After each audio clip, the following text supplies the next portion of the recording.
Starting to slightly late today, but maybe I have everything on shortly. I'm just trying to make edits to my workflow and stuff. I've had some issues with audio, and I've been trying to fix those because I know like bad audio can ruin an experience. It can like ruin watching anything if the audio is terrible. So I'm trying to mess with my equipment and stuff and see what I can do better. Try to set my stream info. I guess I'll worry about that later. Okay. So we're going to open this mold. This is the torso mold we poured yesterday or the last time. And then later, once we're done with that, I was working on this, and I'm gonna have to make some changes to this to make some fixes to get it ready for molding. This top part here became kind of problematic, so I'm gonna have to redo that. We're gonna set this aside and get started on that.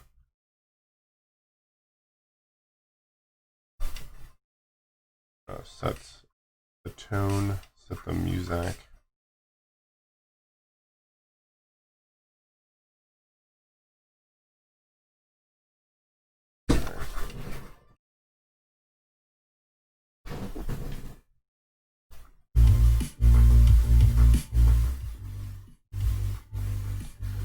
Okay, so now that that's all done mostly, let's open this up.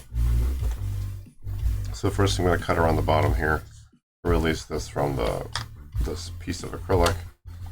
Then I'll just remove this tape, and then I'll cut down the sides and open this box. And we'll have to peel off this clay manually. So we're going to start there. I'm going to start with this clay at the bottom, this hot glue at the bottom.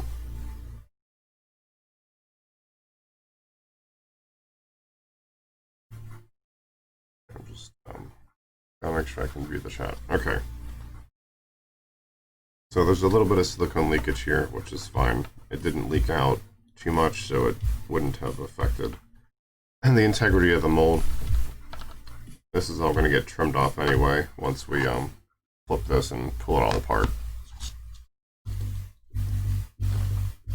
because we're going to carve it down into the final like shape we're going to need, and we're going to mold around that.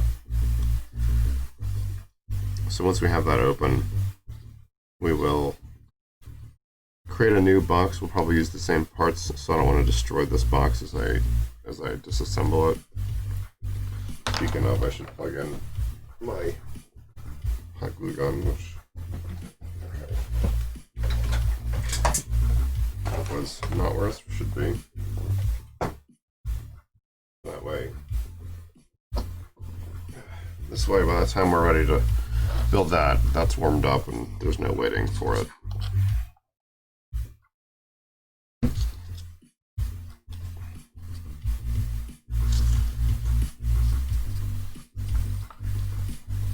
So I'm just lightly carving around the bottom here, trying to separate this glue. And I've mentioned on previous streams that this is just a dull X-Acto that I've kind of carved down with sandpaper. So it's still sharp enough to cut yourself, but it's not sharp enough to tear through things as easily as it would if it were brand new. And I use it kind of as a multi-tool almost. So here I'm using it as like a scraper, but so it's just laying kind of parallel. And I'm just lightly like gliding it, letting it get underneath the glue to separate it from the acrylic. It's the fastest way I've found to separate it is to use something like this. So it gets down underneath and breaks that like connection, that bond. Okay, so now I have to pop this off here, and to do that I'm just going to use this knife. This is another tool that I use a lot for a variety of things. And I'm just trying to like just slide it under and tilt it slightly to try to separate it from the bottom, which comes off pretty easily. I'll set that aside. Okay, so now next is to remove this tape, which was, I put this tape in here because when I made this mold, when I poured the silicone, there were small areas that silicone needed to get in, and there were air pockets, and the only way to be sure to get it out is to create a vacuum. So I have a vacuum chamber set aside that is off camera, unfortunately.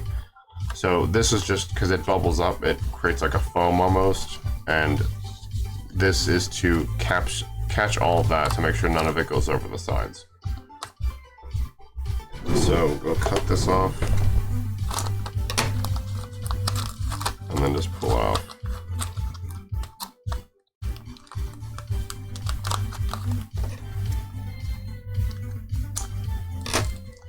Not sure if this music is too loud, but so if you're watching and you can't hear me over that, just let me know. I think it's low enough, but I'm not 100% sure. I don't hear what you're hearing. It probably is actually a little loud. There we go.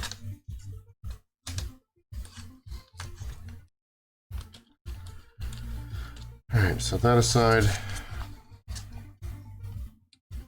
Actually, I'm going to cut some of this off now.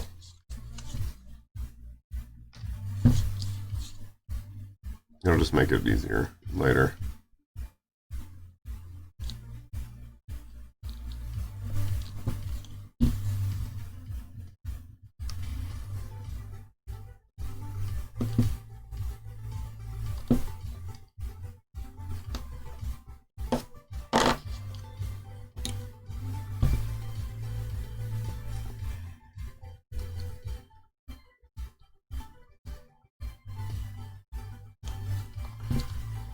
Depending on what I'm doing, there'll be moments where I'm going to go quiet. Usually if I'm cutting something or I'm doing something that's like kind of precise, or I'm trying not to like make a mistake, I'll probably get a little quiet just to focus on that.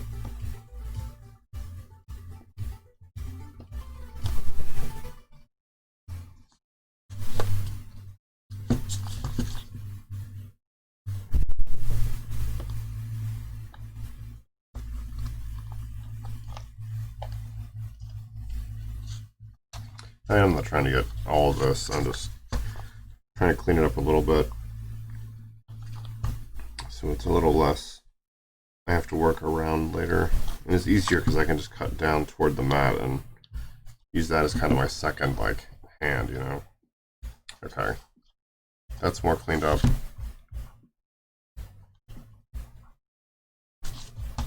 So let's open this.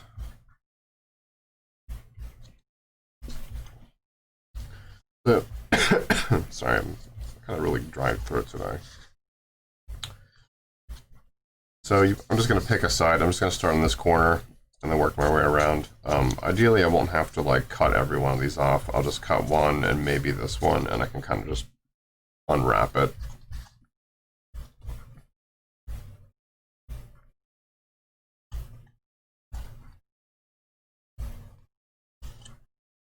Just cutting slow because I don't want to cut into the mold. I just want to cut through the glue. I also don't want to damage the foam core sides if I don't have to. I can reuse them here a little bit later.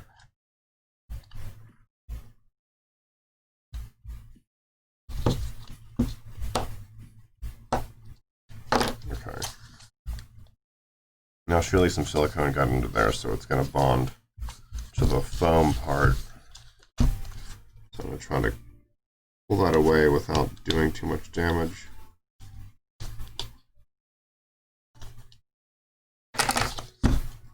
And then I'll probably have to cut this away because it creates like an extra bond.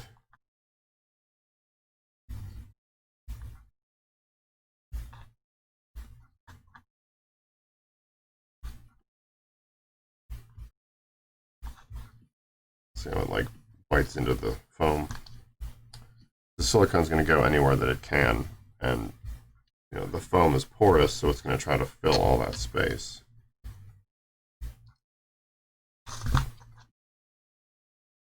looks like I'll have to just go around the side here. Maybe we'll just cut it.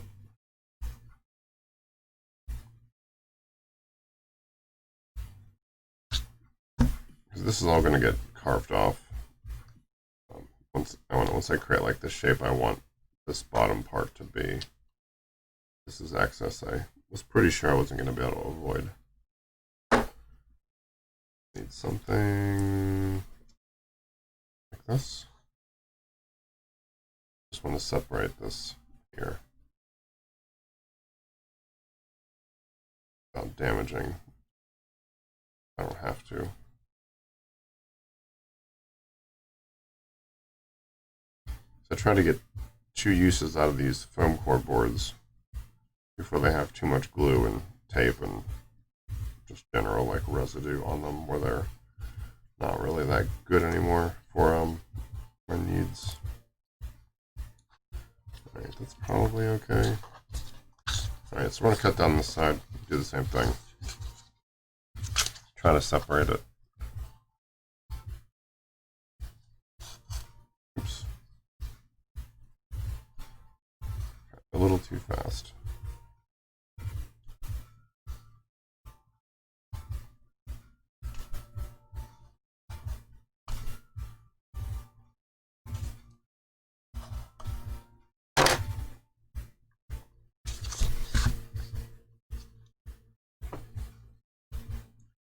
More trimming.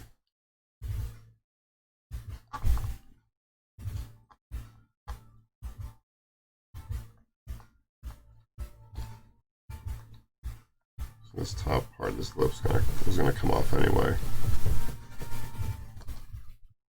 Yeah, see, this is all just like excess that flowed underneath. I can just safely cut that off.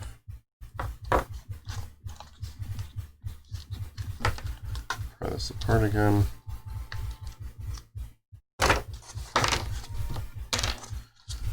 Our little fillers are dropping out.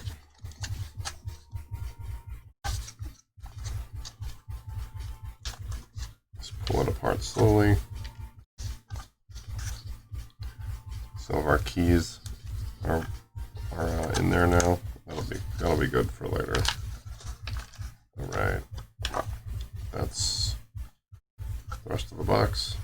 I'll try. I might be able to salvage that. I'm actually a little concerned I won't be able to right now, but I'll worry about that in a little bit. Take out all these filler pieces I dropped in here.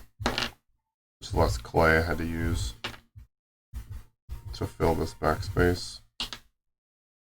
Saved a lot of time too.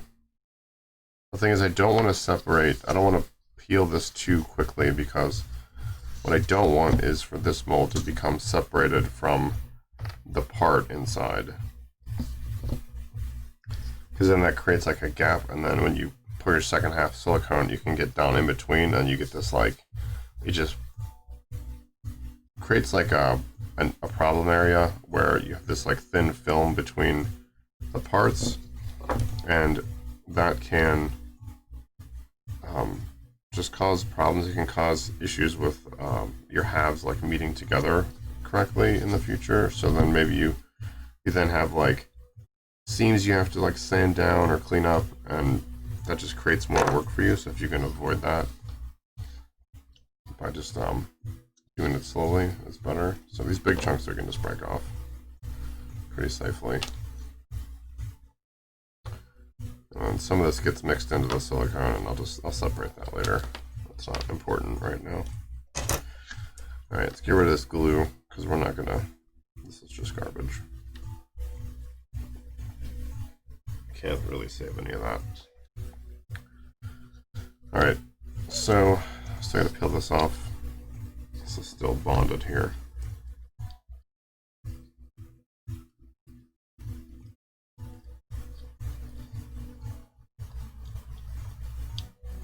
Because this is the front of the mold, I want to be really careful cutting this. Just very lightly glide it along the edge. Because I don't want to introduce cuts into the mold, into the silicone itself. All I want to do is separate this film from it.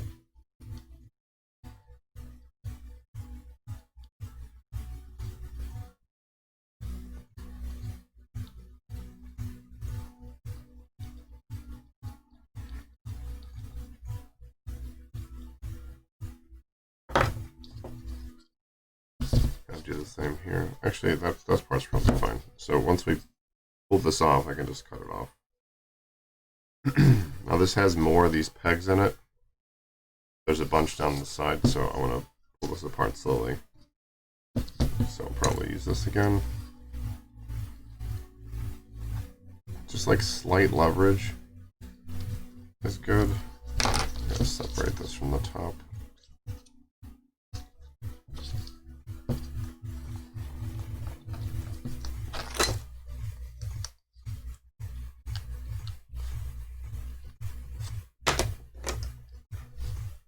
Oh, I see, it's catching here.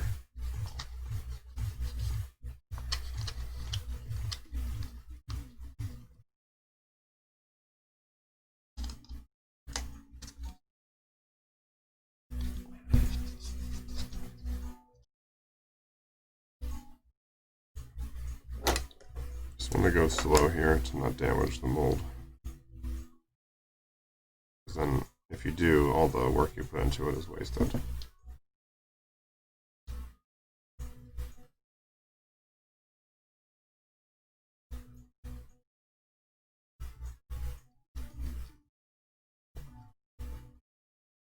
It just takes like less than a minute to really do that.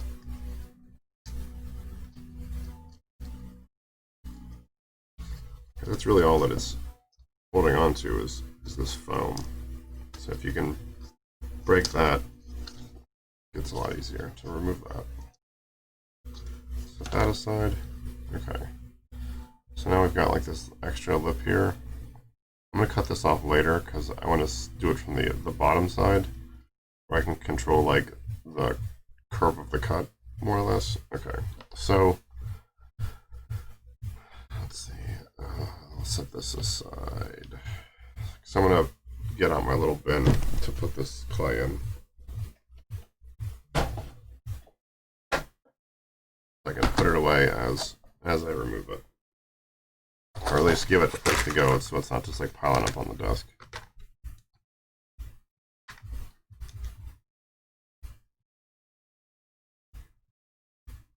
That stuff I'll separate later. Let's throw this in here. Some of this silicone is like a little tacky, so I don't really want to try to save all of it. Some of the spots where it contacts the clay, it gets a little, it stays a little gummy.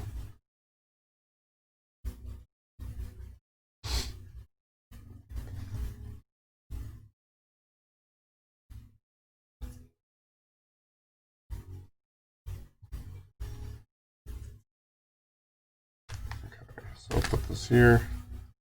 So for a lot of this, I'm going to use this and my normal go-to clay tool, which is evading me at the moment. Here it is. So these two tools will be the things I use the most. So what I'm really going to do is just cut this off in layers. I'm almost like excavating my part out of here, like an archaeologist.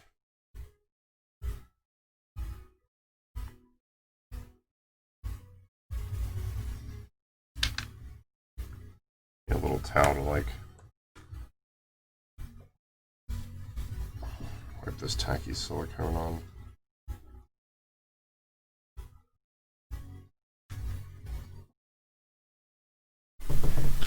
Okay, so let's see, where do I want to start? I'll start back here, I guess, because this is like the furthest from the part, so there's less potential damage as I cut into this thing. So I know this stuff is all safe, so I can cut pretty aggressively here. And as I've said before, like this clay gets pretty hard when it's been sitting. Like once it cools down to room temperature, because it softens up as you work with it, like as you work with it in your hands. But because it's hardened up again, it gets a little hard to like pull off. It doesn't want to bend very much. I mean, obviously it's bending, but like trying to pull like this whole chunk off, you're just going to pull your part out of the mold, and it's going to be not a disaster, but it's not going to be like great because it'll just cause extra problems you don't want to fix later. So I'm just going to kind of cut through this slowly, pulling this off in pieces as I can. So basically all I'm really doing is I'm cutting to compromise like the clay's strength so I can start pulling it off.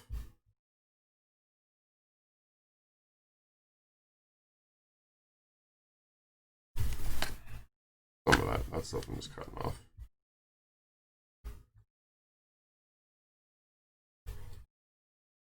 Your part's in here, so like you don't want to cut too deep because you don't want to like put score marks or cuts into your part, because you're going to mold this. The part you're going to expose is like going to be the second half of your mold. So if you carve into it or get like marks on it, those are going to be present in your mold.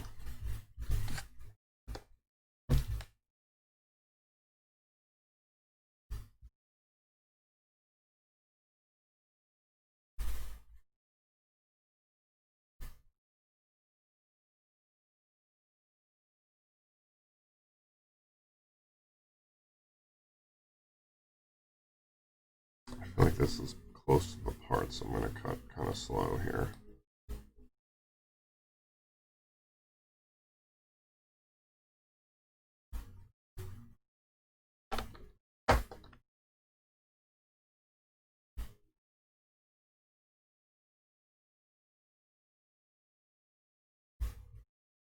This part's not a race. You definitely want to think of it as like do it right the first time.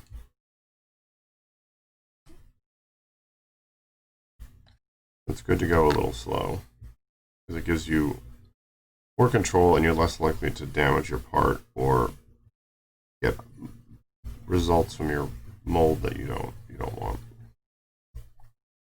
Some of this I can just pull it.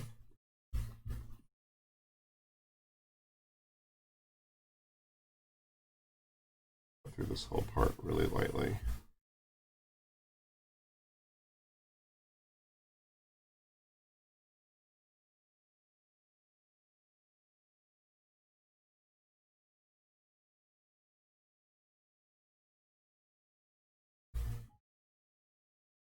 You could probably use almost any tool for this. It's anything like it's sharp, but not, you know, crazy sharp, because you don't want to cut through it too fast.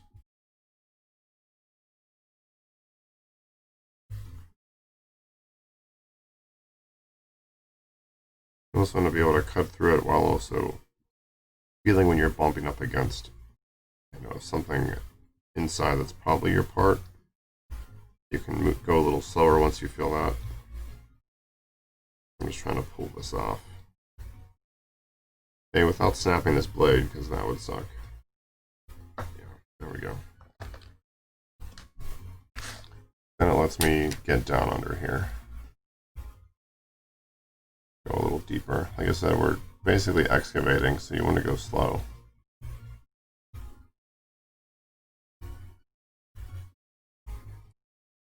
Think of it like you're brushing away the dirt to reveal the treasure inside.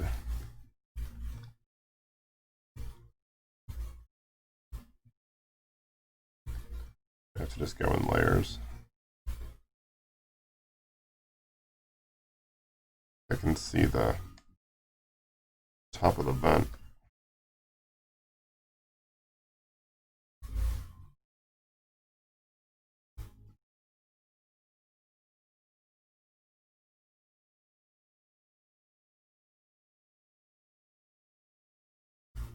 I'm going at this in kind of a triangular direction, so I can almost just cut pieces out of it.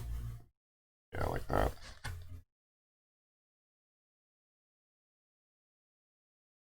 Also, once these parts get thinner, you can then just kind of peel them off without having to cut anything. These thick, bulky parts, it's too hard to do that. It's easier just to cut them away slowly.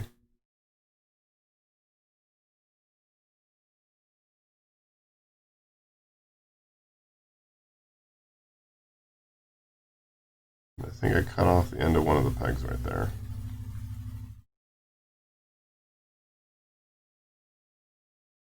Fortunately,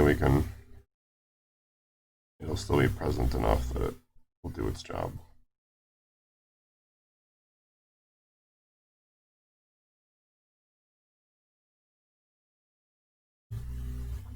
I see a cut into here. It's not what I wanted to do. Yeah, cut that peg off, cut that peg off. Yeah, this whole corner was ugly. Fortunately, it's in an area that it's okay to make that mistake. But I gotta use that as a reminder not to like be so aggressive on this and just go slower. Maybe just do more of this versus cutting.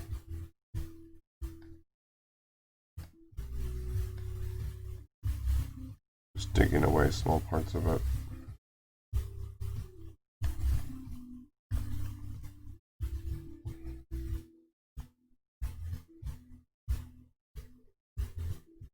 I'm glad this happened here and not near the part.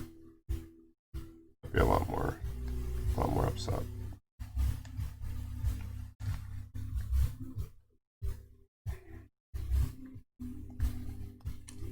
Oops.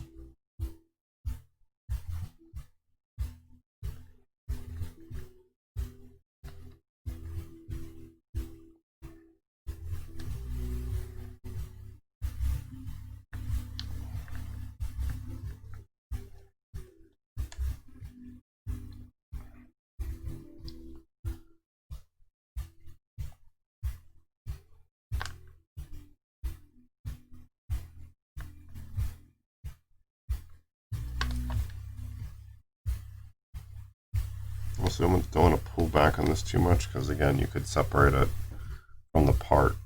That's not what we're trying to do. You want to work on this slowly because you want to keep the part in the silicone. You don't want it to separate at all. That's why I'm stressing to go slowly so much, because now we're starting to get to the part, right? There's the injection line.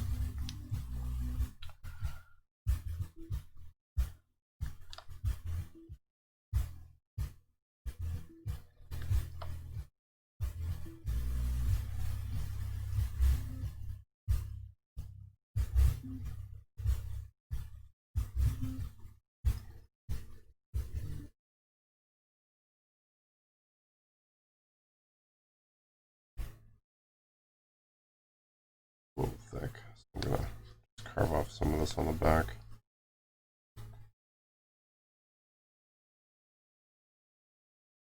I'll worry about that mixed in silicone later.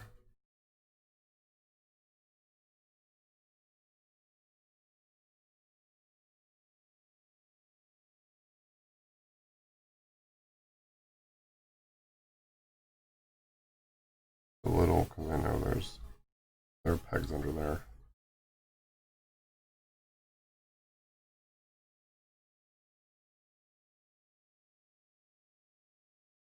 Yep, see, I caught that one and put a tear into it.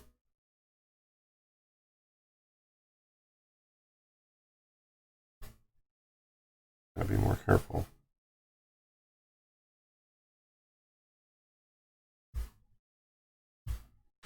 I know this is bulk, so I'm pretty safe to cut this.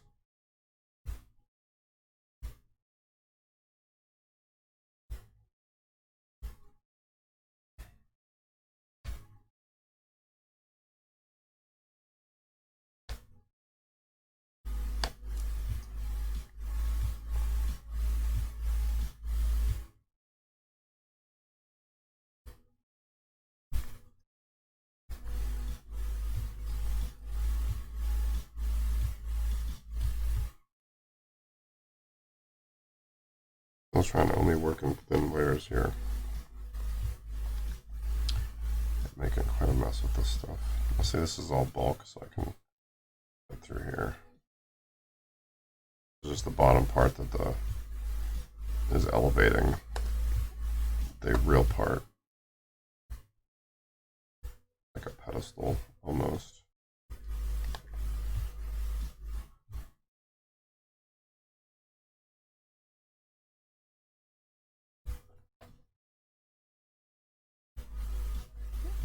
You can see there's like a little bit here, which could be the mold, but I think it's still part of the pedestal.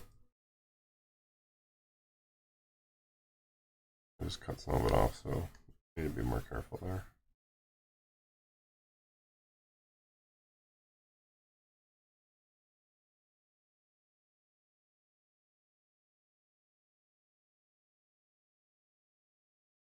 Damn it, I just hit the part. Shit. There's gonna be a little cut I'll need to fix. Looks like it's on the arm though, so it's probably okay. I'll have to sand it or carve it a little bit. Going too fast. Need to heed my own advice. Okay, so now we're starting to pull big chunks of this up.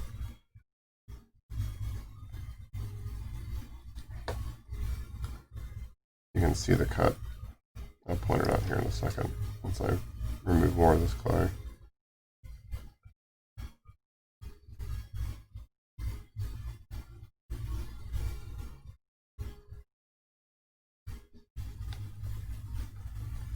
So the cut's right there. I can probably fix that.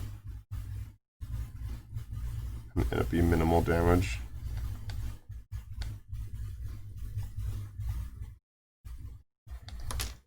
You see we've damaged the mold here, damaged the part here. So it's not like a good track record. I need to be more careful. So maybe I should switch tools.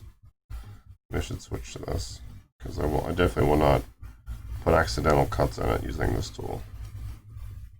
Not as easy, but for the safety of the part, it's better.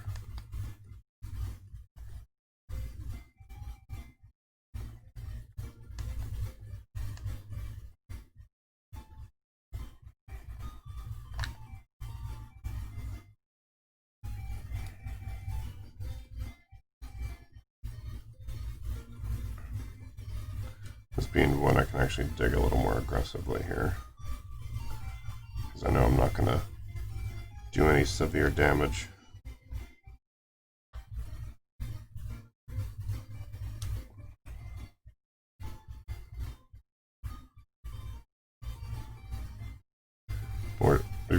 We're down to the part here, so we can start just pulling away. And most of this is thin enough now. Then I can just start pulling away chunks of clay from the part.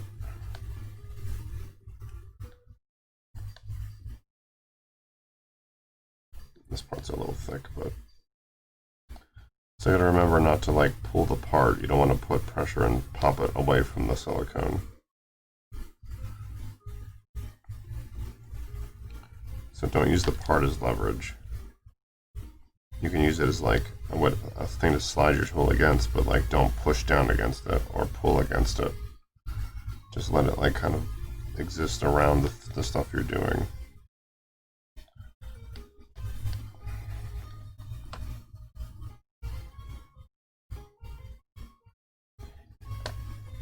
Because here we could have popped it away, but we didn't. Okay, now that we're down to the bottom, we can probably get this whole piece to come off. Close. Still a little too much here. See if we can break this up a little bit.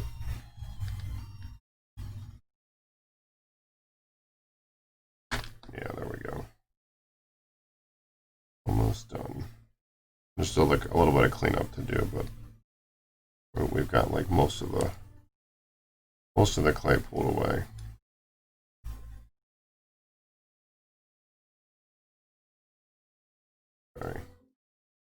It's like super glue right here. I might carve some of that off. Okay, so the general part is out. I gotta grab a couple of these chunks that like flew. Let's do it later. Okay. So there's some cleanup to do here.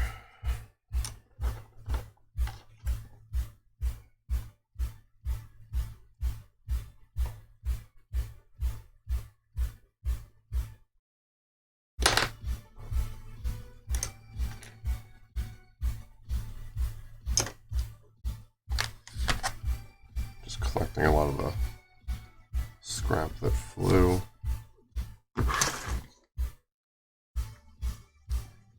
Okay, we'll do another sweep later. So let's put this away because we're mostly done. Well, I guess we're not totally done.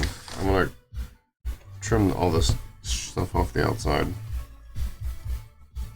So we'll start with this. So I just want this line here. So I'm gonna cut this off.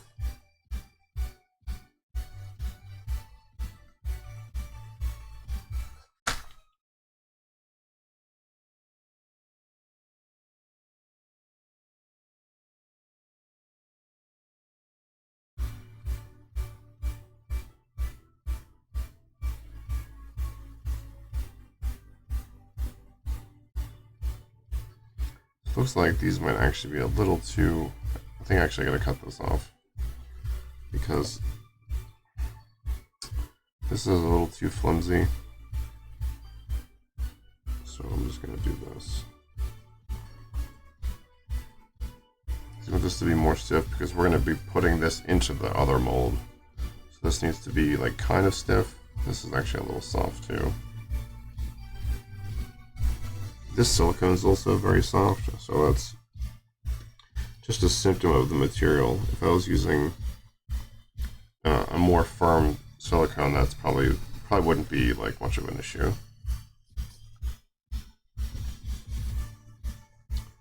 All right, carve this stuff off the top. Try to clean up all of our edges.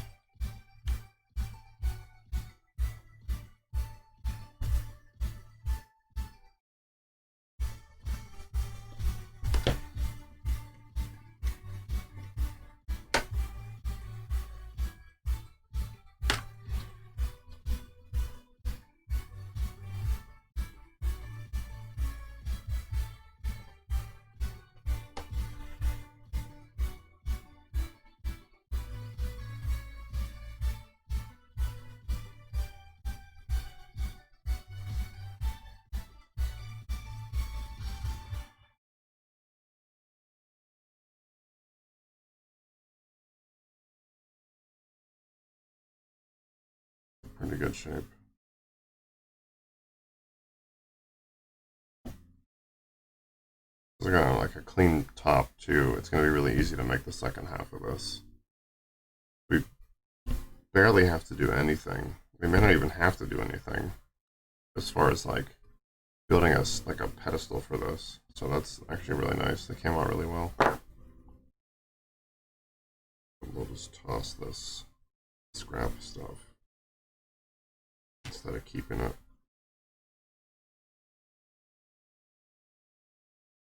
Alright. Now I gotta scrape off a lot of this debris here.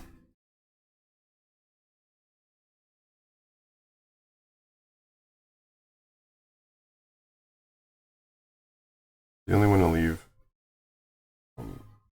stuff that's part of the part itself, because any clay you leave behind is going to create a space in the other half of the mold for itself, and if it's like in the way or it's, you know, stuck on your part surface or on your part's edge, it's going to be a detail that's going to show up when you cast, where it's just going to be a potential spot that it doesn't like seat right. There's a little bit of a flash on the edge here. Wait, can I use...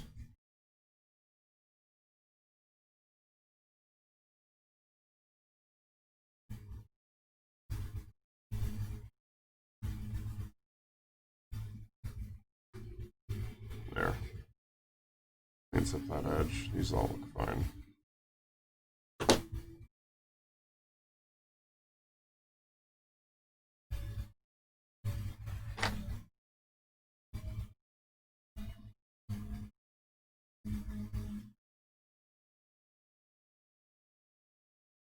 You see our, this didn't come through the top, but it's in there, so we'll just cut a hole later. It's not important to worry about that right now.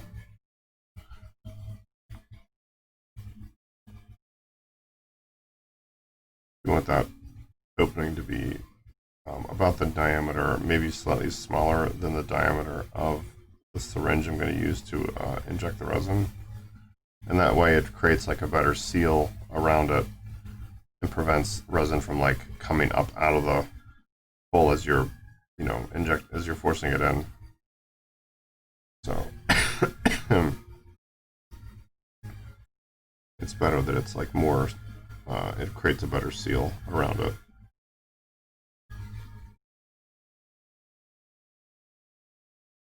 This is just like a lot of tedious little scraping, so let's try using a brush. Just lightly brush it, and it should pull a lot of these crumbs off.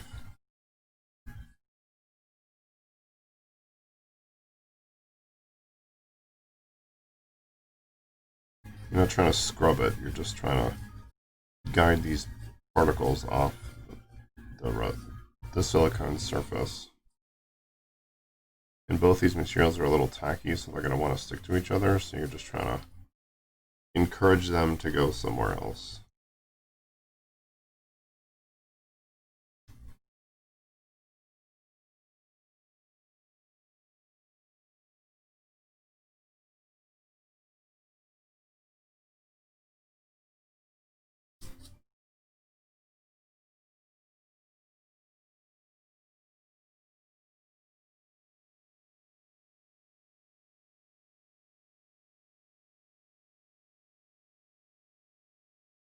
It's going to get stuck in these little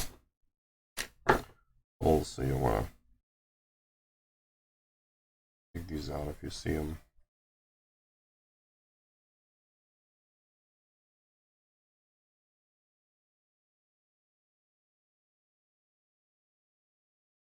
Kind of brush stuff off this. It's always like you're brushing it off this trampoline. It's always going to want to jump away from whatever you're doing, whatever direction you're moving.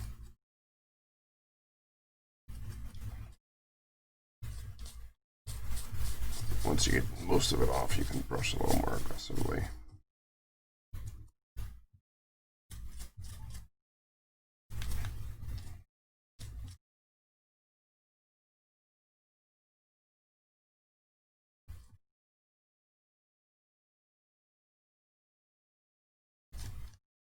Some of these won't want to come off. You'll have to just manually pick them off. They'll be underneath parts like that. You'll have to scrape them.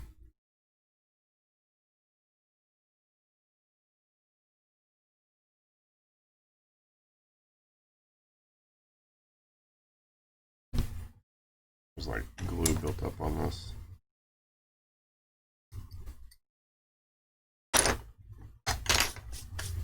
It also sticks to your hands, so you want to brush your hands off occasionally.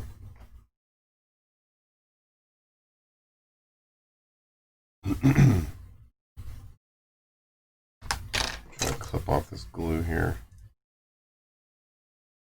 Don't need some like ugly bump there later. So that's probably fine.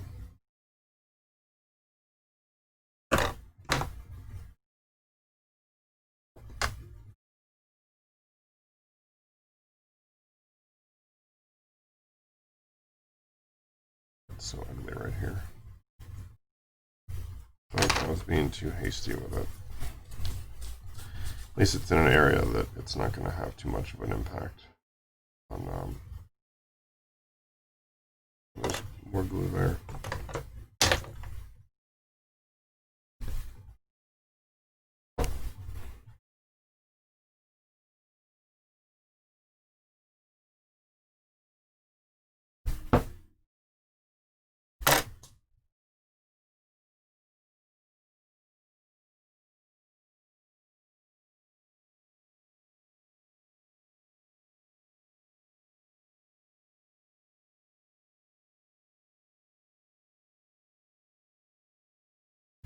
Feels like slightly gummy.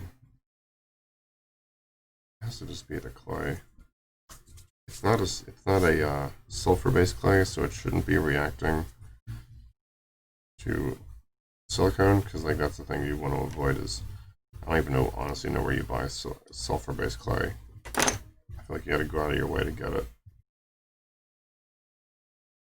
And this looks pretty good overall. A little bit of gunk in here I want to clear out. Just gonna do like a final kind of like sweep over your part, because anything on the outside of this, dust, debris, scratches, like it's all gonna become part of your mold. You really want to be sure that your surface is clean, free of anything that would like leave a physical representation of itself. Whether it's a piece of clay or it's like a scrap of glue or scrap of plastic, dust, hair, anything. Those will become permanent parts of your casts. So you don't have to deal with them every time you cast.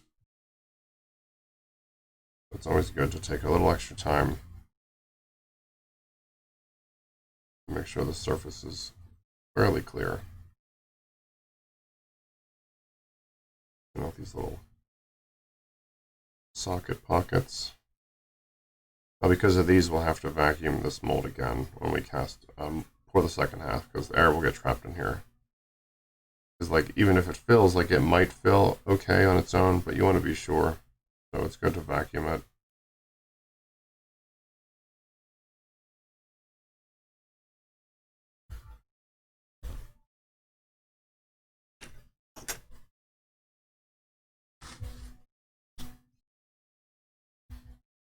I have this scratch here to deal with. So I think what I'm going to do is just kind of lightly carve away the lip on that cut created, and then just not worry about the cut itself, because it's deeper than the surface, so that should be fine. It'll just be there. It'll just be a scar, but it's manageable. It's like in a place that'll be hidden. It shouldn't affect the connectivity of the shoulders. Like the joint should still be fairly snug. Okay, this is looking pretty good. We're pretty close to like step 2 here.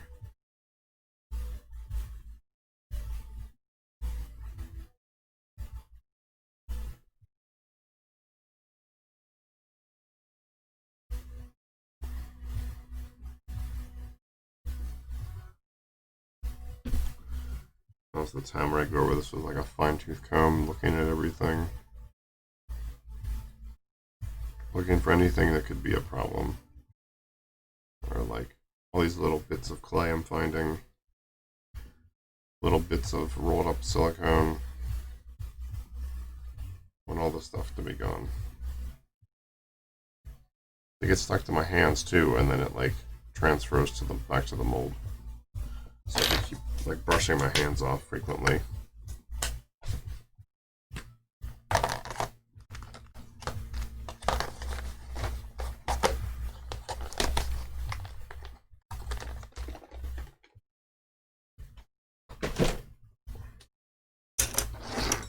Okay.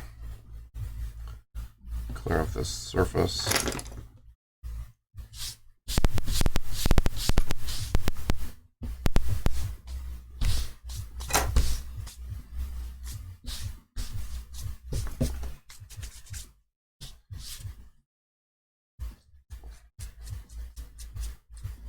Clear this off. There's still little tiny bits of clay on it. Little bits of silicone. Like it doesn't need to be flawless. It just needs to be as clean as you're comfortable with.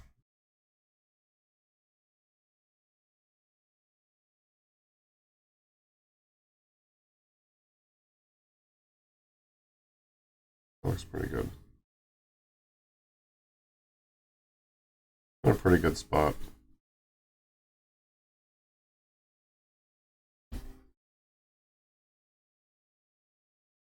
a couple photos of this for future use.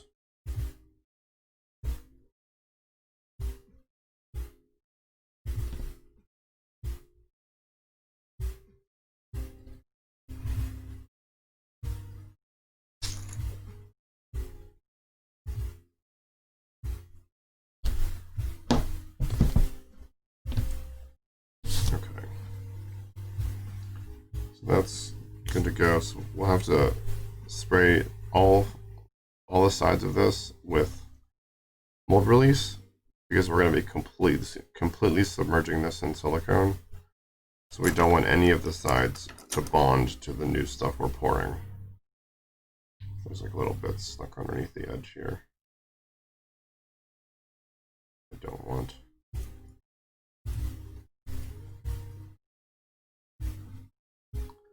I'll be doing the spraying off camera because my ventilation is off to my right.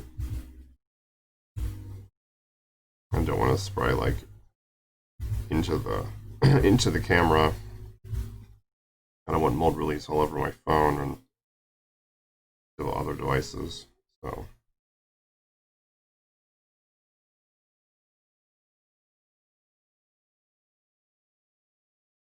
you're just going to use that to dust all the sides. You want a thin coat all over the sides. And I might actually take some petroleum jelly and dab it in these holes because the last time it didn't get into these, so some of the pegs bonded to the silicone and I had to cut them off, and I don't want that to happen again. And this is in a previous like smaller mold. So that's probably what I'm going to do is, actually we could just do that now. So we'll I have a brush that I use for this to apply it. Keep a little towel handy.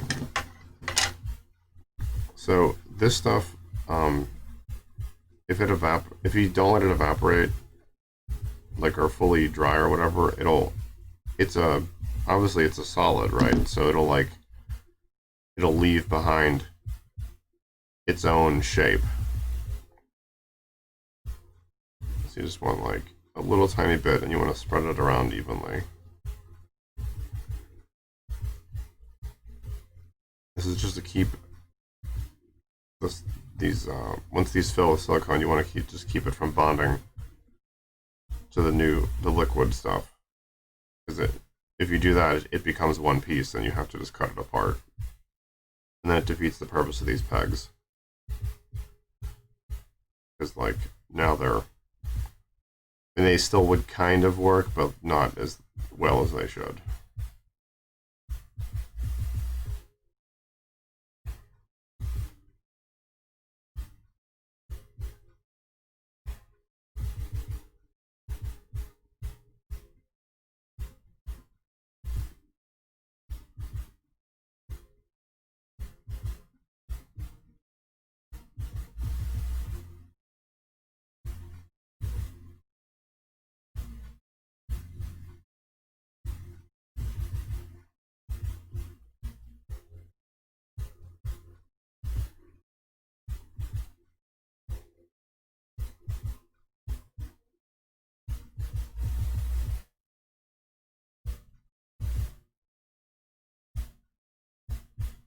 Try to spread it around as much as you can.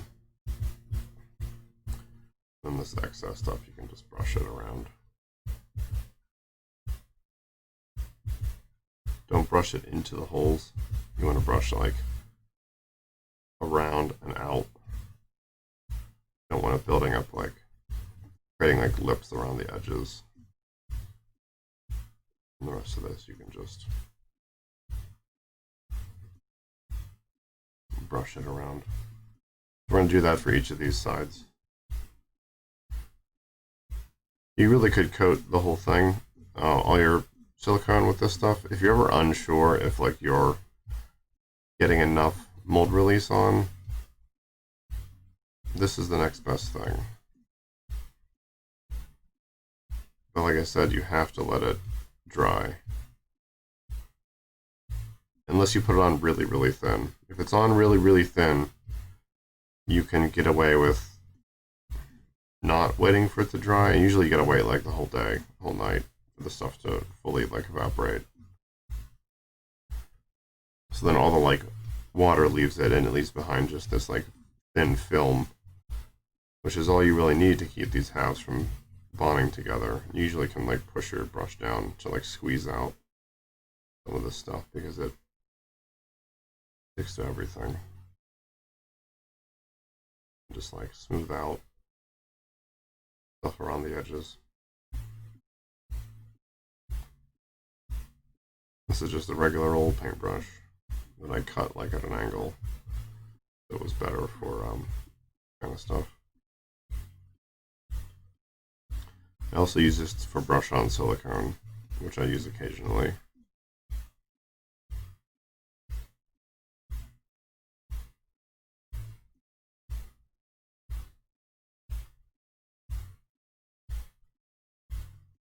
There's a bunch of little bits in here that I want to remove before I brush that stuff in. I don't want to spread them around. I don't want them embedded in the brush bristles.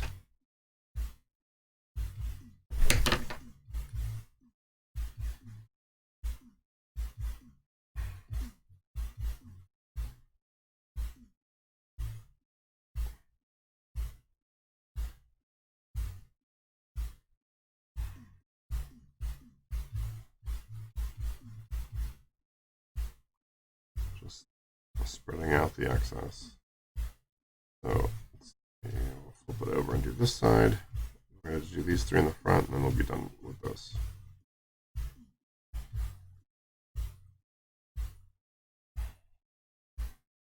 We can salvage off the brush itself. Sorry about that.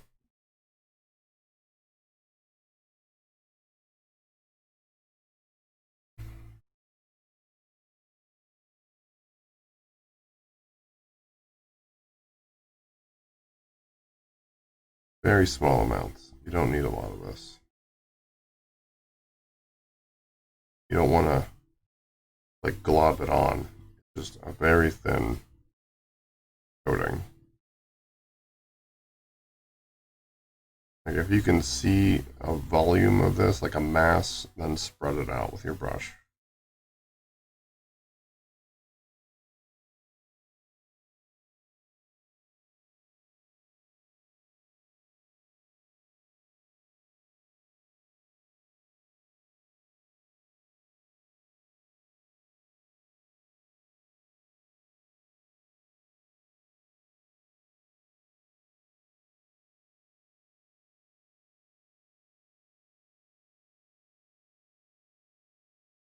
A little bit.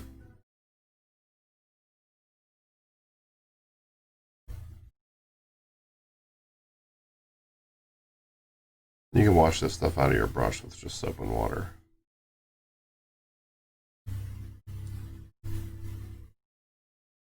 But it gets like way up into the bristles, so you're going to be pretty aggressive with the like scrubbing the bristles without smashing them down. You don't want to flatten them out.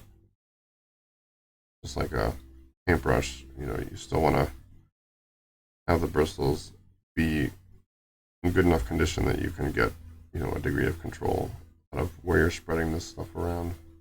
You're still like painting in a sense, just with this jelly instead of paint.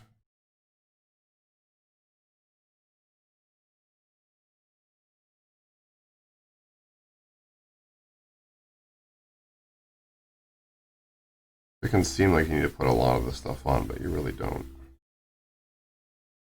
Just a small amount.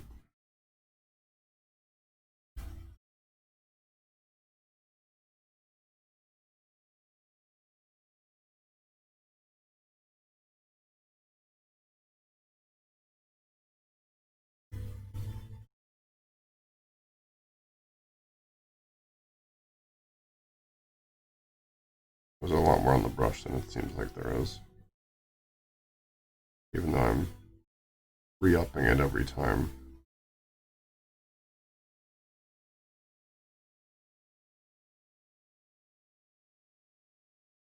Every time I go across, I can see it building up on the edge. I have to spread it around again.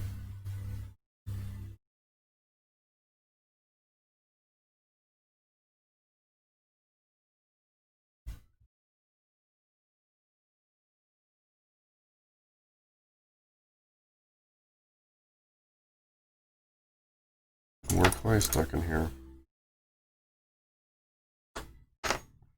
The other benefit of having to go over all these is catching stuff like that.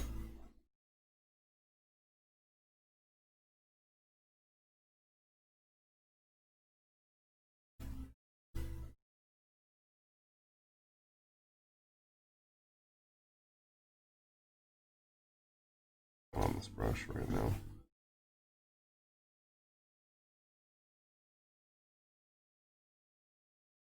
There's even a bristle that fell out of the brush, so we'll pull that off.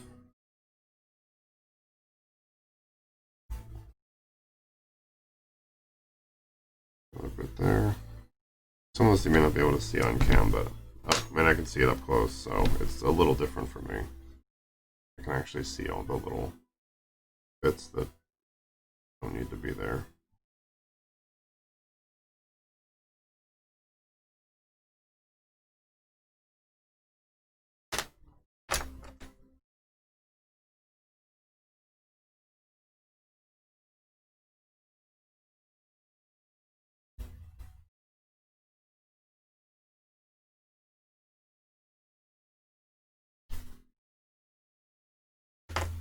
Looks pretty good overall.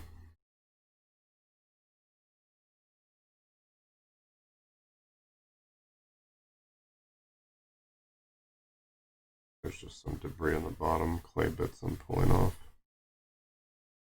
You see, it's like, well, you can't see it necessarily, but it's starting to like dry up, and that's what you want. We'll just set this here. Put that away. Clean up our brush a little bit. I mean, we'll wash this brush later, but I'm not gonna take the time to do that right now. So put that away.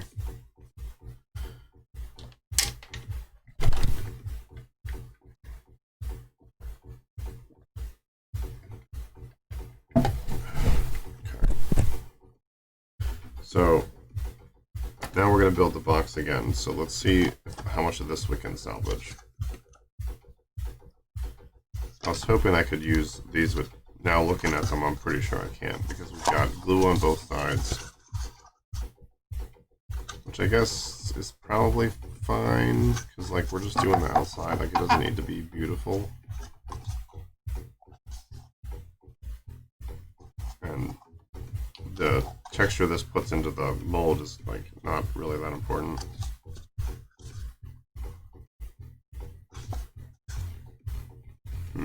Well, let's see.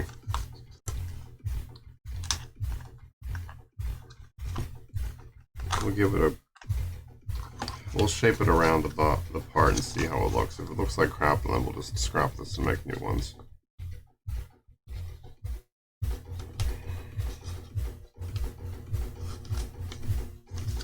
I try to reuse things when I can, but sometimes it just doesn't work out. Okay. Now we'll need to clean this because we've got clay residue, we've got glue residue, silicone residue, lots of gunk on this that needs to be cleaned off. So let's give it a quick once over with this. This will pull up all the hot glue that's left on here. Then we can go over it with alcohol to like clean it off more thoroughly. Because also, if there's like any kind of greasiness to this, the hot glue won't bond to it either. So it's got to be like pretty clean. I found that alcohol pretty much does a good enough job. You can also use acetone if you want.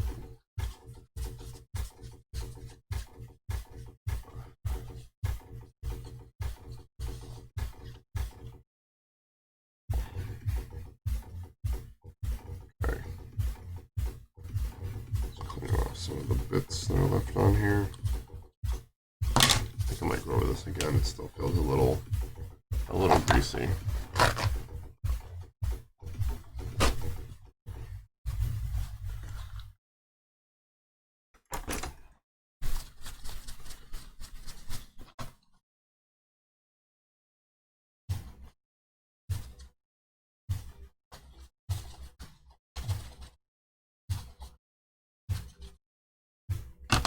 Okay.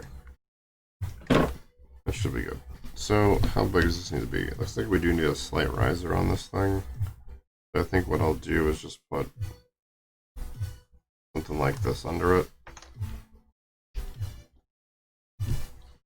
That's fine. Now carve these sides down a little bit.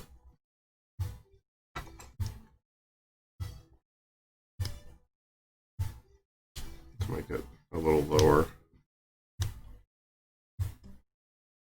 It tilts a little farther back than I thought it would, but it's probably fine.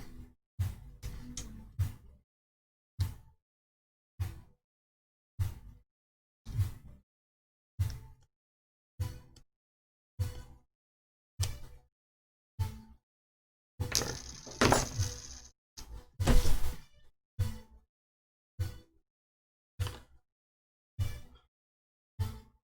Give this a quick sand. I'm going to do this off camera. I don't want too much dust collecting around this piece here.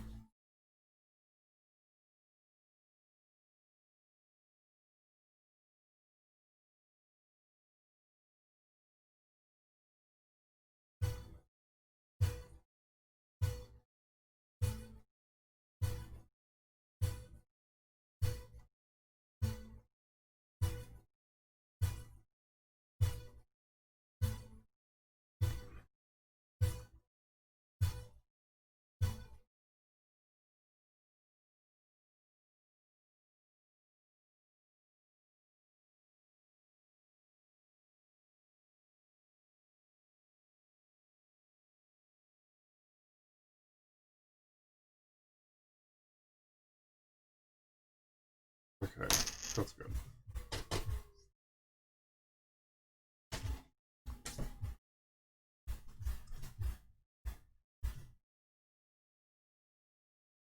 So it's not flat, it's like slightly angled. So we'll put it like, I guess with the taller side toward the back. Yeah. Looks good.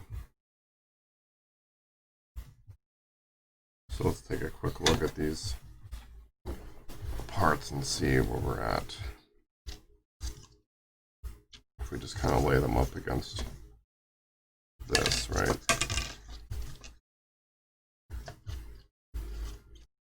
So we need to leave a little bit of space around each side. About a 1/4 inch. That's probably about right. We'll see if these are even big enough to do that. Nope, I don't want that side facing in. I don't know how well you can see what I'm doing here. My on-screen view is not showing at the moment. I might have to cut this one down just slightly if I were to do this. Maybe I could do this. So I can also do this in some kind of like fan arrangement where they're extending out one side. Nope, still gotta cut it down. Okay. I mean, it looks like that could work. It's a little snug on these sides, which I don't like. Might be too thin. That's definitely too thin. Alright, we're just gonna make a new box. So, I'm gonna toss all that aside. And then we'll just figure out how big of a part we need here. So we'll break out our little T-square again.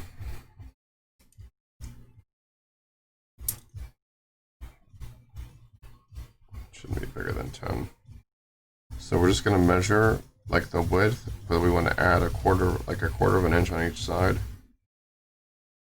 which is probably going to be about, what, 5, 6, 7 centimeters, millimeters. 5 is probably too thin. You'd probably get away with 5. Okay, so we're looking at 9 is here, so this is 8.9 plus 5 is going to be 9.4. So we need our note sheet. Okay, where's my pencil?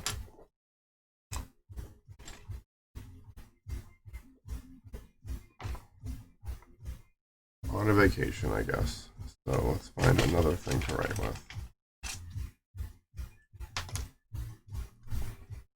Okay. So here's our mold. Here's our part. At 9.5 for the back. And then flip this. So 5 millimeters here. 8.5. So it'll be 9 in the front. Because we know that this tapers. Let's measure the side. Plus 0.5, 6.5 on the side. Sorry, my head's in the way, but I gotta see what I'm doing. 0.5, 6.2 plus 0.5 is 6.7. Okay, I think we're like 10 tall, right? We're gonna have to vacuum, so we could do, yeah, we'll just do 10 again. Okay, set this aside, set all this stuff aside, put this away, put away the tools we're not using.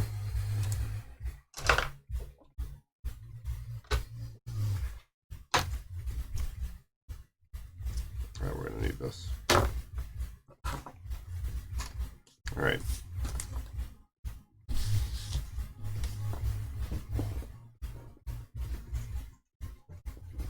So we got one sheet here. I don't know how square this is. Square enough. Okay, so we can cut this out of, we could do is cut one piece that goes around and then one piece on the end. So if we do, we could start, what, here and go like this way. So if we start here, and we end here. What is this? This is 6 and 9, well 12 plus 10 is what, 22 minus 1, 21, plus 1, 22.7, 22.7. Let's check just to be sure. 22 points, let's see, 6.7, 6.7 plus 9.5 plus 6.5. There you go, we hit clear. 6.7 plus 9.5 plus 6.5, 22.7. Okay, sounds right. And if we were going to do that, then we have to account for, well, this actually needs to come, no, we counted that. We counted the extra. So this is actually the wrong measurement. If we're going to do, no, never mind. I'm thinking of this shape instead of this shape, right? We need this shape, not this shape. We need the outer shape, and that's what these are, because we measured that much around, so it should be right. And then that'll leave, we'll cut one piece here to glue in. Okay.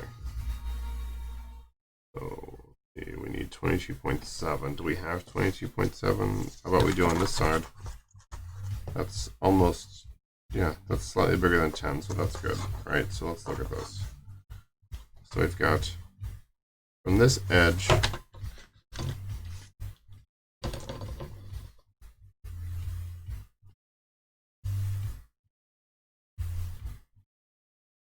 this edge to here, 1, 2, 3, 4, 5, to here is 15. So then we add 5 to 15.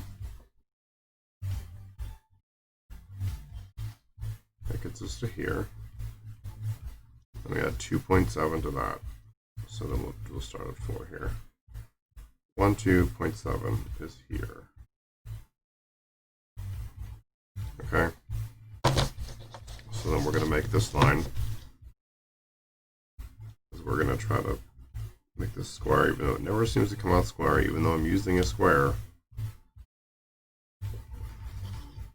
Okay, so this should be our end line. Now we're starting here, so we go to 6.7. So we'll do like this. 6.7 on this side is here. Right? So put this against this. We got a mark here. Then 9.5 and 16, so we can't even go that far. So we're going to have to do this just by eyeballing it. Okay, so first let's make this. We're just going to make this side. These are the inner, well, these are going to be the outer side because we're going to score these and then bend it.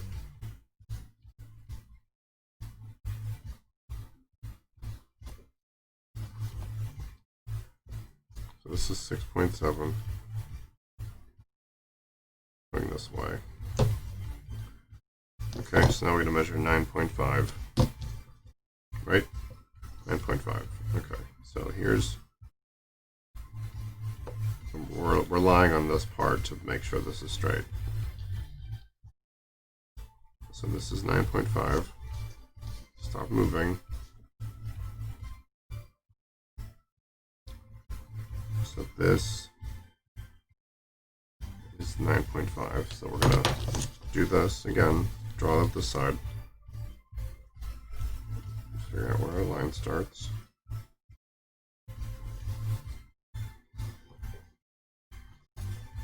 Okay, so this is 9.5, which makes this 6.5.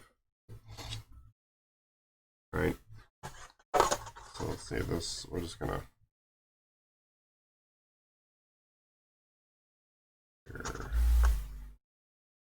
try to extend this line across. Because it's just easier to extend this because it's already cut than it is to make like a new cut.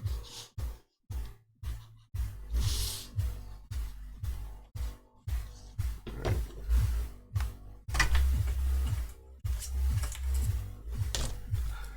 My other ruler.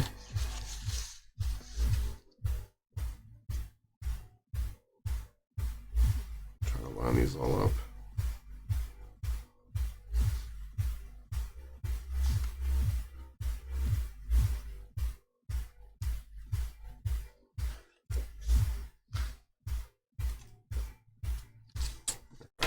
So I'm going to cut this off first.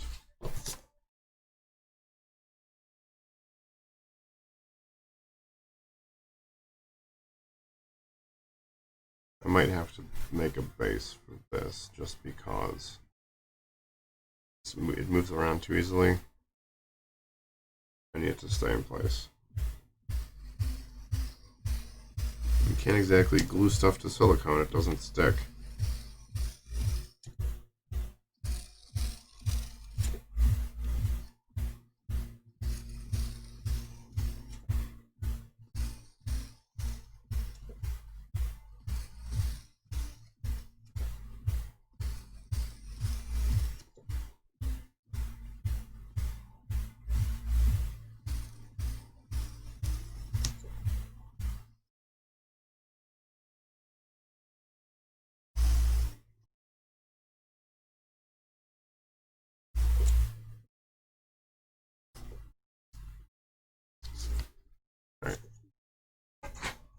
set that aside for future use. And we'll cut these. So we're only going to cut through the top layer. I don't want to cut through this bottom layer because I want that to stay together. Because the back side should all be one fluid piece.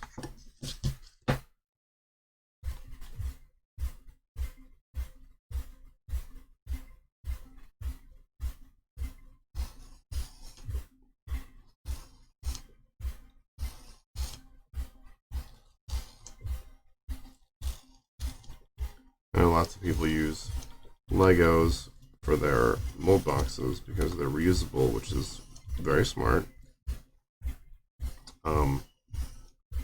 I don't, because well, I don't have Legos anymore. At first I used them, but I wasn't like happy with them. So when I purged stuff when I moved one time, that was just a bunch of stuff that I got rid of. I've thought about buying some again for that reason, but this in my pursuit to using like minimal resources and creating boxes that are more compact has been easier with foam core because I can cut it to exactly the size I need and I can like bend it the way I'm going to do here. So it gives me some degree of flexibility that Legos don't give me. I mean, Legos are basically indestructible, so they're great for that reason. Okay, so now we've cut through these two sides, Max. We're going to make a 3-paneled side. So we're going to bend these, but I'm just going to use the edge of the table to try to make sure it cracks on this on the right spot. Right? So we're doing this. And this is like where it matters if this is like, see, this is slightly off, even though it's supposed to be square. It's not. Whatever, we can work with it. Like, it's square enough, and that's all that really matters. Okay, so this is going to go around the box. What we said? We started, 6.7. See, it's good to mark it because you like don't forget. You see how we get this like we have this gap around the outside? I don't know how easily you can see that, but we want this gap because we want that to fill with silicone. What we're going to do is I'm going to build a base for this, even though I said I wasn't going to.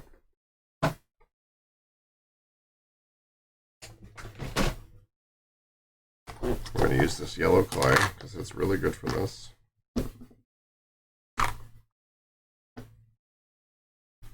I forget how much I need. That's probably enough.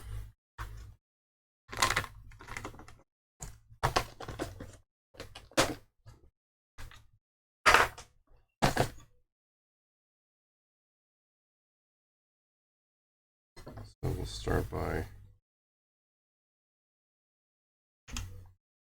well, we should mark like where we want this thing to be. And when we know what our confines are, we can just be general because we're not these aren't the true marks. This is just a loose like guide. We want to be about a 1/4 inch in from these marks.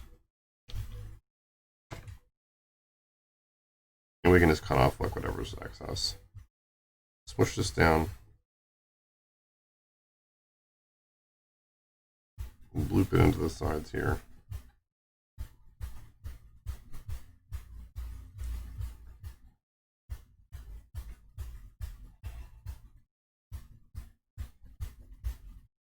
So you can come out a little bit because we're just going to trim it off. Smush it. There's my knife.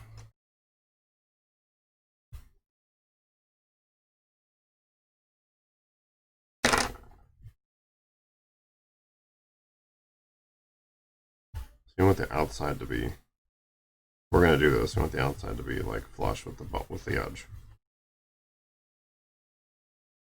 You want this to not only support your part, to act as a seal. Excess silicone doesn't go underneath the part.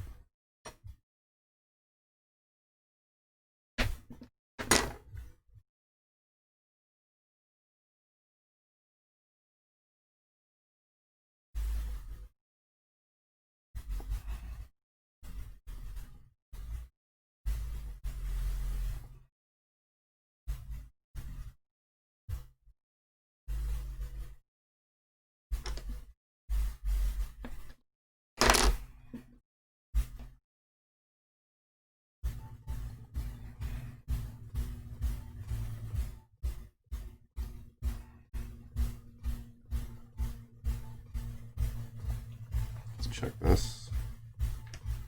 Looks like we can.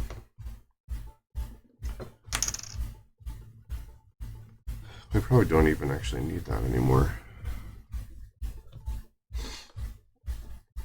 Okay, so I'm gonna hold this against this, just kind of like loosely. Get out my favorite clay tool. We're gonna just smush this until we get like,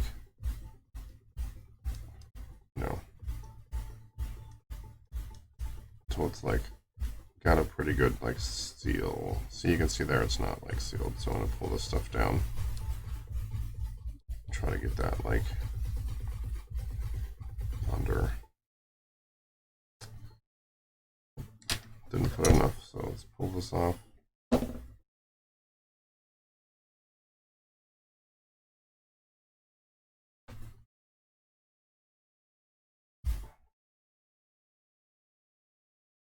I'll smush it.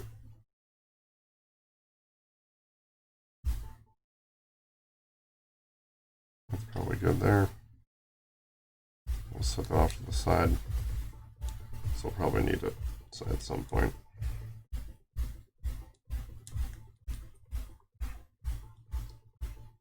This isn't quite sealed here.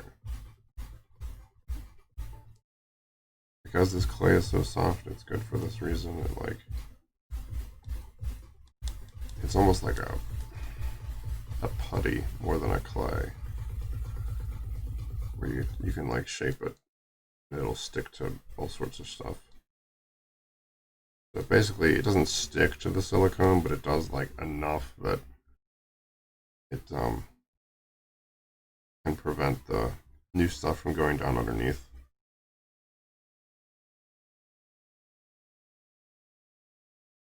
You don't have to smooth it out perfect when you first go around it. I'm just gonna under here. You don't want it to fall off, so just kind of keep like a light pressure on this thing.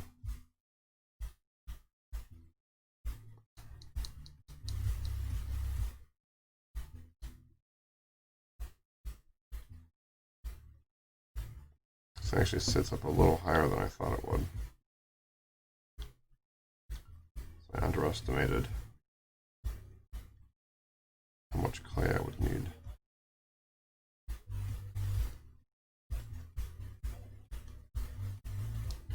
I can just add more, and it's fine.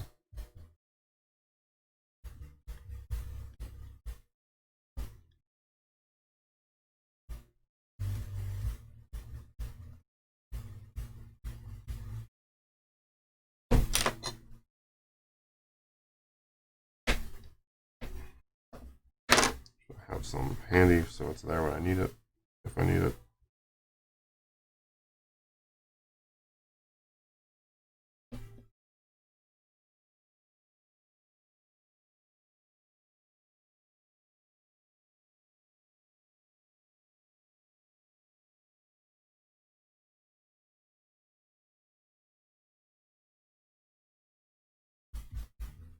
Got a gap in the front that we'll have to fill.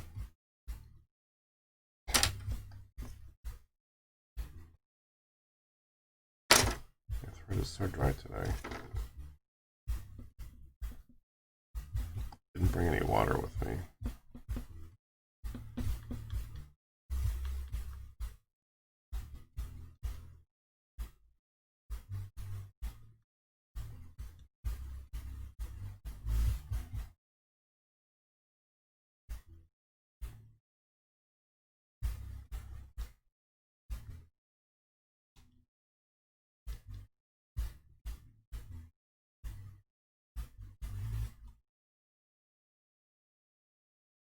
I'm gonna fill that in.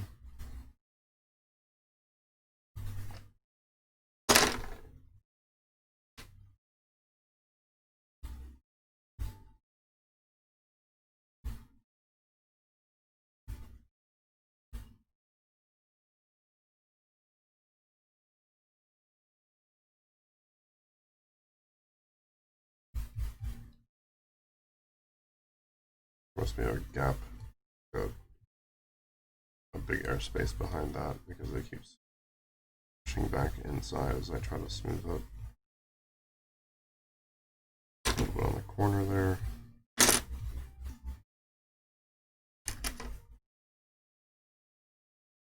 I know it's like pulling away too, or I'm smushing it down or something. So I gotta work on that.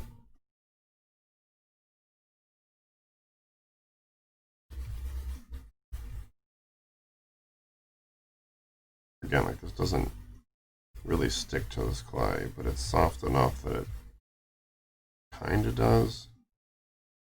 At least for like the time that you need it to. Let's see if I like push it and pull it away a lot, it separates.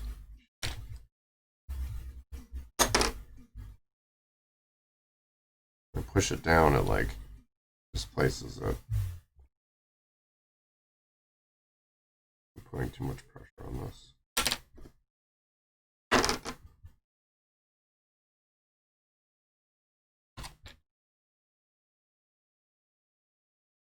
I guess eventually it's going to fill the whole underside and stop moving. But hopefully we don't have to get to that point. So you can look at it, right? See, there's all that space inside, and that's why it's moving. This also is just like a mount. It's not, we're just trying to keep the silicone from going under it, so we're not having to use like a ton of silicone that we don't need, just because it fills that bottom gap. So we can actually just carve this off and move it to the front.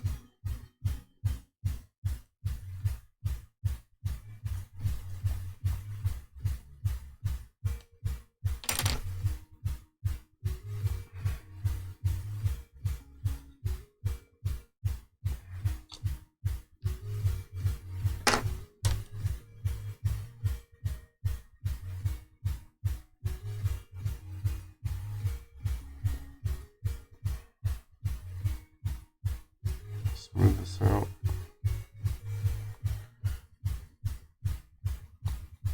Because we're going to put the box over this like pretty quick, it should be okay, even if it's not like perfect. Because this stuff's pretty thick, it's not going to go through like, well, take that back. We're going to vacuum it, so it may very well get sucked underneath this. Actually, I may try to pull this air out of here, so maybe I do have to really fill this.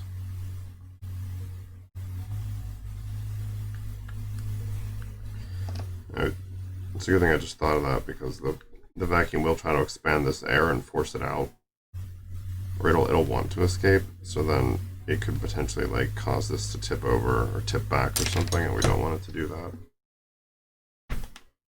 So I guess I'm just going to fill this. No, it isn't what I planned, but it's better to do it now and just spend a couple minutes doing it than like, you know, have it offset your mold and the whole thing like goofs, and then you're just mad. Well, I am, because I'll have wasted time and probably can't save that silicone if I can't like reseat the part fast enough, and because we're going to submerge it, it's not like we can even touch it to like readjust it. So I'm just going to quickly like tap this stuff into here, try to minimize how much air is in the bottom, because the first time I did this I didn't have to vacuum it, so it wasn't really an issue, but now I know that I will have to vacuum it because of those side plugs, and I don't want to be greeted with like you know, it tipping over or whatever.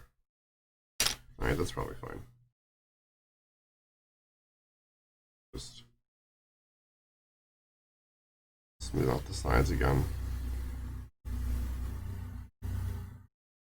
Just try to sit it on there, hold it down slightly, and just do this. Now that there's like almost no air under there, this doesn't even really need to be like sealed per se. Just trying to just minimize like the amount of stuff that can go wrong. Because even when you've done this a bunch, there's still a chance that it can goof on you.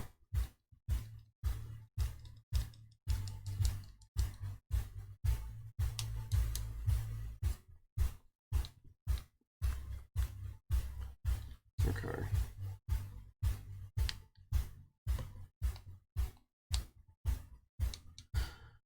Alright, that seems fine.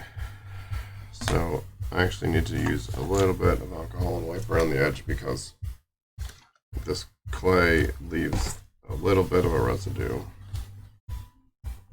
And I don't want to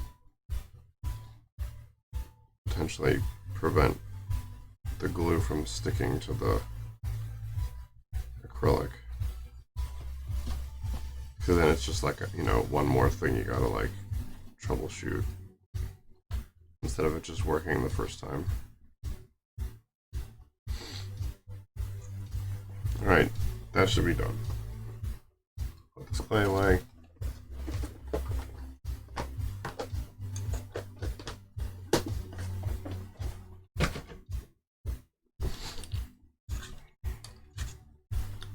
And we can put this box down.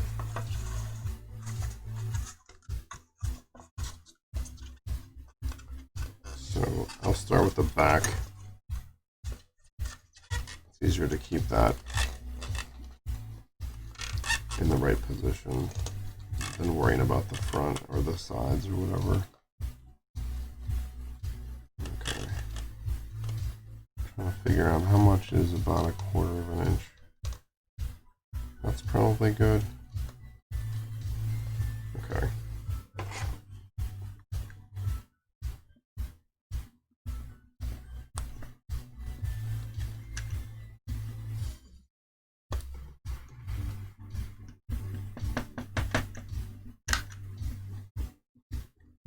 Now when I did this, the other half of this, I had this coming off a lot, separating from this tray, this acrylic sheet. But I was also doing a lot, I was still sculpting it, so I was putting pressure on it and pulling on it and whatnot. But I won't be doing that now because this is done basically. So I should be able to, it should stay, it shouldn't want to come off.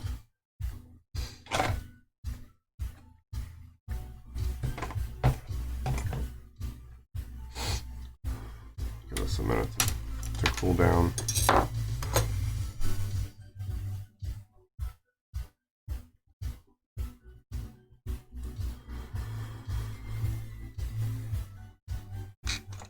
Okay. Alright, so now I'll do this side. Try to get that, like, I'm just using one eye closed to try to guesstimate, this amount of space that I want.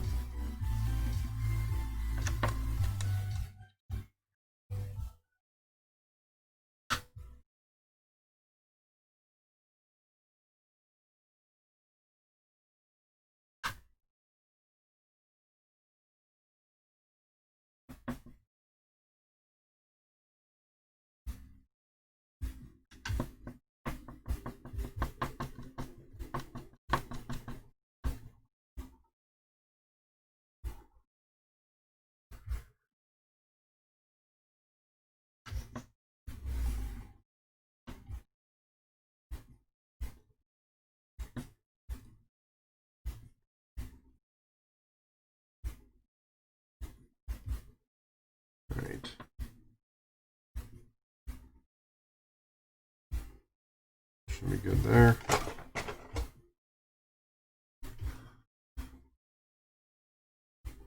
Wait a minute to cool down. Take a drink.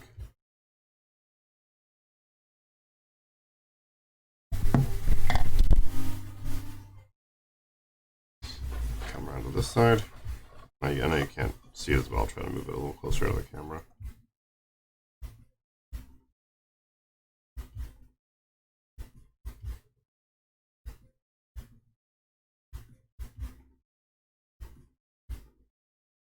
Sorry, one moment.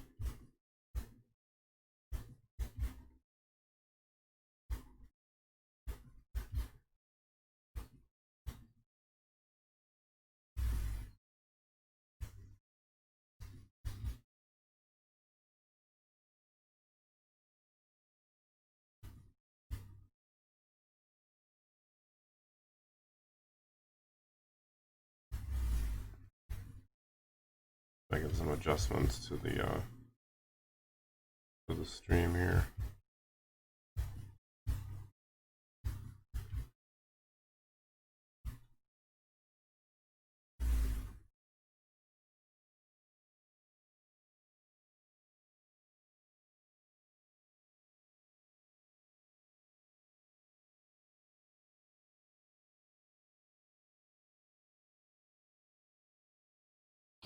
The stream wasn't showing. I wasn't seeing the preview, so I was concerned that maybe it wasn't like on and had been bugging me. So I just took that moment to stop and adjust it. I wanted to be sure that everything was working correctly. Looks like it was. It was just I needed to refresh my browser and I hadn't, so it was just like a non-issue basically.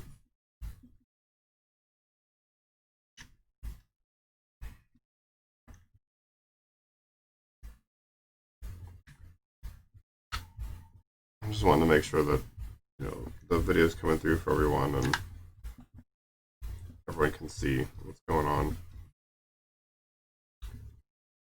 You don't want to jump in a stream and then there's like, there's a chat going and you can hear, but maybe there's no video or something. So I just want to make sure that wasn't a problem for anyone.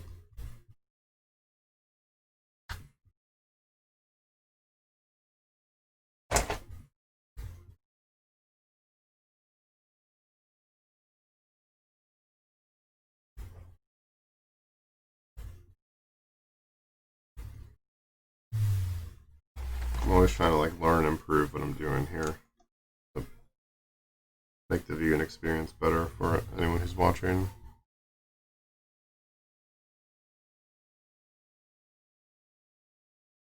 Okay, so now I gotta measure this outer part.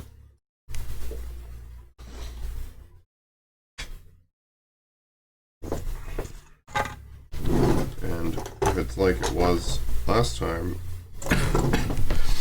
there's going to be a slight difference between the bottom and the top.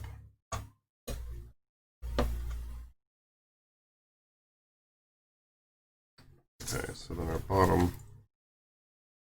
is what? 9.2.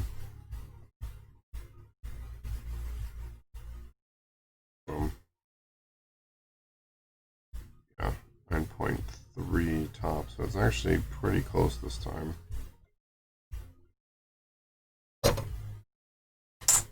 And then let's see, well, let's do the height so we can make sure it's, I think it's still 10 because I can't remember anything. I think it's actually like 10.2. I look at it from this angle. 10 point, whatever. We measured it about 10, so it's fine. Okay, so bottom top, what's our height here? About 10. So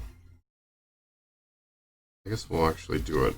We'll put a little bit of a gap so that it's because it's like angled and I don't know which way it's angled, so I think it's easier if I can just do it like this. Okay, so there's 10. So 9.3 2, right? 9.2 is going to be here.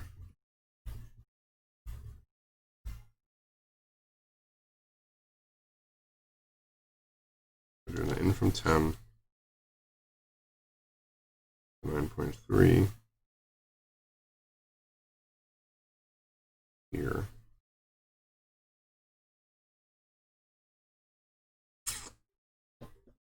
I'm going to guess this side is the one that's not square. Won't work. What am I doing?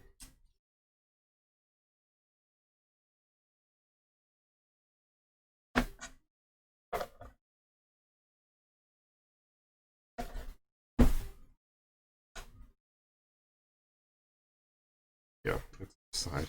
Okay. So then we're just going to go 9.2 from the edge.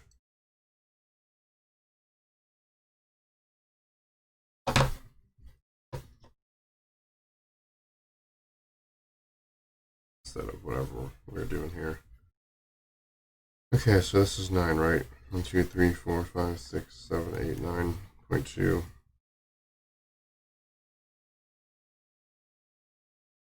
9.3 from the top.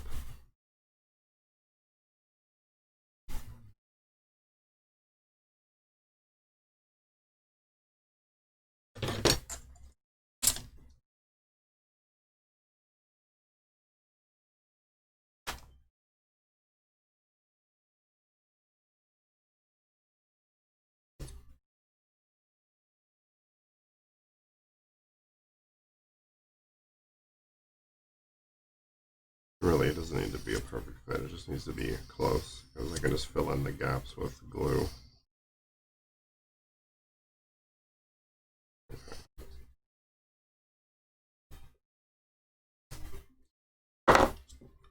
We'll do this. We know it's the top.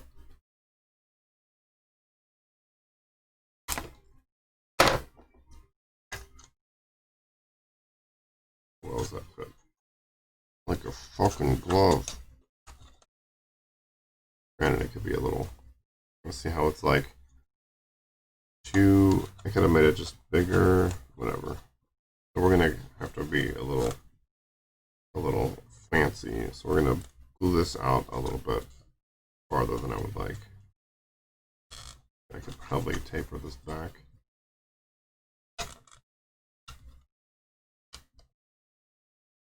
That's about the right width in the front. Okay, so we can kind of leave that there. I want this to be closed. I mean, we're going to vacuum it, so it's going to pull into all those little spots. Let's just glue the bottom.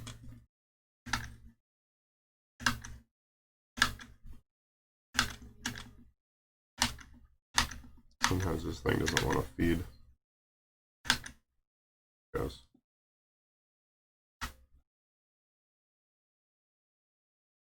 And these parts are kind of weird. I'm gonna do this first.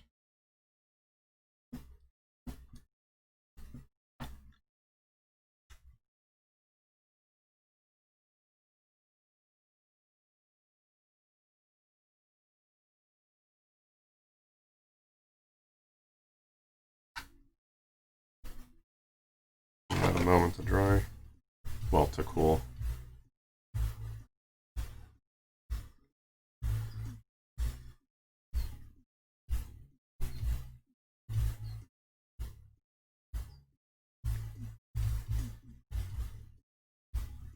Okay, so that should be solid enough. So now I'm going to close up this corner. That's going to be a little tricky. Because this glue doesn't really like bond to this foam. Not like the silicone does. So I kind of have to like coat it almost. And then I'll put glue on the outside. I'm basically going to try to like wrap it in a way. Have the glue like overlap that bonds to the outside. But then because like it goes all the way through and then if the glue hardens up,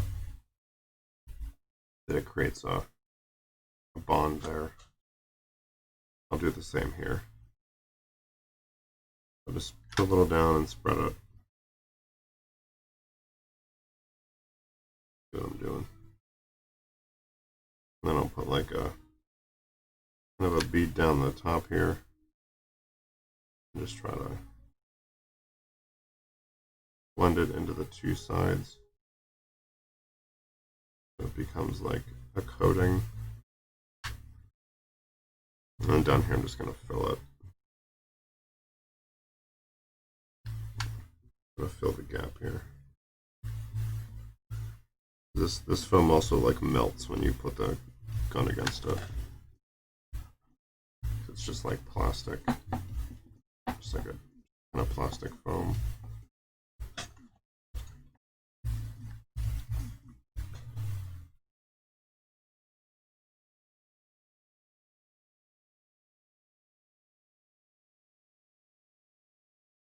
Just do the same to this side.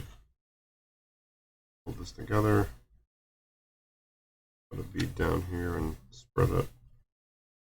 Get like an initial bond.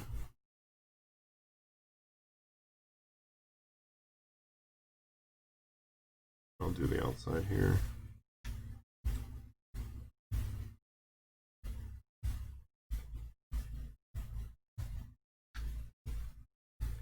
The bead down the outside. Hold down the edge. And just try to blend them. Like it's not a great bond, but I mean for the purpose of what we're doing, it's fine. I can feel it. It's like not set. It still wants to pull apart. Do this and trying to get this all to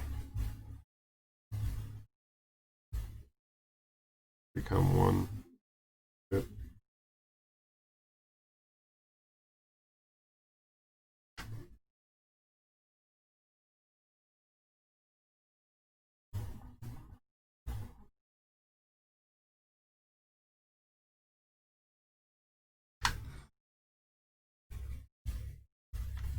So I can add a little bit more if I'm unsure, and it'll like grip the glue that's already there.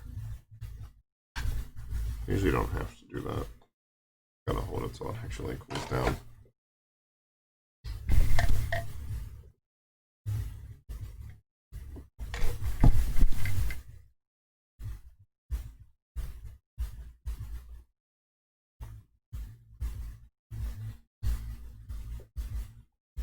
Still like, oh, that's what I can do.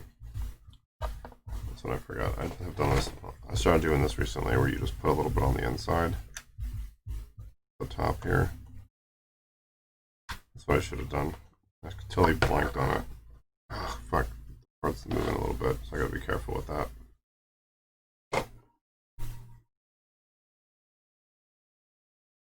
I don't think it really moved too much, but I saw it budge, so I gotta be careful not to tilt that too hard. I just turned it, but I was like getting too excited.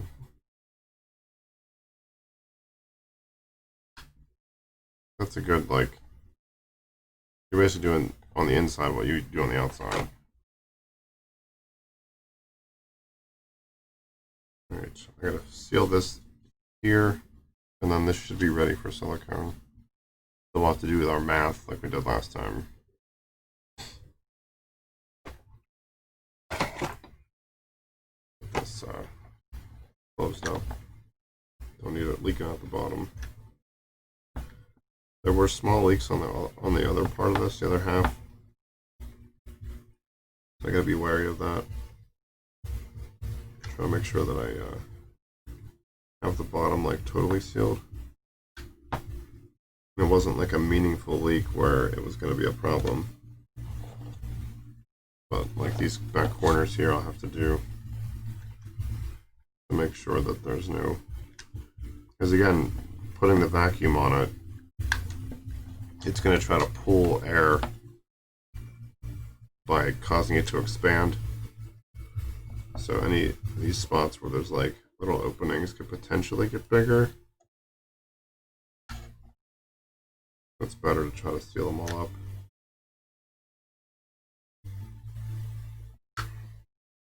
And like once this glue cools, it's hard enough that it's not gonna, it won't. Even if there's like little air pockets in it, it's not going to expand. Oh shit, I forgot to put, okay. So I forgot to do a thing, so I'm going to take this out and do it now.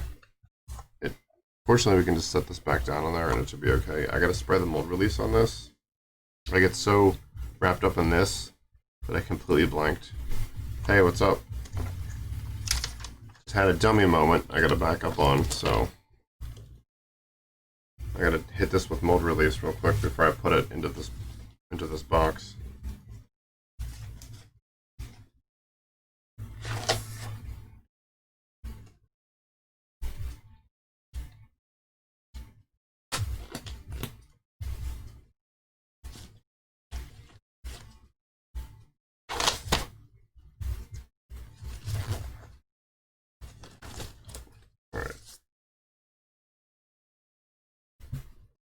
Alright, I'm going to dust this thing real quick on all sides.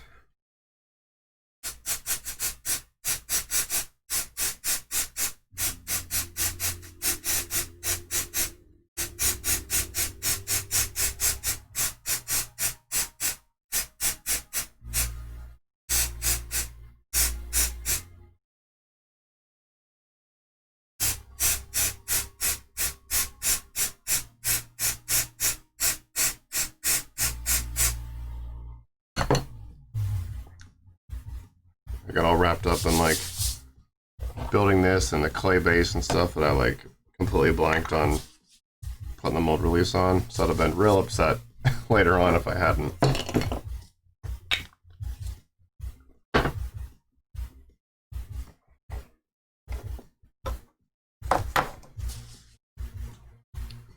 Okay, I'll let this dry for a little bit. I guess I can start doing the math on how much silicone I'm going to need.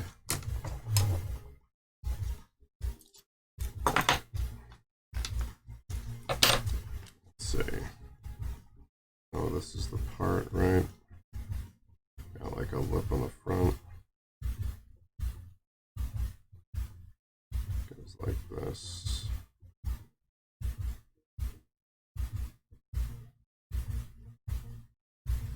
This is the part. Okay.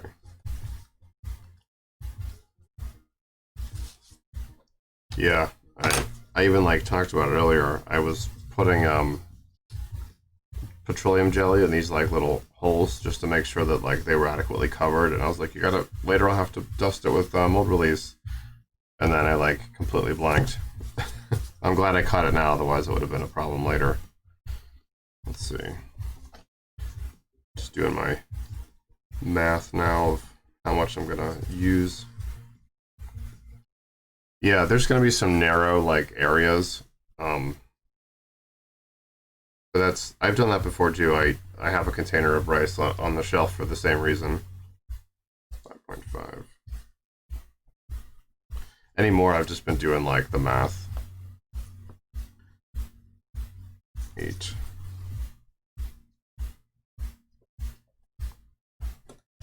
Sorry, my head's in the way. 5.5.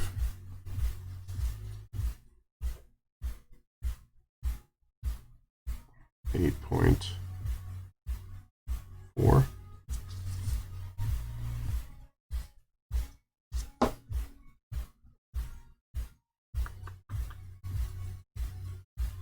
Is that 8.8?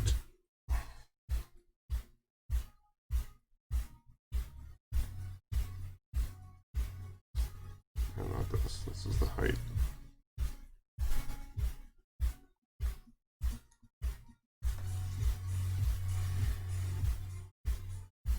Okay, so that's 2.2. Yeah, I do like 3 layers of math to figure this out. I've gotten like a lot better at being like pretty close as far as having almost no waste, which is nice. that's... Okay, so this is the side. This is going to be this space, and then this is this space. So then this is probably going to be a third of that. Subtract it off. Okay, so if this is 2.2, then this has to be 3.3. Same for the top. The height's 8.4. The width is 8.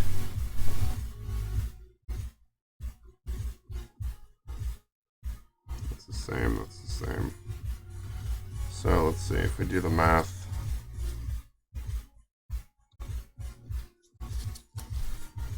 So our total volume is going to be 8 times 5.5 times 8.4, 369.6 rounded up is 370.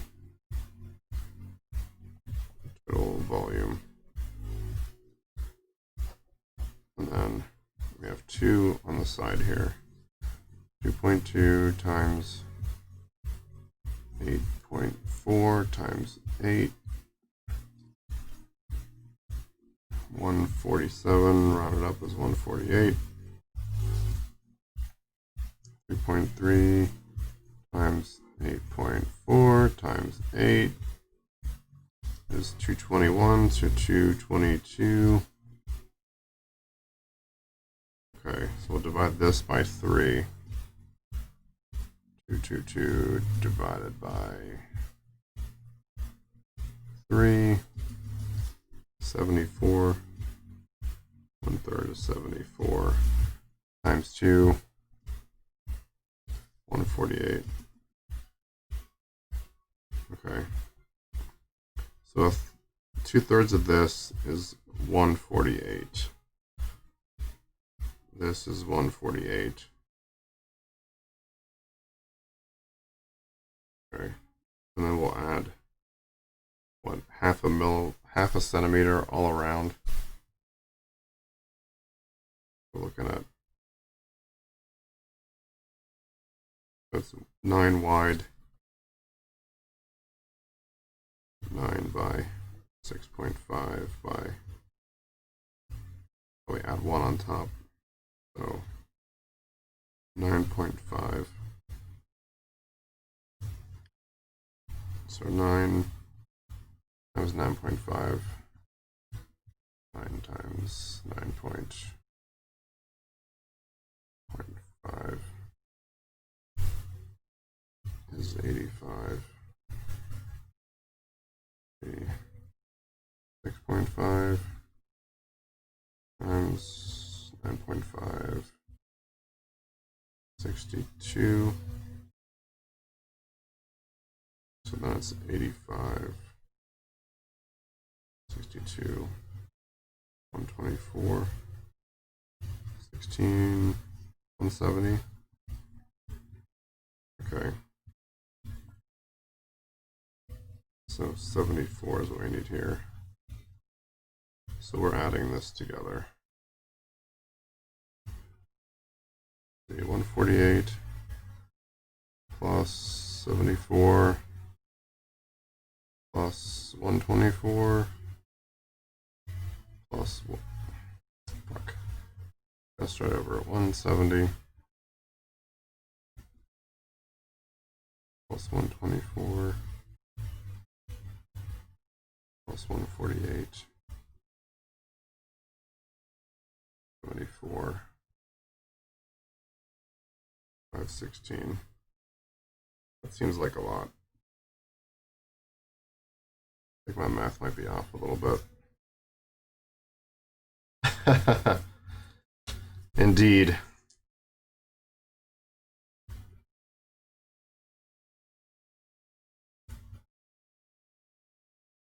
Oh yeah, I need to take the volume of this box. Okay, I see where I goofed up at. So I need this total volume, and then I take this total volume and subtract it. I also need to account for the bottom here. So I did my math's a little off. I gotta check my numbers and do this again. Where's my tablet?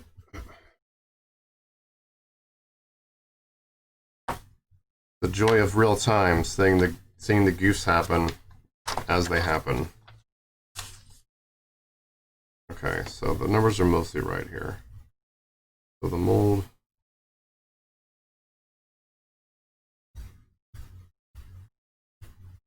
8.5, 8.4. Those numbers are still right. The box volume, 9, 6.5, 9.5. Okay.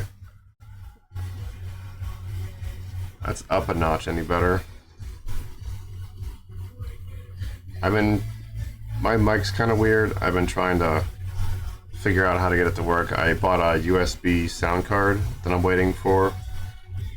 So, because apparently my machine doesn't have like, it doesn't like preamp the mic.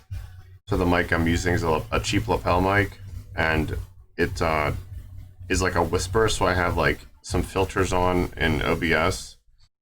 So I was trying to figure out how to get the audio to be higher, and I didn't realize it was like the background was so low. I did like a test recording and it seemed okay, but it didn't have music playing, so that's probably what I missed.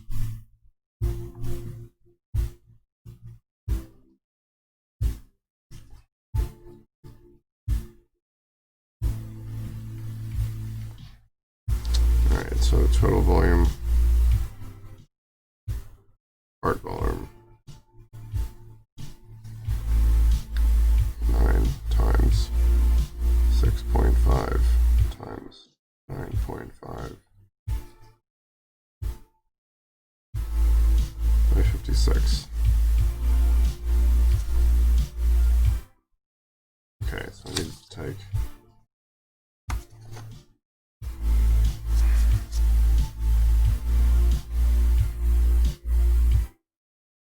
6.5.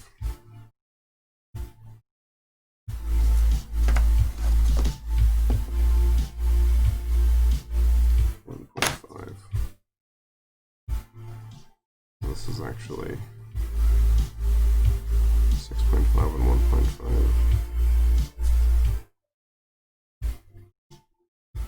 This is 6.5.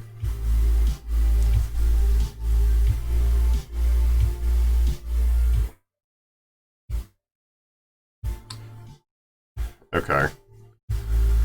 I'll have to figure that out. I'm not sure if, I know you can do like an input audio on OBS, I just haven't messed with it. So that might be a way to do it. Just have the music playing low for me, but then it is considered a separate track. I don't know. I'll have to look into it. As a visual designer, audio is like not a thing I know much about.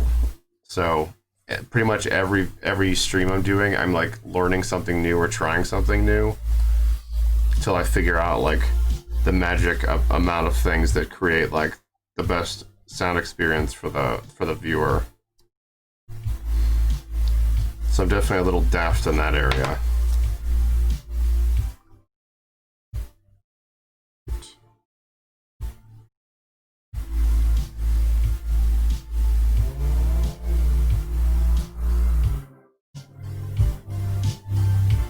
I'm bumping it up a bit. Let me know when it gets too loud.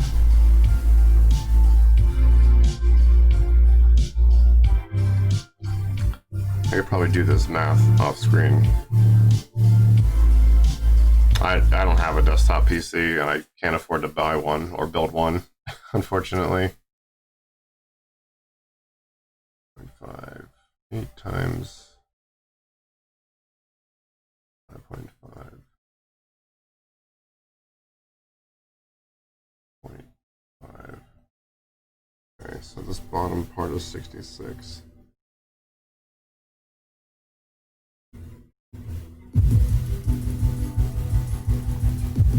Okay.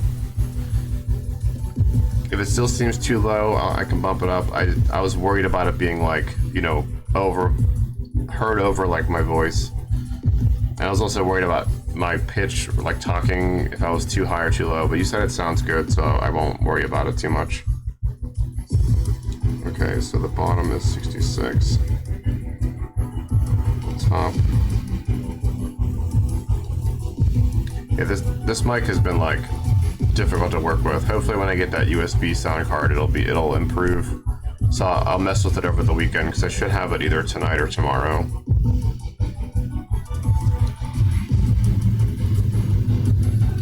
Okay, so like this is 6.5 times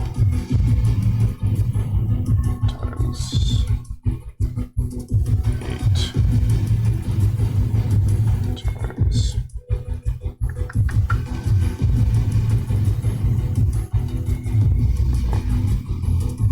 6.5 times 3.3 times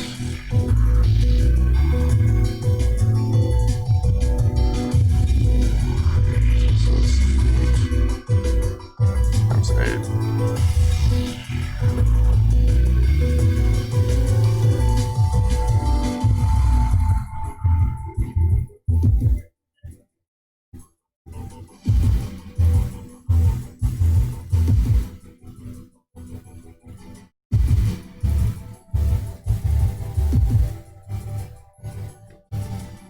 Okay. Yeah, I messed with some filters to keep the volume from getting too high and then too low. So it's probably just not like the optimal settings. So I'm reading about those too.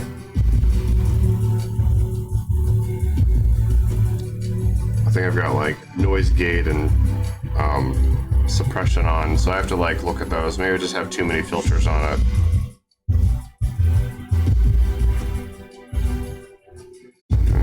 Shapes here.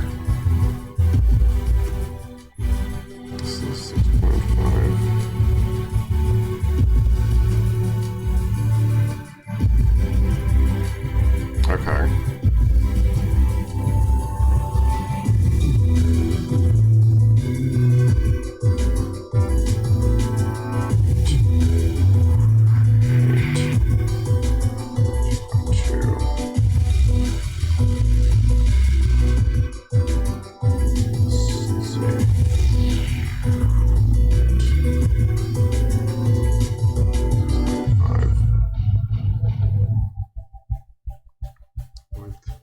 Height, depth, width, height, depth. Okay. Okay. So I'm like doing my math off screen, so it's like I don't have a number pad, so it's a little slow. Times 2.2. I guess this is 114.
Should be my part volume. So we're looking at, let's see, 114 plus 116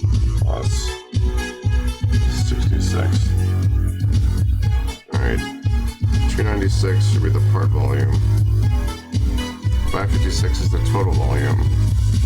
So then we're going to subtract this from this to get our silicone volume.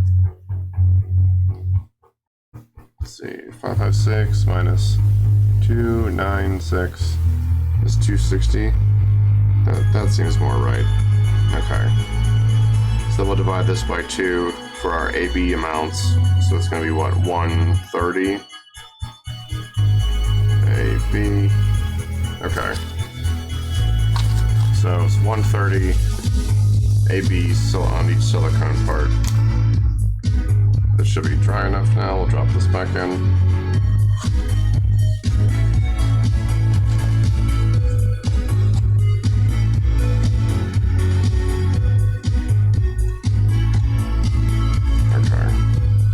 That should be good. So we'll set this aside. Mix up silicone.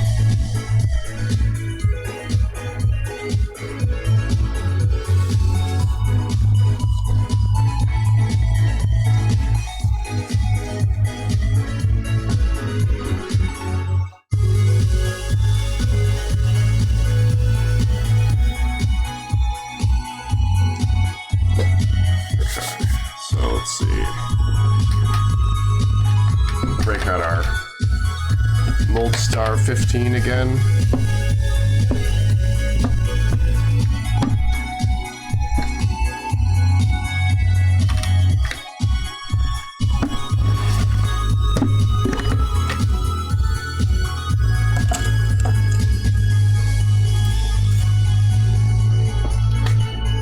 We shouldn't need too much stirring. We just used it like a day ago.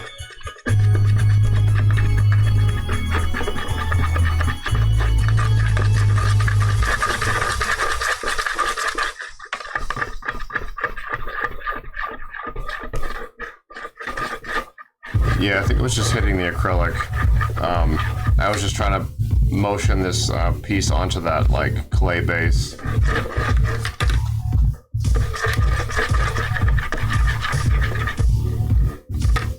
Yeah, I put the glue on like last, so I wasn't at too much of a risk of like cracking the seams like I was doing the last time.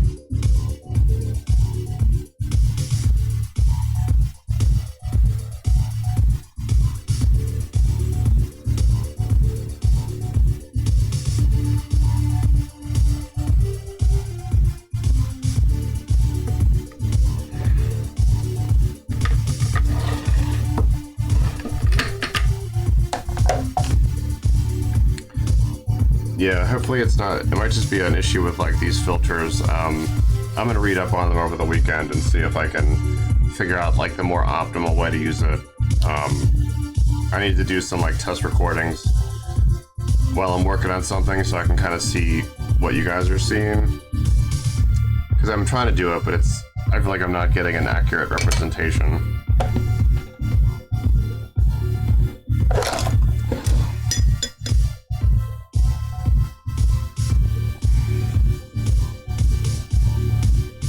Okay.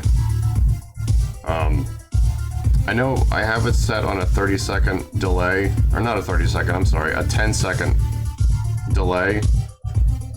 And it says my quality is excellent. It might just be, I don't know, it could just be a connection thing. I only have 5 megabit internet, like up, but from what I've read, that should be fine. It's unfortunate that it's so long of a lag.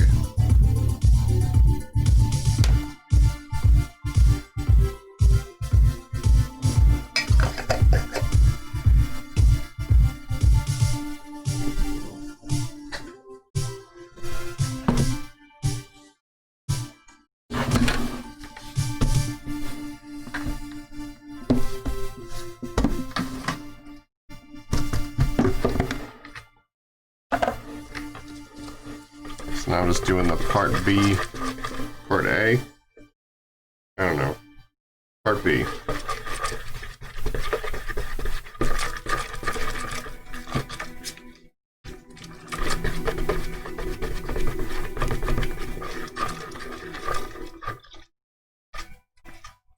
Yeah, it could be that. Like, I think I'm set to. They have a Twitch server, and I think it's in Arizona. I might actually be in Phoenix. So you'd think that I'd be faster, but it might just be like the time it takes to get across the country.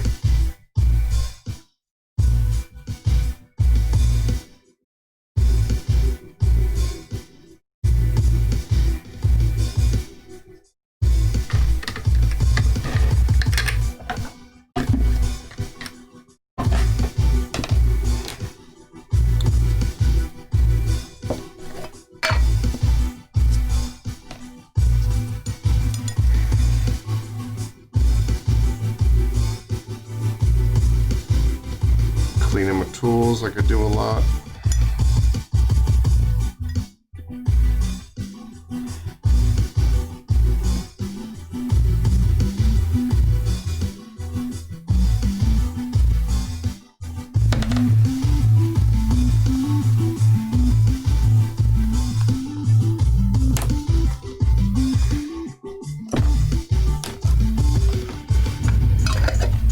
Yeah, I'm gonna have to go back and watch this stream later. Like, I should watch it tomorrow, and so I make some notes on like what you're saying, and see if I can figure out how to fix that stuff, or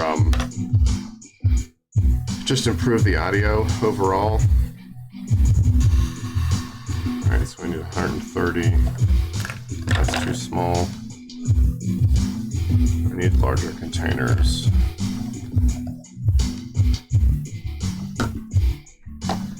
Got 130 there.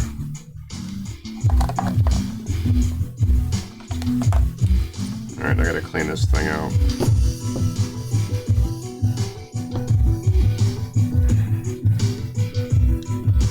I think this is from like last week.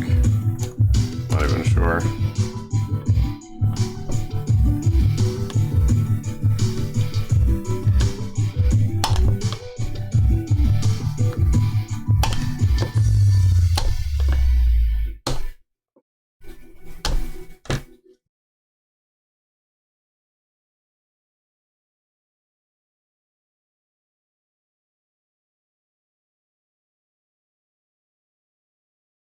Okay. I've like been reading a little bit about audio and whatnot, and just a lot of people asking questions about like, I'm new to Twitch, how do I do X, Y, and Z? And there's just like a myriad of answers. Everyone's like, do this, do this. And so I don't really know what to believe, so to speak. I mostly don't like to work in silence, so I'd like to have, you know, some type of music on. I guess it's just a matter of like, as long as it's not detrimental to the viewer, whether it's the music I choose or the level.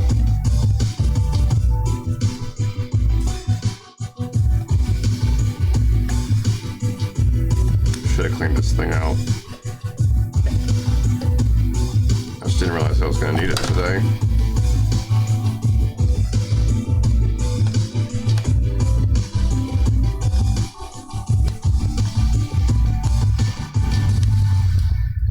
I have too many like uncleaned of these beakers. Really got to make time to clean them all this weekend, but they're ready to use because I don't have too many big ones. Of course, there's like just enough silicone in here that it's a pain in the ass to get this out. Let's see if I can find another one. This is taking too long.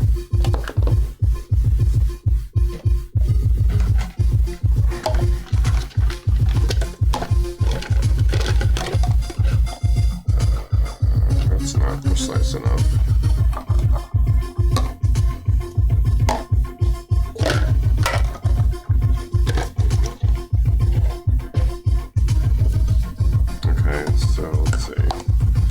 We'll have to guesstimate. 125, probably like So if this is 125, 35, 45. So it's like somewhere between these two. Or between these bottom two.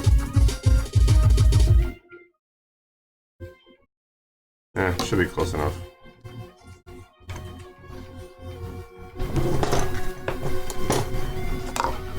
So I guess we'll do this one first.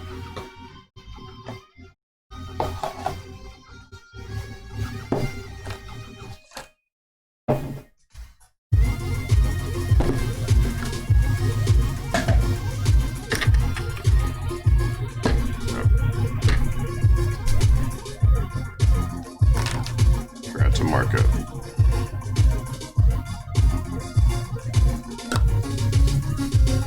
Like butterfingers today.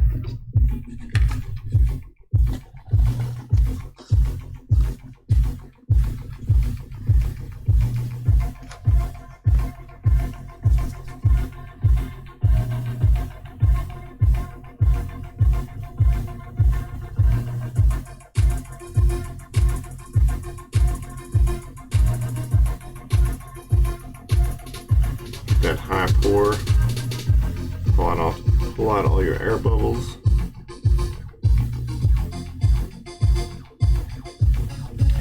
The silicone is not great, but it's pretty friendly as far as like how much you need to vacuum it. As in, you don't often have to.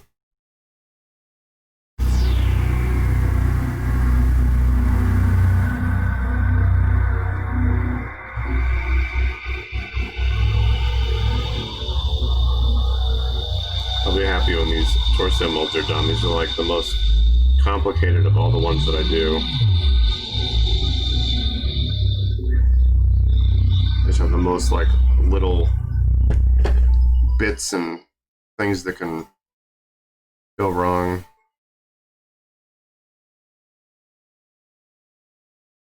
Arms and legs and heads are easy compared to this thing. Okay, we don't need lyrics. Come on.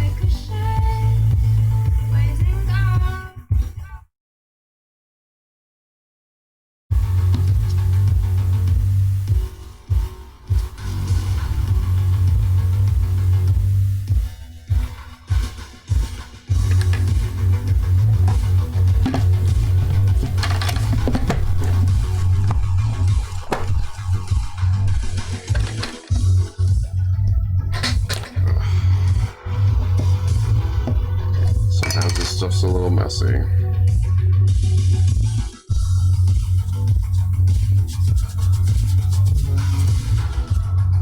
Crazy, right?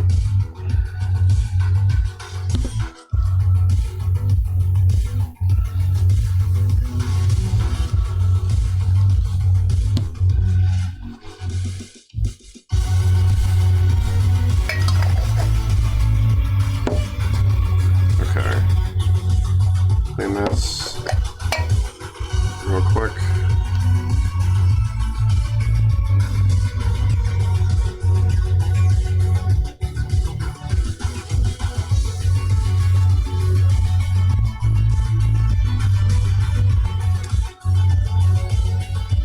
Yeah, I'm trying out this, I read about pretzel rocks. It's some like, some kind of, streaming music app for like streamers or whatever. It's supposed to do royalty-free stuff. But this is the first time I'm using it. It's alright so far. This is definitely a little more like industrial than I would like. Not that I don't like industrial, but it's a little more aggro that I'm looking for. Let's see, get this half poured.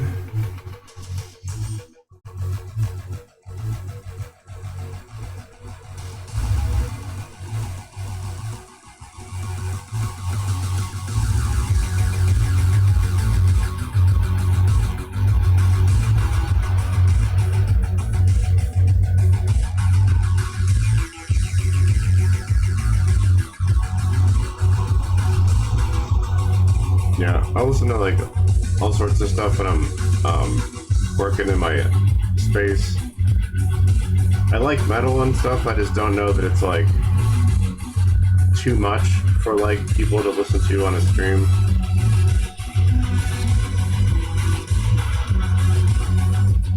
This reminds me of like Frontline Assembly and sort of like 90s industrial rock. Looks good. It's about 30.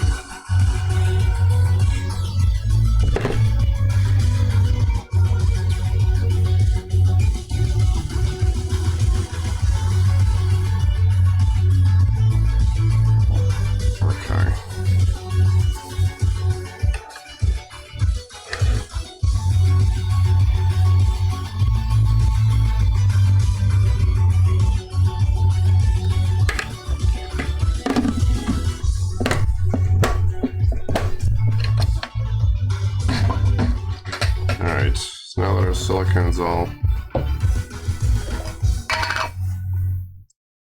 Yeah, that's understandable. Like, synthwave is probably... vaporwave, like, is probably what I'd normally listen to. I've been on a kick for that stuff for at least a year. To the point where I wonder if I'm like, I need to shake it up. But it's also really good, like, background music.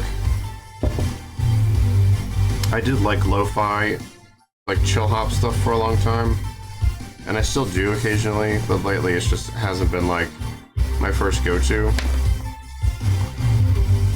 Okay, so let's see. This is ready. This is ready. No lyrics. Come on.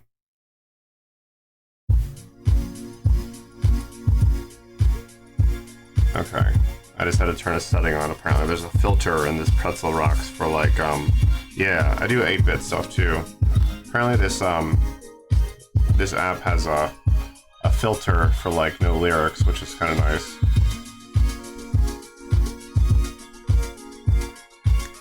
I could do 8-bit stuff on my next stream. Change it up a little bit. Alright, so I'm gonna prep my vacuum chamber, which is off to the right. My right. I have to set up a vent in my window and get it like ready so that I can put it in immediately as soon as I'm done mixing this. So I'm gonna step away for a moment.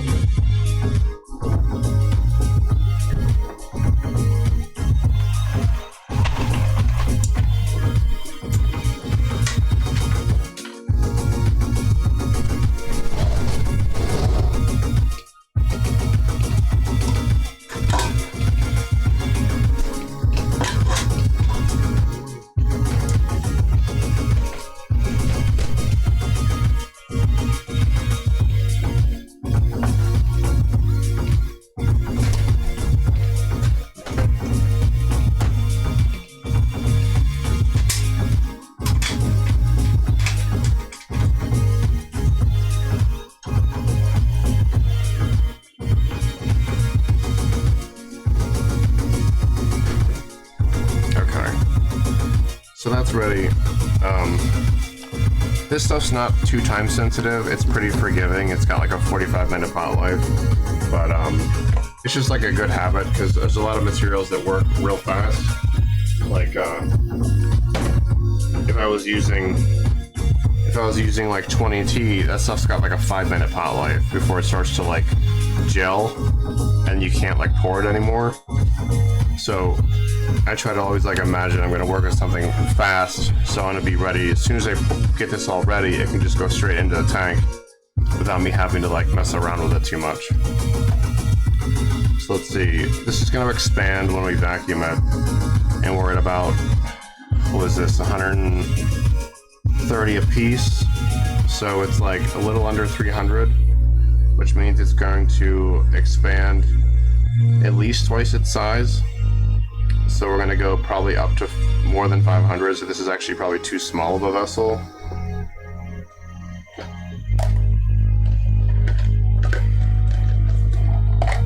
So instead,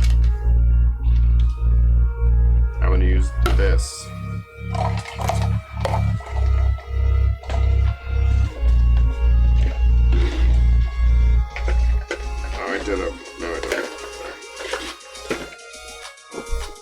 So this is a quart, so it's more than big enough. It should be clean too. Actually, it needs wiped out, so I'm gonna wipe it out real quick.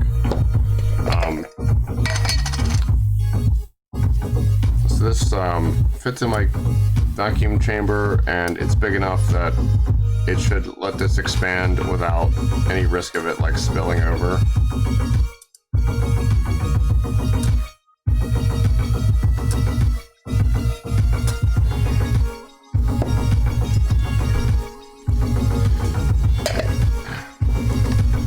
So like, thanks for all your suggestions and help, Sabertooth Master. It's been like really helpful. You've like kind of been mentoring me in a way through this, so I really appreciate that. Because I like totally came into this blind. I didn't know what I was doing, still kind of don't. But it's cool like to have someone, you know, hanging out frequently that's like, hey, this is off, or that this could be better, and it's just been nice to like have that, you know. So just thanks. I keep wanting to call you Master Sabertooth, like some mix of He-Man and X-Men.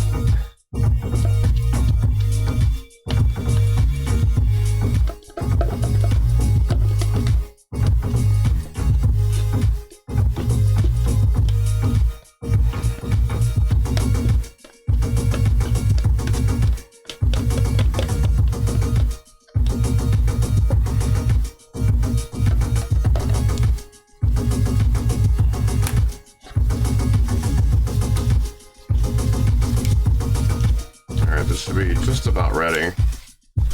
I'm going to dry it out a second time just to make sure there's no leftover mineral spirits so it doesn't mess with our silicone.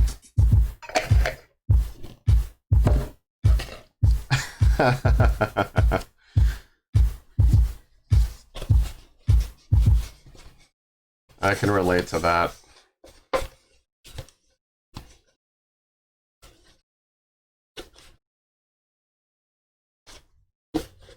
My partner will often tell me that she's like, I didn't need help, you know, I can do this on my own. I'm like, I know, but I want to help. Yeah, this is good, right? I thought it sounded like it was cracked, but it's not. Okay, so this is ready to go. So we'll do this one in here first.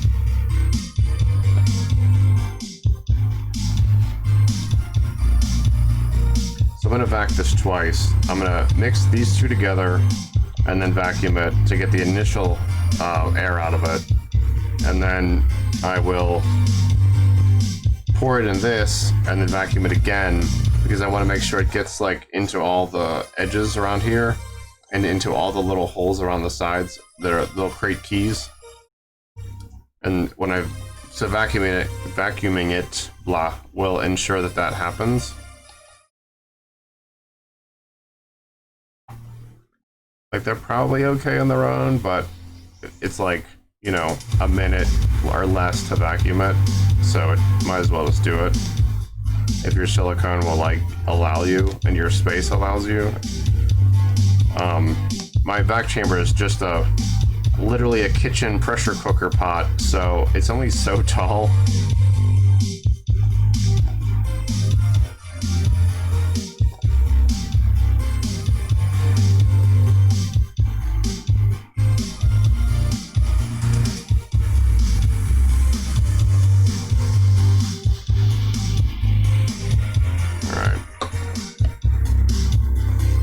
Scrape this off.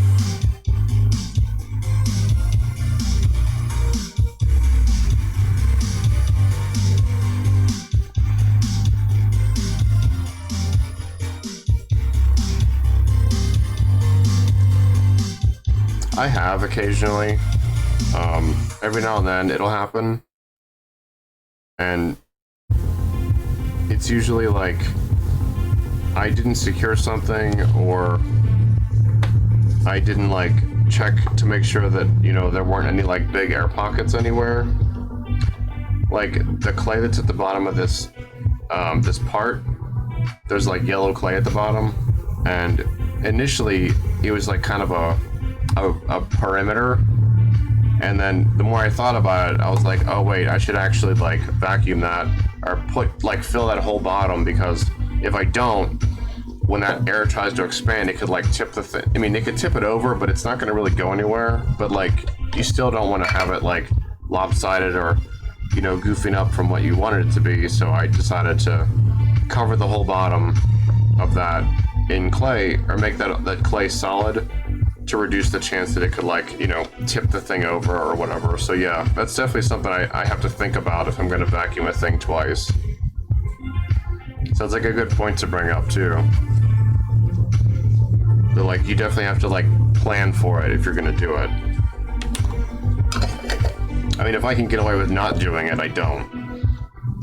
But just some parts, like, you know, it kind of just needs it. Because like I said, the other half of this, there are those post holes, so that like, if I don't vacuum it, there's just going to be like air pockets trapped in there.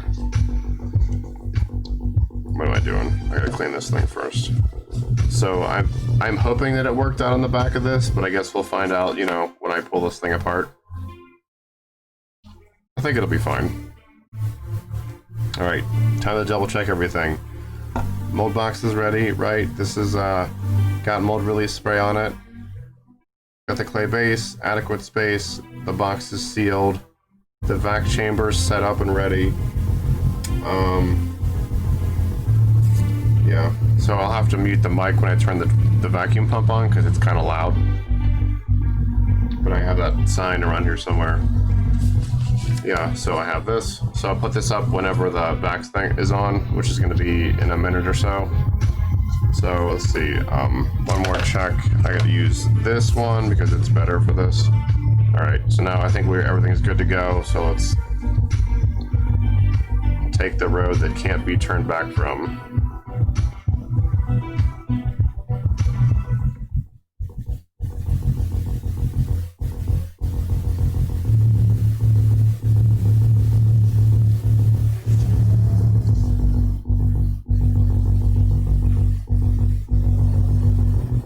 I don't feel like waiting for all that, so we're just gonna help it along by scraping it out.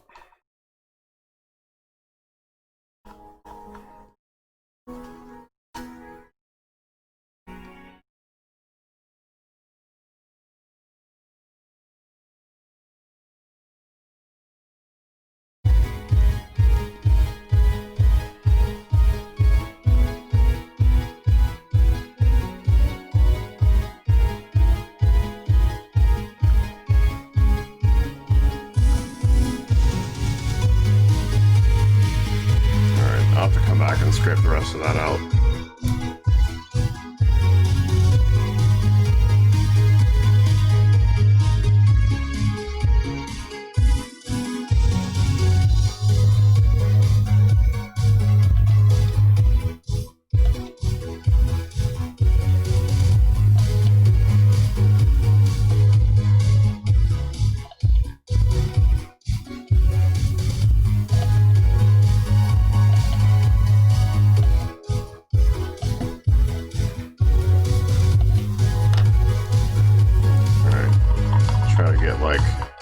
As much of this out of here as possible.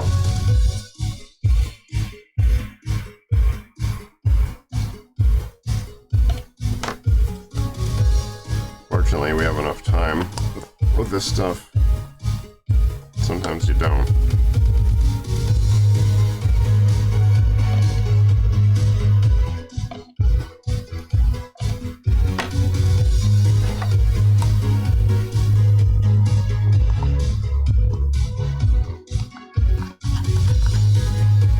That's pretty much all of it, that's fine.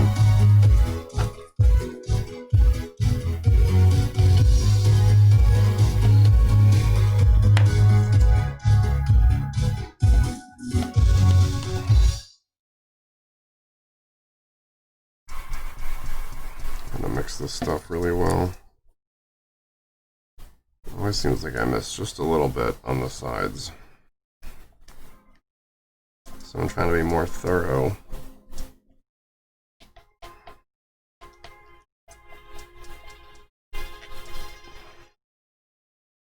Get this crap on the sides here. this is gonna like rise, so I can just scrape up the sides.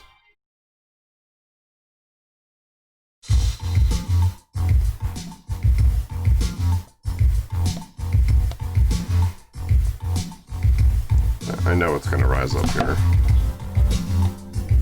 Try to get as much of this in here as I can.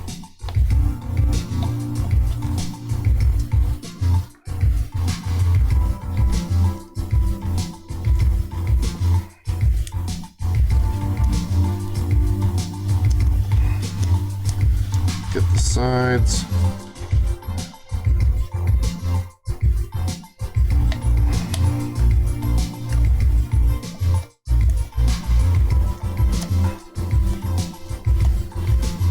Like bacon, you gotta make sure you scrape the sides really well, because if you bite into a clump of baking soda, it's disgusting.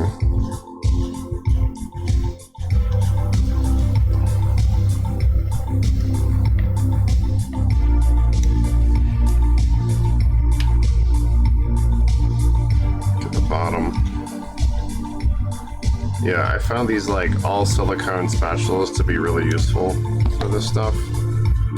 And for resin too, for the same reason. Like, it's just easier because the whole thing is basically a scraper. Alright, that looks pretty good. So, wipe this thing off real quick.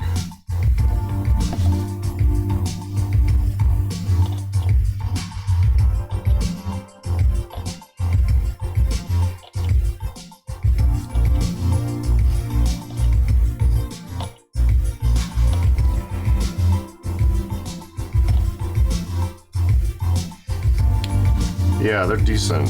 I have 3 of them, but I use this narrow one the most. It's also like nearing the end of its life. It's getting like kind of stiff. That's why the end is all chewed up like this. I ended up having to cut it down because it was getting like really brittle at the end. Alright, I'm gonna put this in a vac chamber, so I'll be right back. Is this right side up? Yes. Okay. I'll be back in a minute. Well, actually, I gotta mute the mic.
Okay. So that's how much it expanded. Like, at least twice its size. Alright, I'm gonna pour this stuff in here.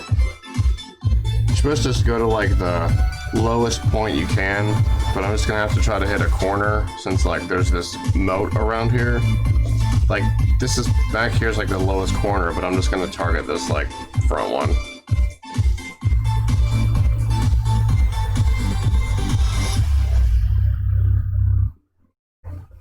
I'll try to do this like high pour to get it down the side.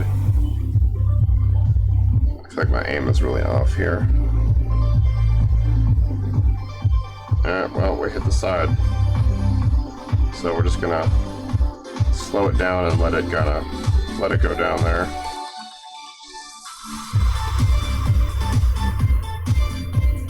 Alright. I guess we'll just have to pour it kind of slow.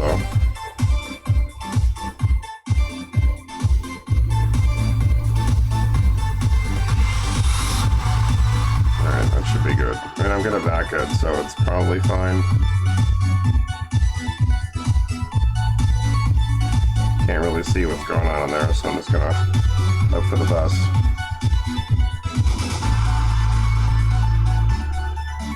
And my thing split, so I finally gotta trash these.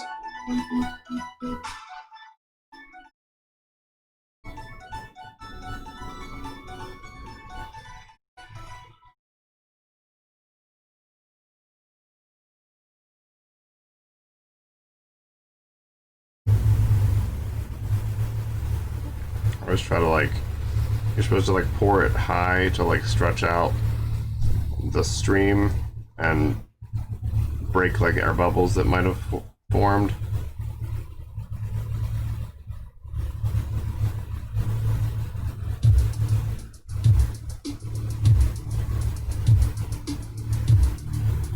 Because those peg holes are horizontal. I don't want to pour it too fast because then it's just going to cover them.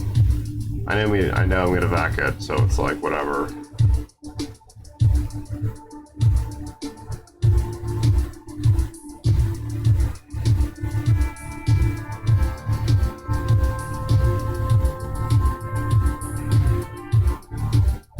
Oh shit, there's debris there. Fuck.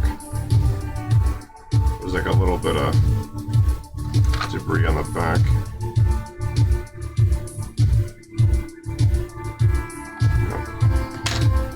Price to pay, I guess.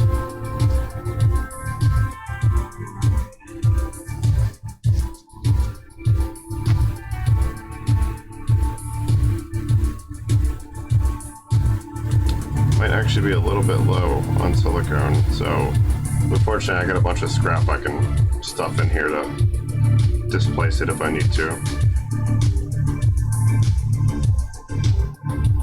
I still gotta scrape it yet.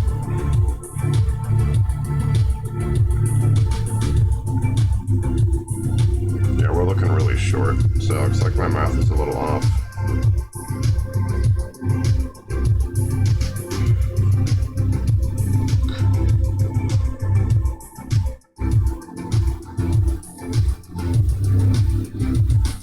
Alright, I'm gonna start scraping.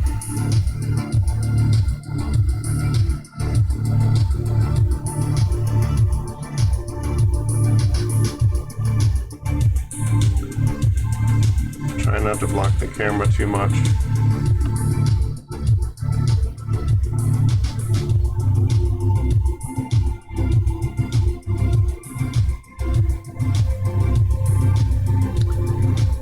I've thought about doing that. I'm always worried it's not going to fully bond.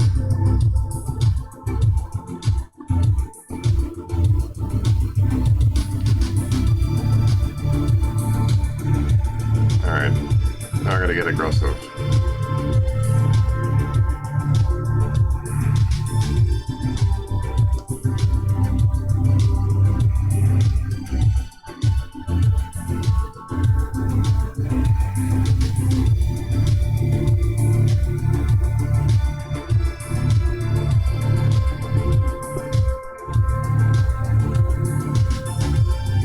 This should be fine. I've got scrap resin I'm going to put in here, or scrap silicone I'm going to put in here. I just want to max out what's in here before I start using it.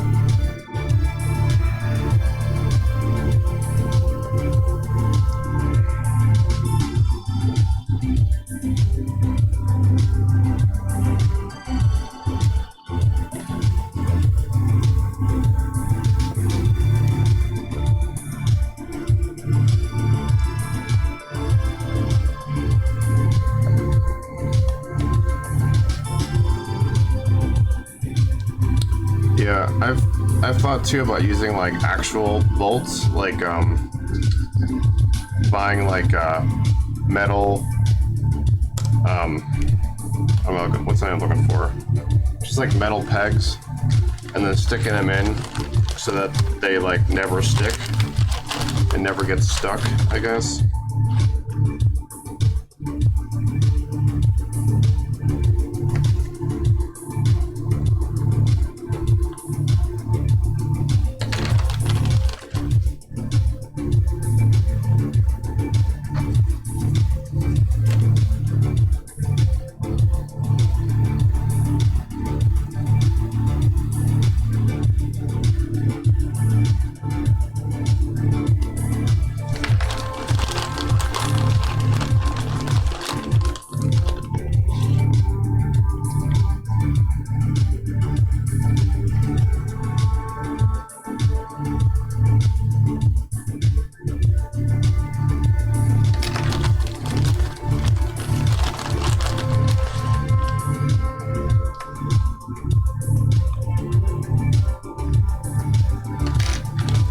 I hadn't thought about doing like actual like bolt type things. That's a good idea though. Like silicone bolts.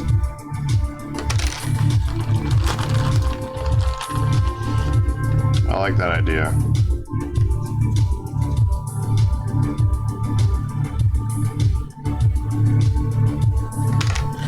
This is the game where we see how much junk we can jam down in here to make this work before it stops going down.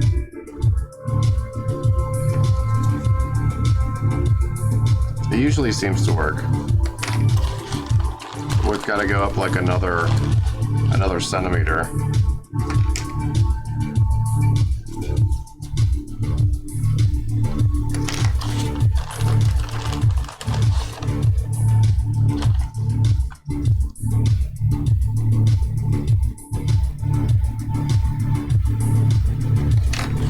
Actually, I'm gonna back this right now before it gets too tall. I need to make a little, these are shot. I need to make a little, lip around this thing.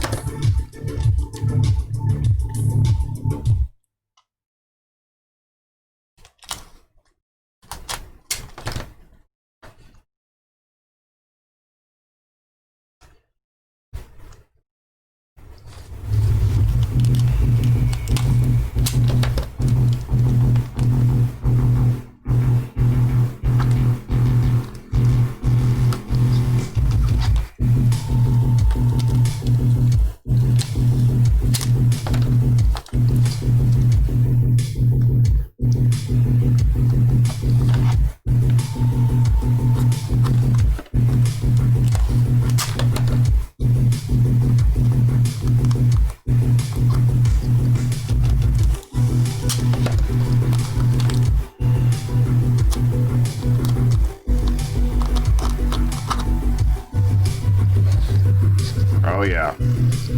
I gotta mute the mic again. I'm gonna run the compressor, so I'll be back in a minute.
pulled a decent amount of air out of this thing.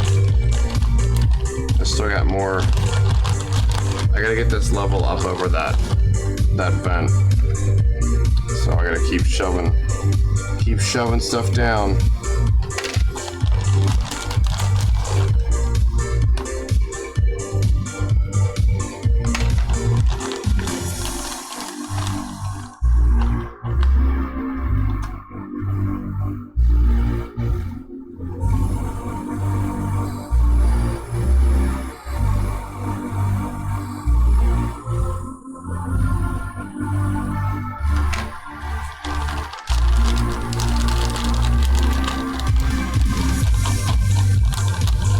Starting to run out of time on this thing.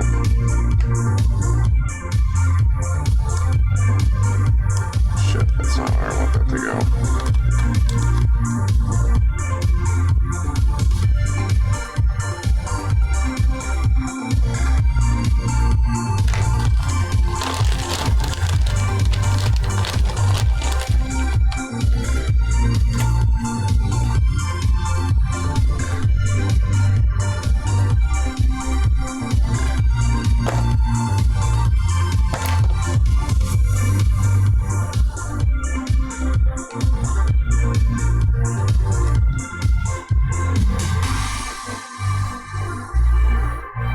Yes.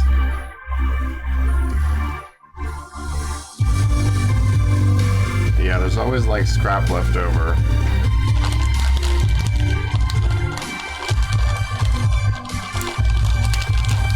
And this is when it becomes really useful. When I gotta like take up space.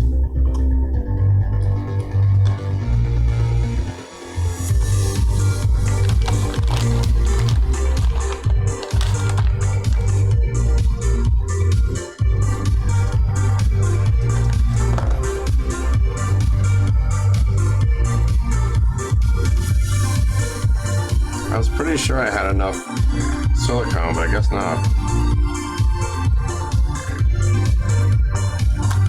It's good to have all this scrap around when you don't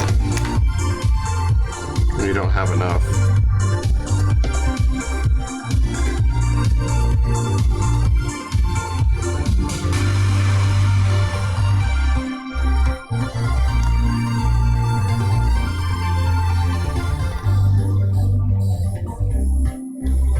Getting close, another half a centimeter.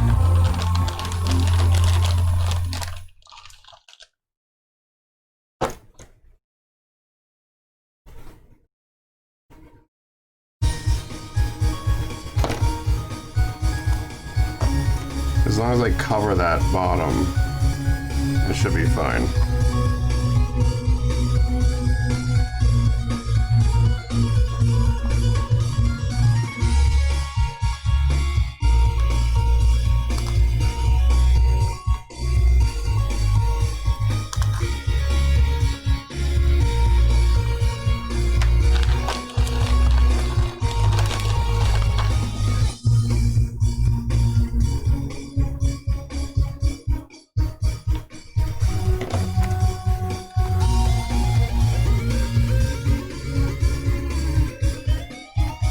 Getting close.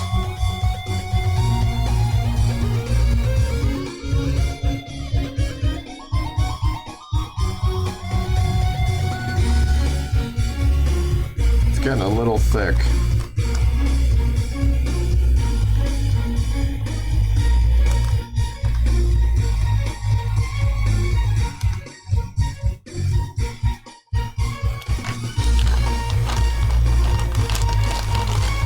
It's almost like a race now. It's like, can I add enough chunks before it starts to solidify?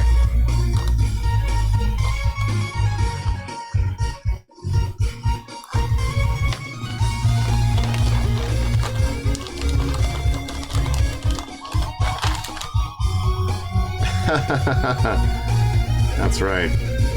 Yeah, it went from being like pretty chill synthwave to like a dance competition.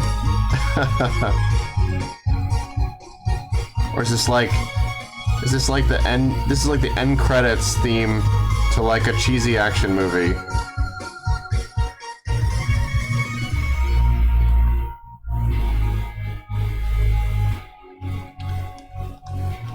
It's like what I imagine the end credits to Doom Annihilation is. Which I have not seen. And I'm sure is a treasure.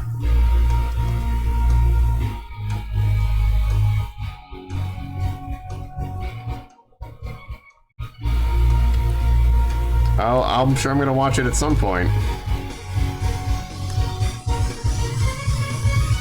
So, I mean, it's like, you know what to expect. It's just gonna be like mayhem.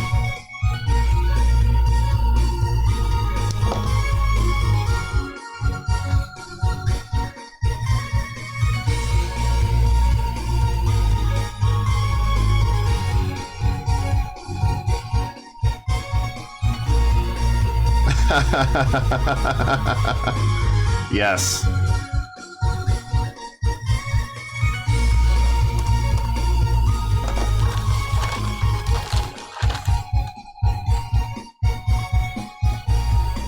I mean, we both laugh, but it probably is actually like the end of an RPG or something. Like from the soundtrack to I don't even know what a good RPG is anymore. I only play the same games I've been playing for 10 years.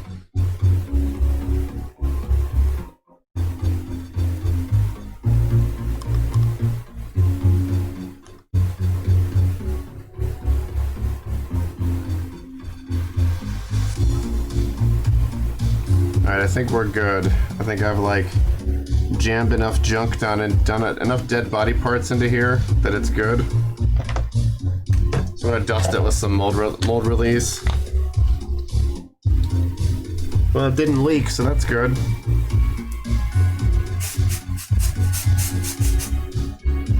Alright. So dust at the top and mold release, it should help those bubbles like break as they come up.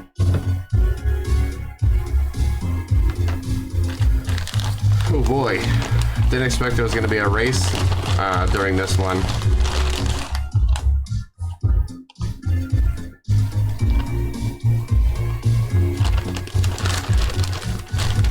I have not played that.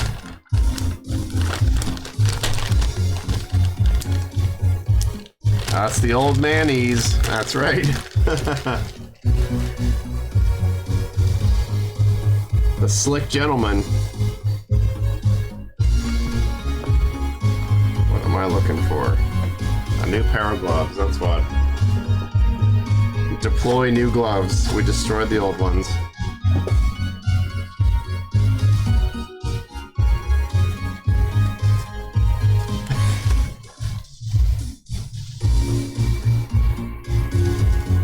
I mean, how is that not like the name of like a sex lubricant or something? Man-ease. It's hilarious. It's a golden opportunity missed. Nice. I have not done any. I downloaded Fortnite and never played it. That's about as close to Battle Royales as I've gotten.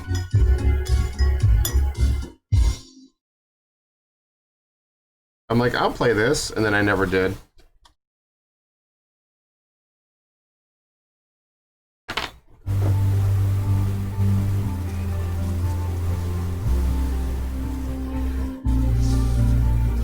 Now was the time when we clean.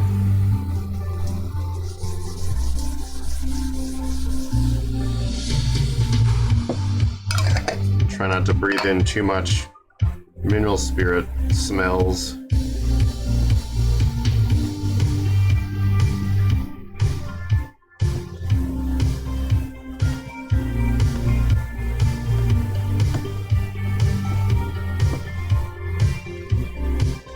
Yeah, I just never got around to it. I downloaded it for my iPad, like when it first came on mobile. And I just like never played it. And then I think I downloaded it for my Xbox One, and I just haven't played it. Yeah, I'm console only. I don't play PC games. I just don't like a mouse and keyboard. It just never made sense to me. Not like didn't make sense, but it just doesn't feel intuitive. Okay. I've heard Titanfall is really good. Like that it's fun. I know it's like dirt cheap now to get, so I've been thinking of picking up Titanfall 1 and 2 just to play them.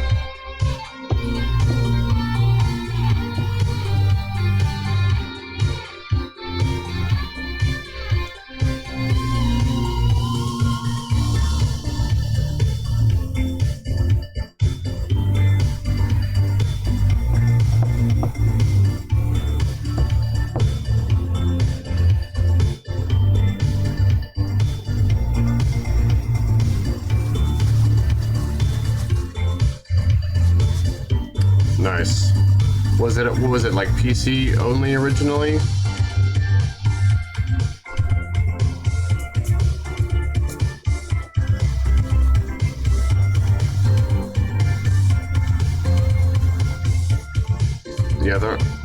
Yeah, Titanfall's definitely on my list. I almost bought a copy last week, used.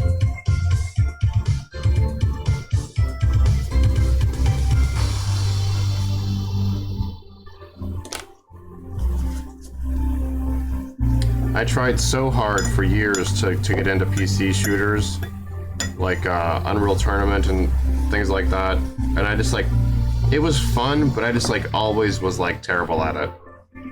I don't like the navigating with the keyboard.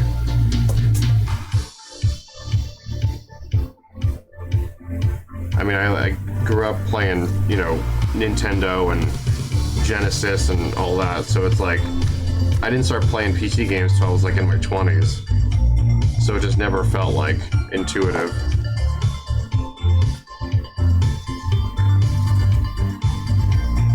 Like, especially stuff like Command and Conquer and like games where you have like a different function mapped to like half your keyboard buttons.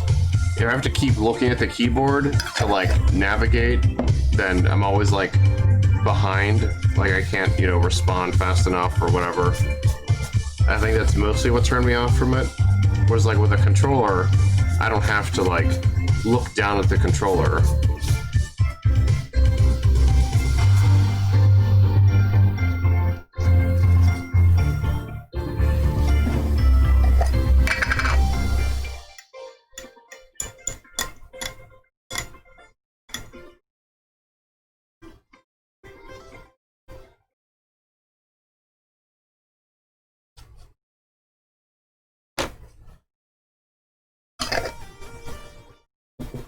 Yeah, they just like never gelled for me really at all. I couldn't get it to work. I couldn't get it to like stick in my mind. I still like only can touch type like maybe half as good as I should be able to.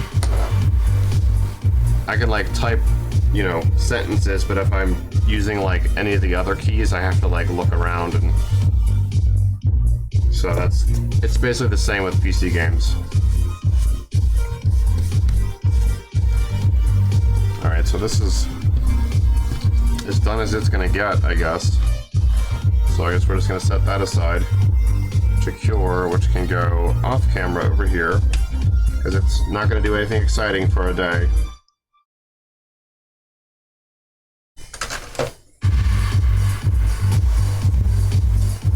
Let's see, what is next?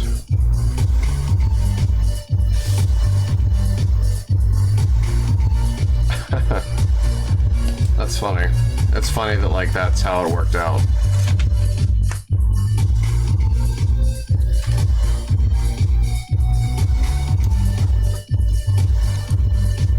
Yeah, my parents didn't buy me a console.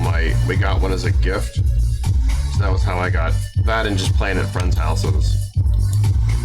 You know, back when you would like go to your friend's house to like play Nintendo and have a sleepover, because, you know, that was the early 90s. Late 80s? I don't know. I got this thing I need to fix. So I can take these gloves off because I don't need these anymore. Actually, I gotta clean these two and then I'll move on to this. These need to be cleaned. And then I think I'm good for cleaning stuff.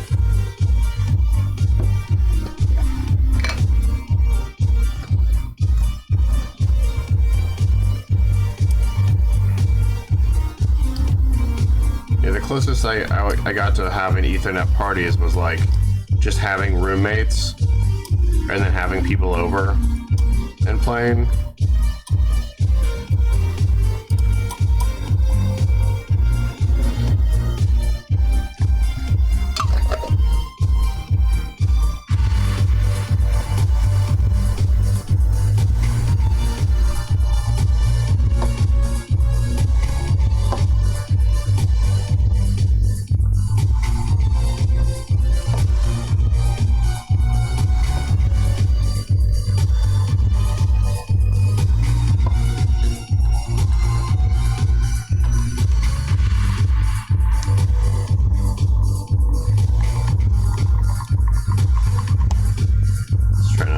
Stuff everywhere, which I always seem to do.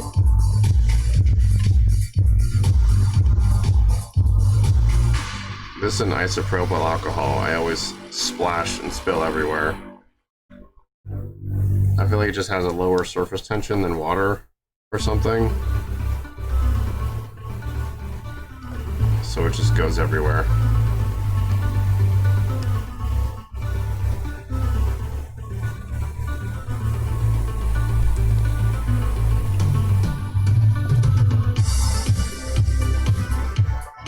Oh man, the first time I played Duke Nukem was in high school. I was taking a RoboCAD class. Haha, nice.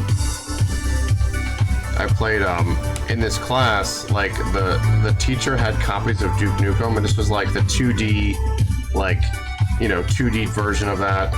It's like kind of like a platformer. And so this is like pre-Windows 95, and like if we finished our work like early, he'd bust out Duke Nukem and let us play, which was pretty awesome.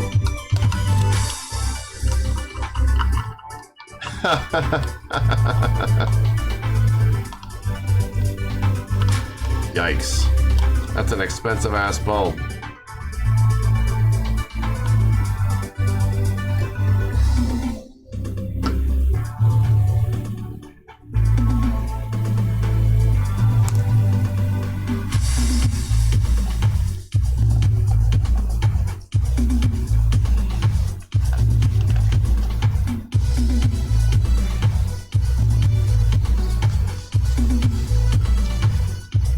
How's that delay? Is it still like half a minute? I can't really tell. It seems like it is probably kind of long. I may try to bump down my delay in OBS and see if that helps. Because it's a 10-second delay now, which might be too long. But anyway.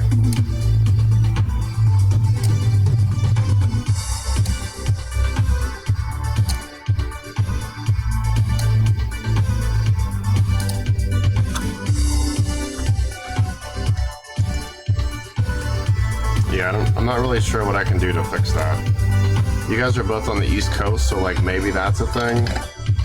Oh man, 60 seconds, that's rough.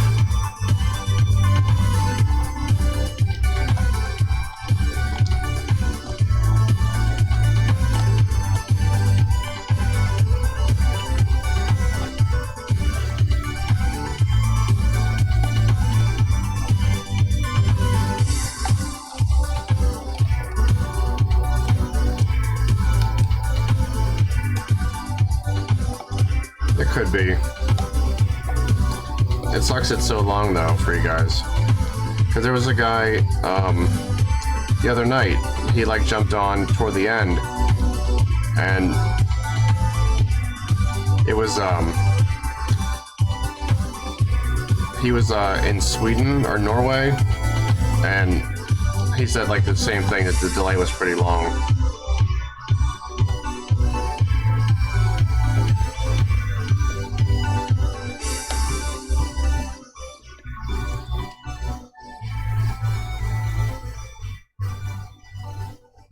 Yeah, I don't really know how to measure, like, you know, the effectiveness and stuff. I've got it set 10 seconds. Kilobits is like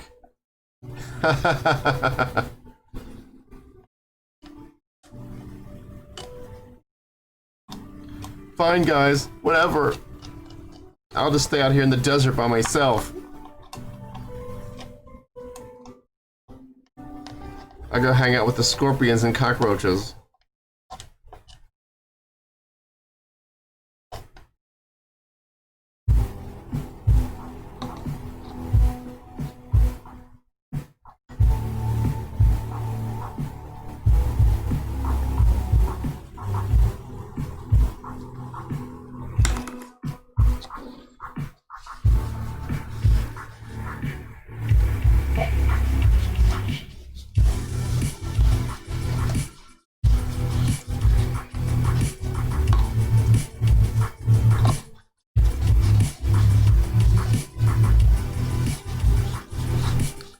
That's gotta suck.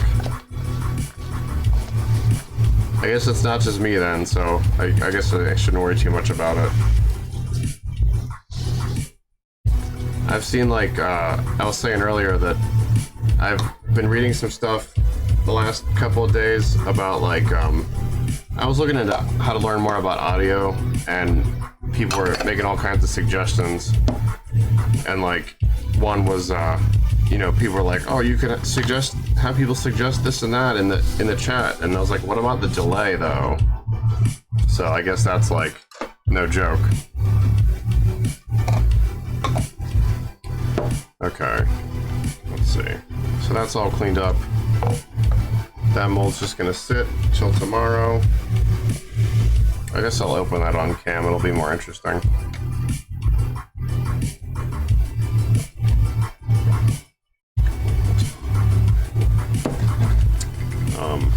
Put this aside. Okay.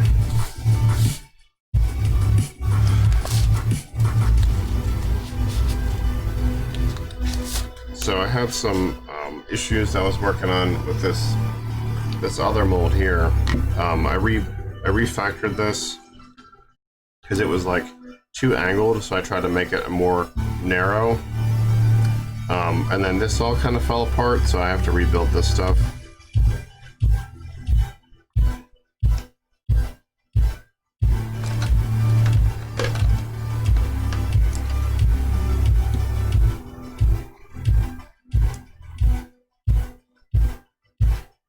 Yeah, I've seen some stuff about like choosing songs and whatnot. I'm not sure like how it would work with, you know, the kind of the stuff I'm doing here, but there might be something. I can't really like make stuff on demand. This doesn't really work that way.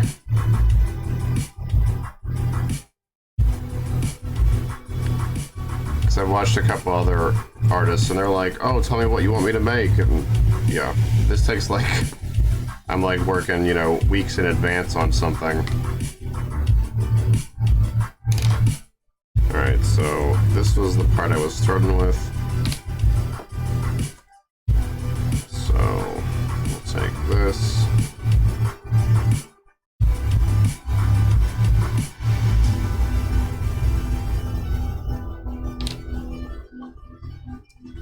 So I gotta fix this thing.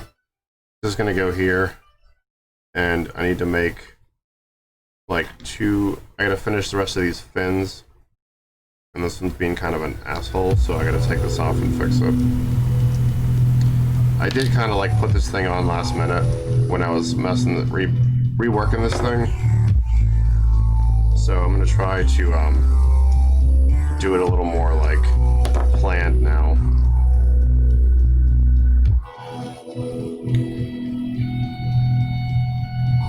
Okay, so this needs to just be glued onto here.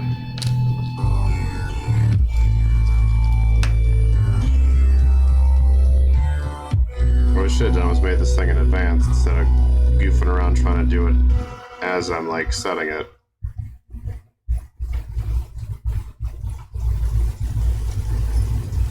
But the rest of this thing is pretty much ready to go. I just need to finish this thing.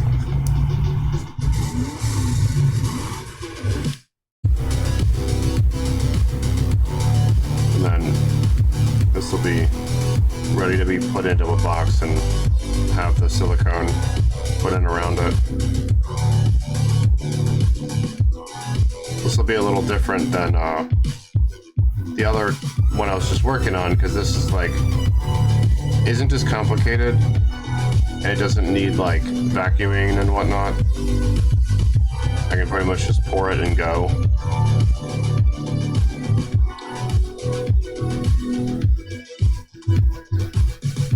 Yeah, the one mistake that I've been making is like underestimating how much silicone I need. This glue's taking forever to dry anymore.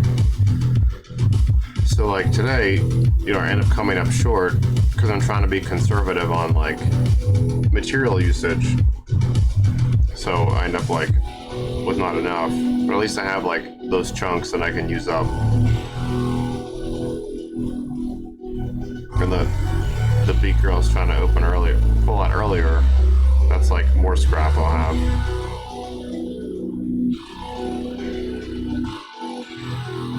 This thing is like so finicky.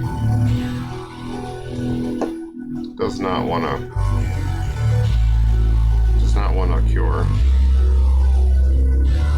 I had this problem the other day where like usually this glue sets like fast within less than a minute, but now it's taking like forever to set. I don't know like what's up with it. Because like this should already be like solid, but it's not.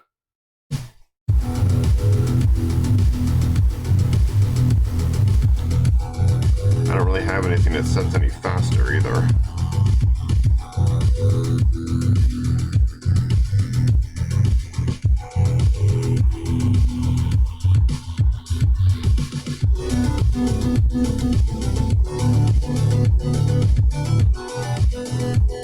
Well, that's better, at least it's sort of getting there.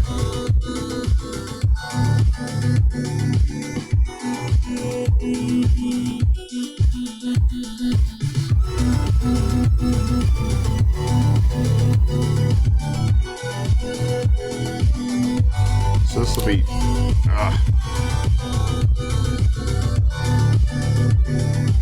now this is all like resin scrap, so I'm thinking maybe that's why, because it's all resin. It doesn't really bond to it, like it doesn't melt the plastics together like normal plastics. So I think it's probably why it's taking like forever to set. I just don't have much else. What else do I have? I ran out of like Zip-A-Gap. That stuff's pretty cool. I have this stuff, but I haven't tried yet. It's like a 2-part mix. But I don't know how like resin is classified as far as other plastics, because it's not really like a traditional plastic.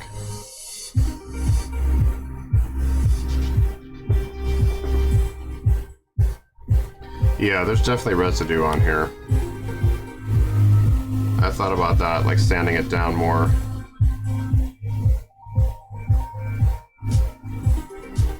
Maybe if I like just glue a piece in here, I don't know. So I could find some scrap plastic to use.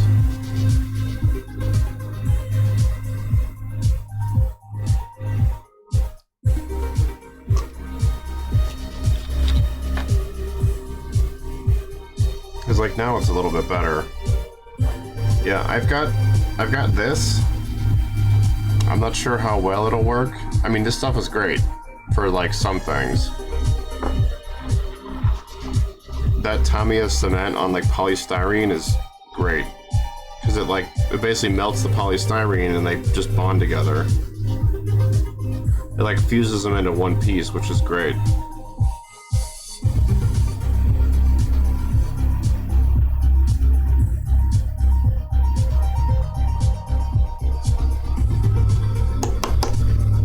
Try jamming this piece down in here and see if it helps.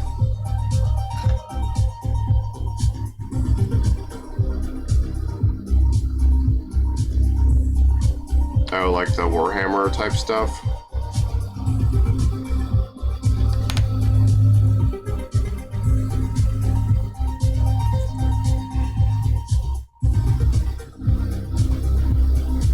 So it used to be what? Some kind of soft plastic and pewter? I guess it's cheaper to make it out of resin.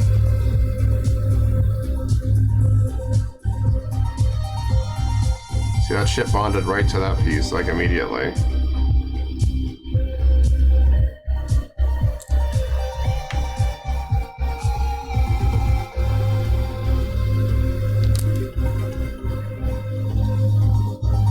Well, this just seems to be keeping it in place, so it should be okay.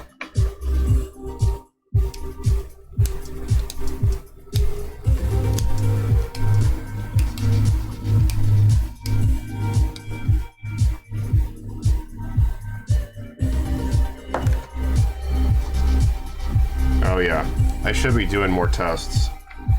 Like, try and like gluing different resins together and see what works best.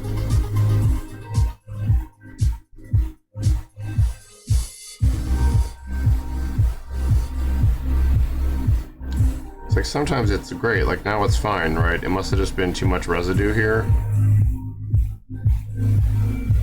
And now it's on my hand. And now it's on my hand.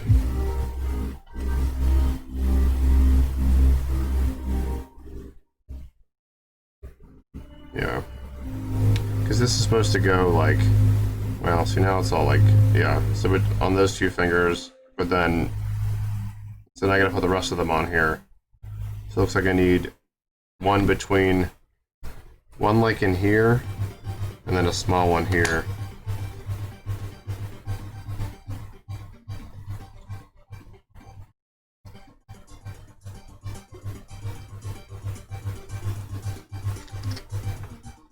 Huh, I haven't seen that.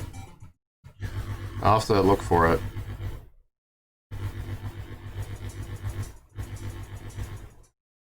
You buy it like local or just like Amazon or whatever? Because I'd probably just check Amazon first because it's easy. I've got a couple hobby stores around here if it's like something that those places would carry.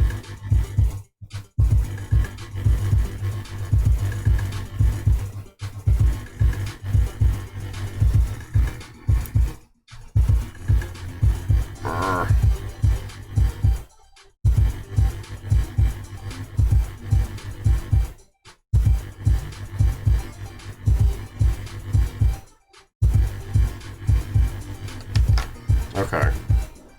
I can look local and see if any of them have it. And like, worst case, just grab it on Amazon.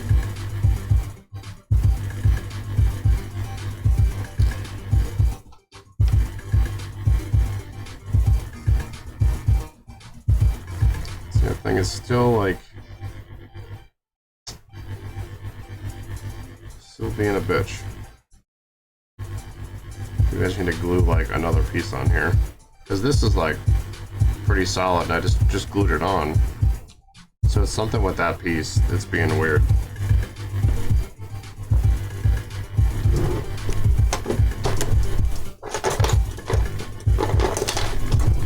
Get my little clips out. I'm just gonna like make another piece to go down the side and see if that helps, because like I struggled with this thing for like an hour the other night, and I'm just like done with it.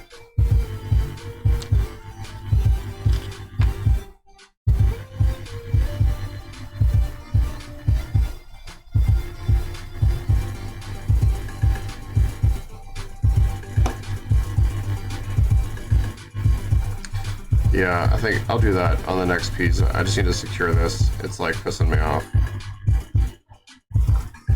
Even if it's like just a janky hold, as long as it's better than it's been.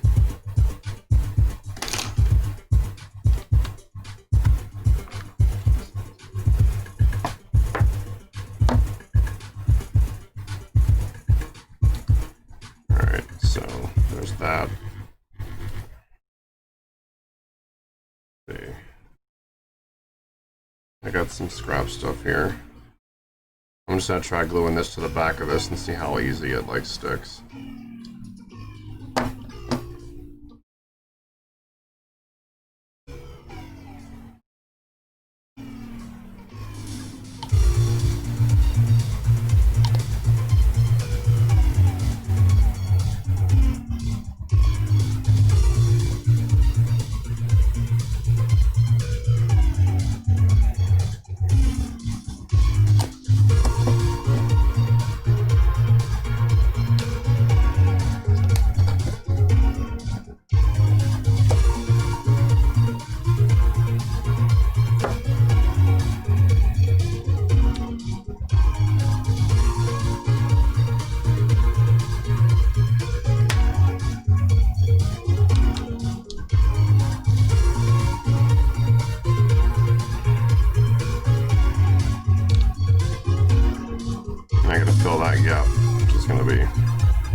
Like, that one bonded pretty fast.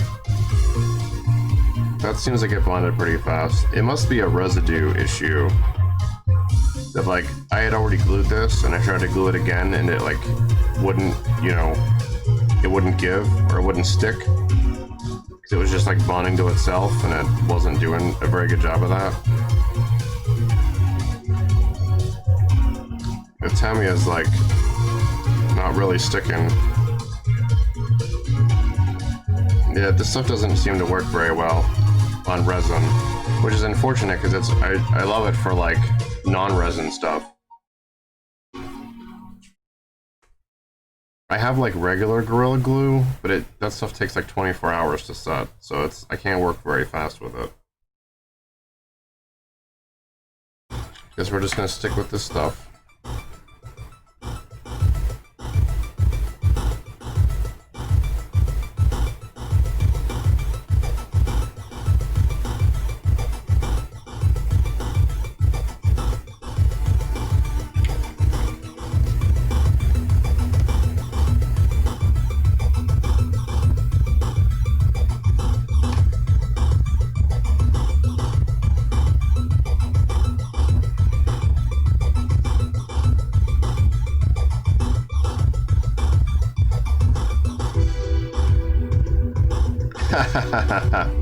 When in doubt.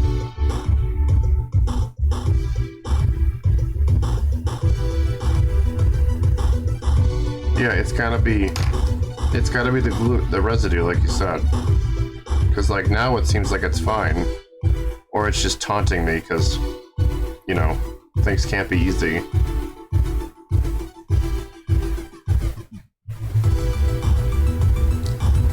I mean, I don't think that's like exactly where I need that to be, but whatever, it's fine.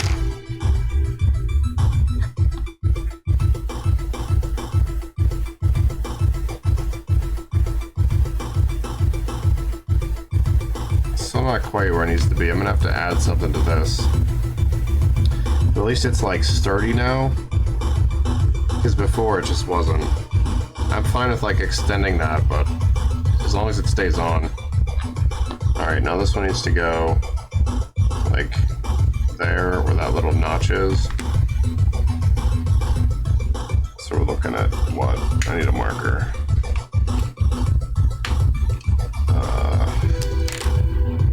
Like here. Yeah, that doesn't work very well. But I can see it, it's all that matters. Let's try this one. Even worse. Okay, got it.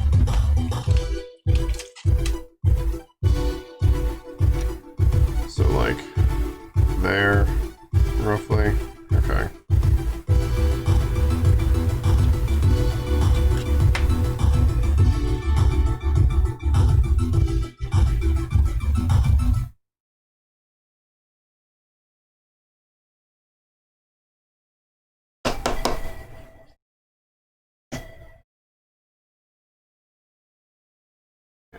Okay. So tapered back, right? Do that.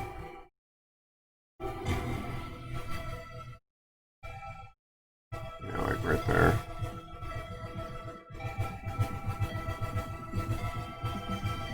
Ah, of course it's gonna stick to everything but the thing.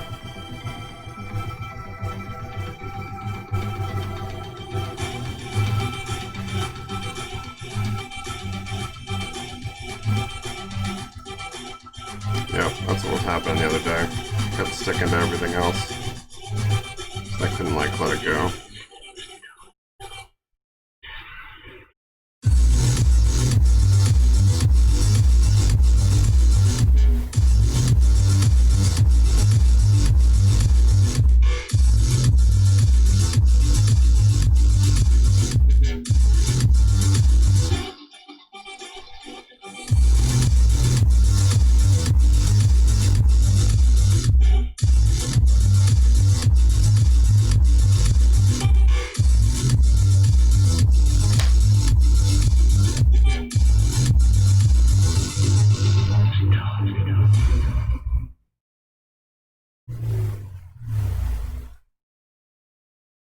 I also think if this stuff is too thick, like your bead is too thick, it like takes forever to cure.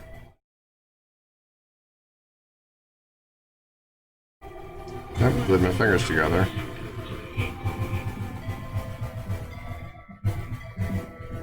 It's like once I spread it out, it seems to be better.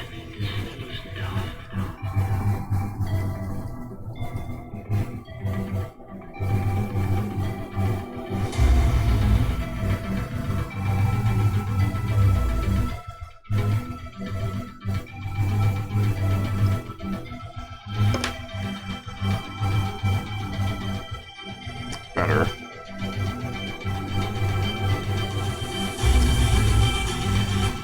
Not quite where I need it to be, but it's fine.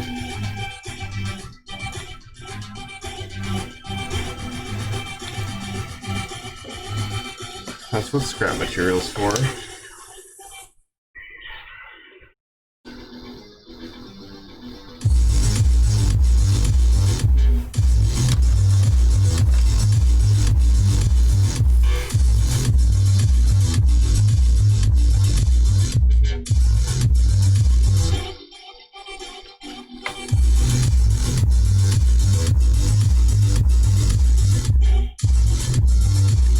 Yeah, I had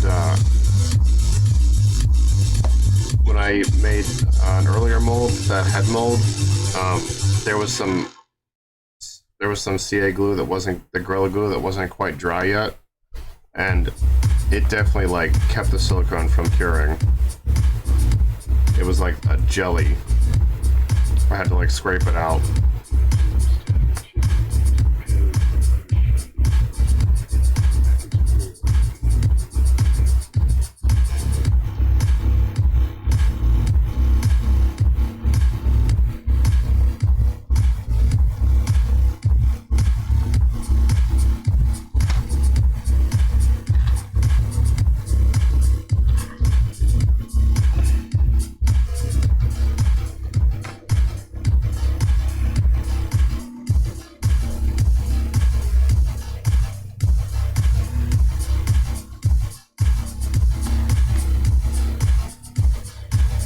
Yeah, this thing has gotten real ugly, but as long as it works, I guess.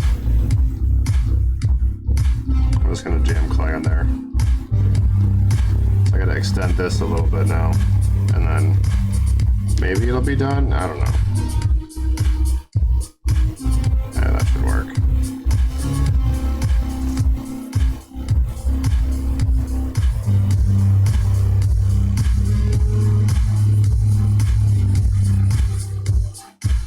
Yeah, that this DAP stuff I have, I've been wanting to try this because I used to have Zappa Gap, which was pretty decent. Like, it's not really a glue, it's like a filler, but you can use it like a glue depending on like what you're gluing, and I like that stuff a lot. I just haven't like re-upped on it.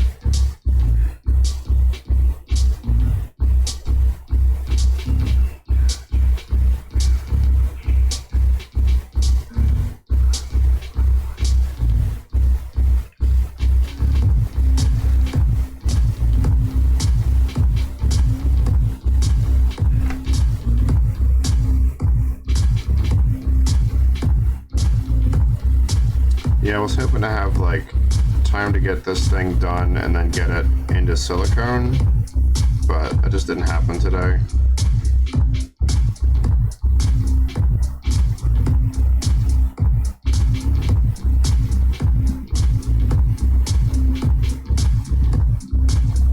If I can finish this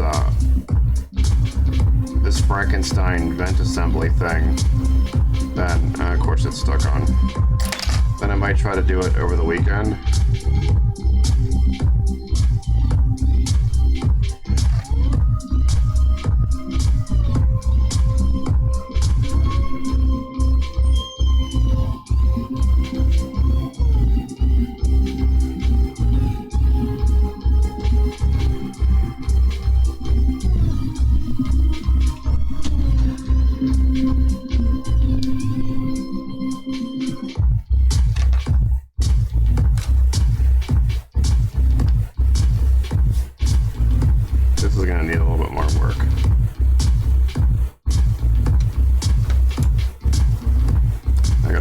reshape this stuff here.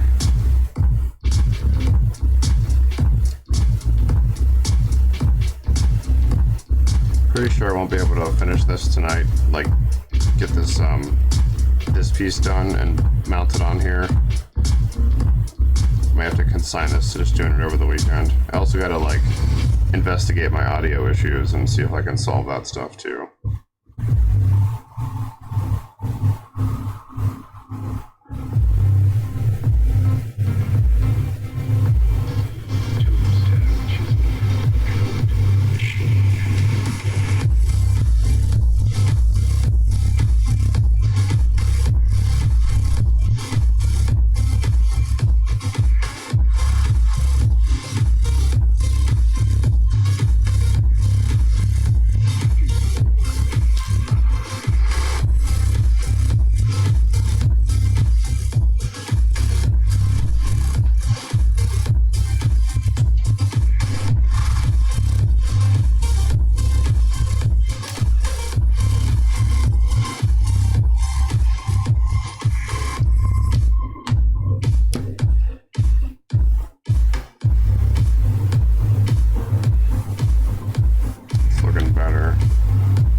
Probably like some noise gate that I've got set on that I don't fully understand how to use.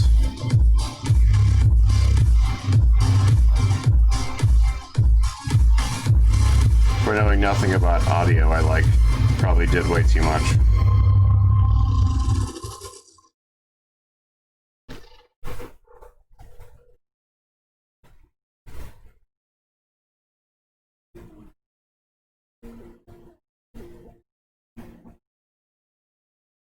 That's probably okay. I don't know.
Since I kind of like jumped into streaming like just like one day, I have to like learn as I go.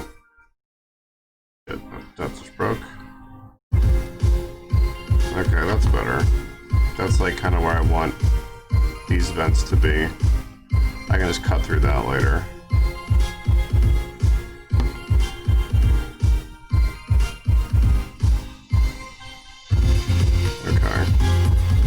So I can set this.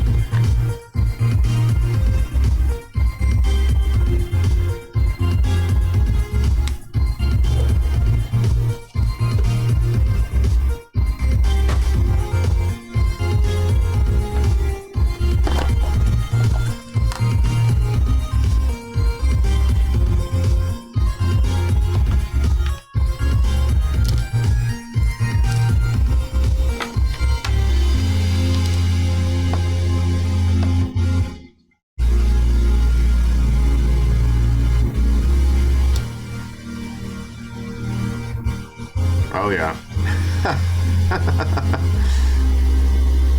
Junkyard Wolverine claws.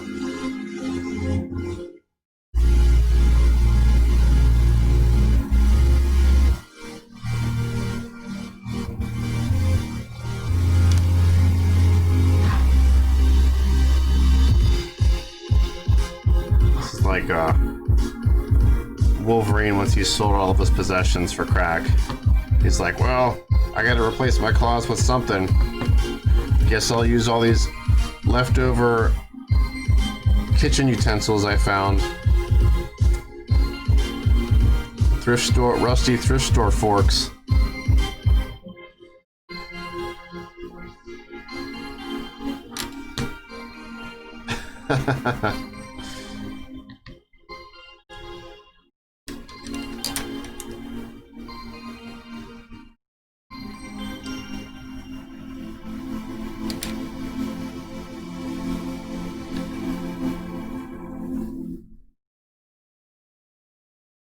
Thrift store Wolverine. He's from Alabama instead of Canada. Does that mean against Alabama? Kentucky, is that more appropriate?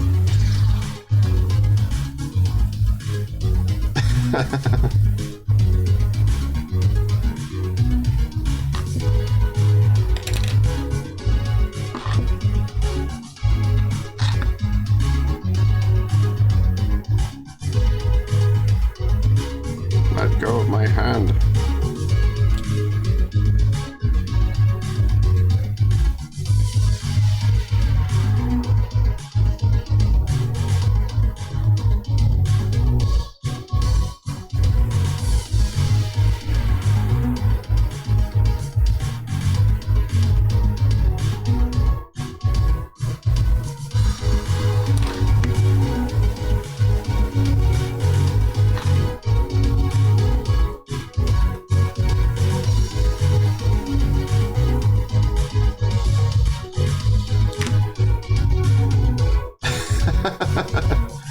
But that's how you get to this point.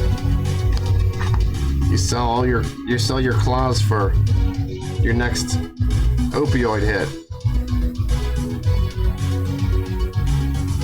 Like, I can't feel pain. I'm Wolverine. God damn it.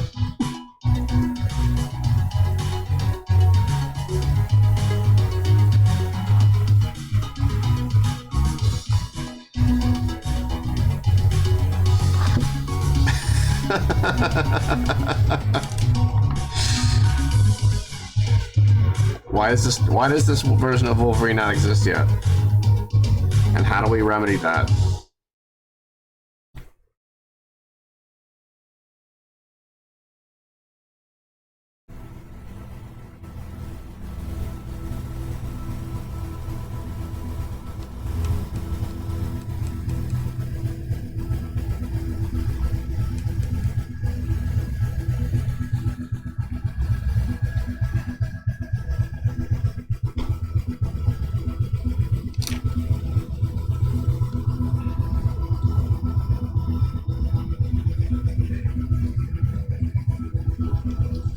I see a figure that might have to happen.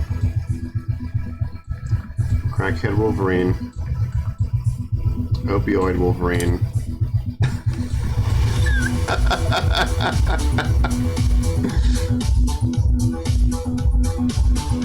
Oh man, yes. He absolutely did. Jean Grey who? Tell me what my next fix is.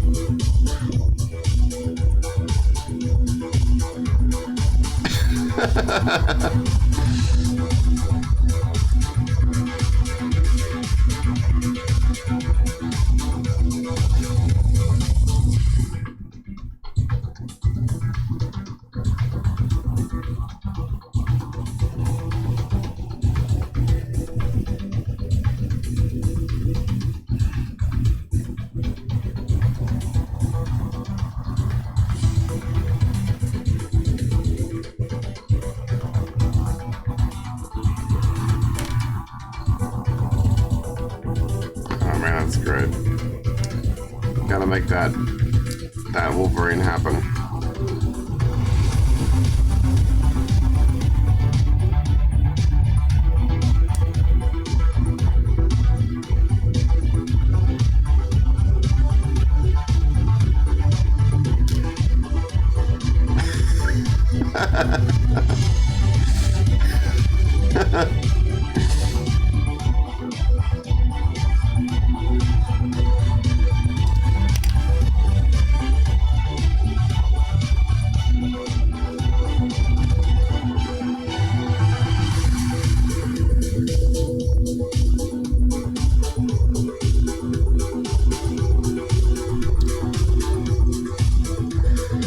Oh man, so good. Sorry, I'm like trying to focus on this thing.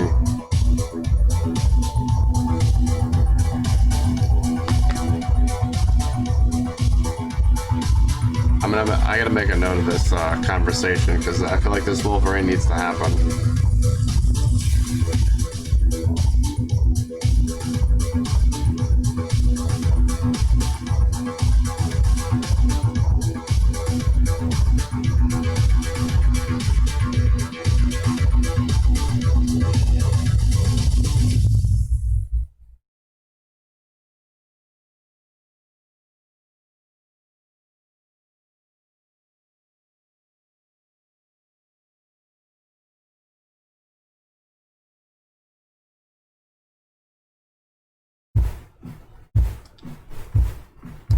Yeah, I could make it happen.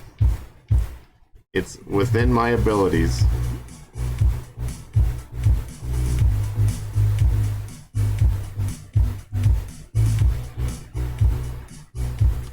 And every time I make a cast of these hands, I'll be reminded the truck stop Wolverine, or what's it? Now we need a name for him. He needs a good name. Cause like Trailer Park Wolverine, Opioid Wolverine's like okay, but I mean, you know, it doesn't fully capture the flavor.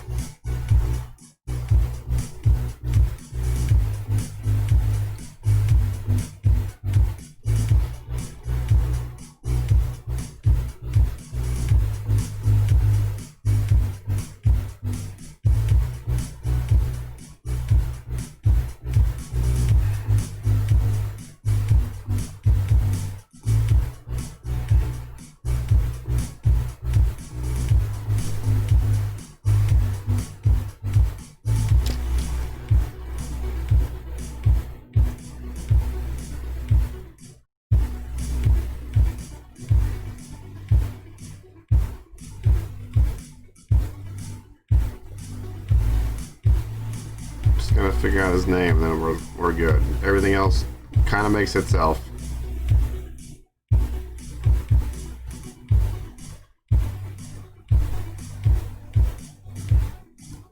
Definitely gonna be thinking about it all weekend, though.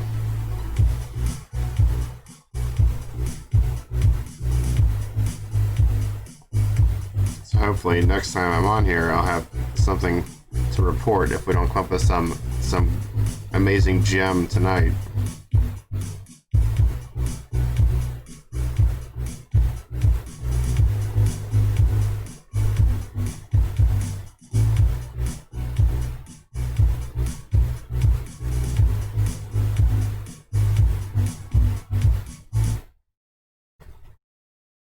But I have faith that the three of us can come up with something good.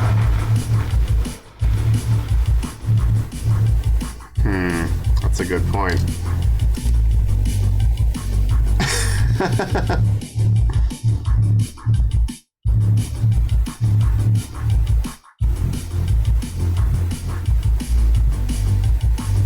I mean, Weapon EX, Weapon X, but I mean, then he needs like a Jean Grey, you know, baby mama to go with him.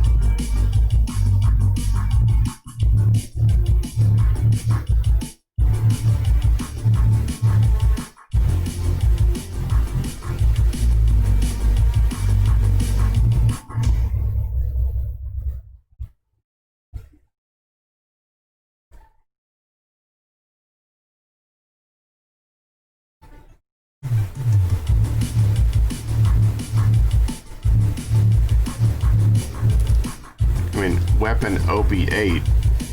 It's like more syllables, but, you know, hits the flavor.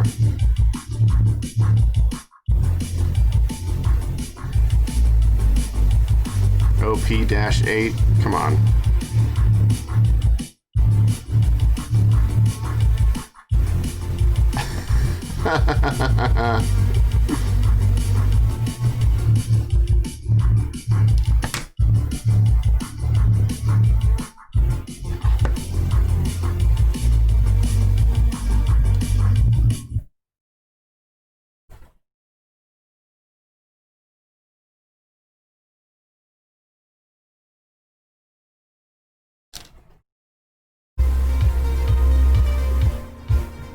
So we've got weapon unlucky. We've got weapon OP8. What else we got here?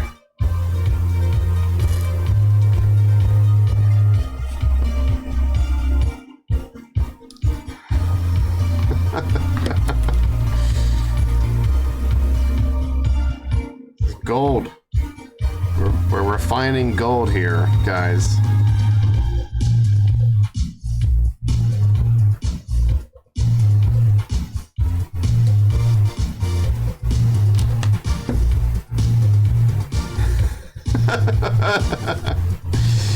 That's great.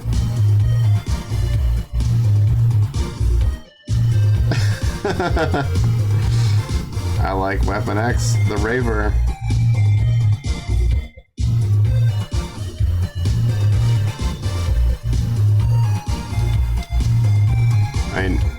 I grew up in like a rural town in PA, so like references to Hicks and disappointment, that I gravitate to that because, you know, that's what I come from.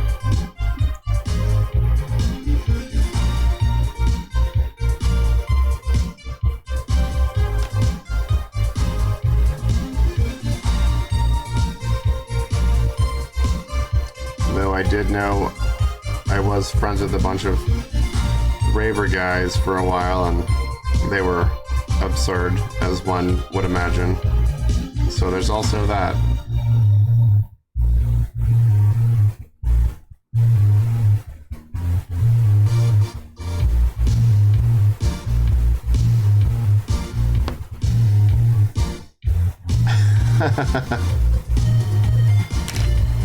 I could get into that.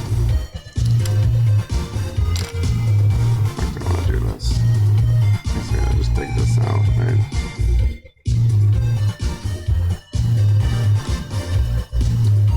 I watched a little bit of it, the first few episodes. I've tried getting into it because you told me about it initially.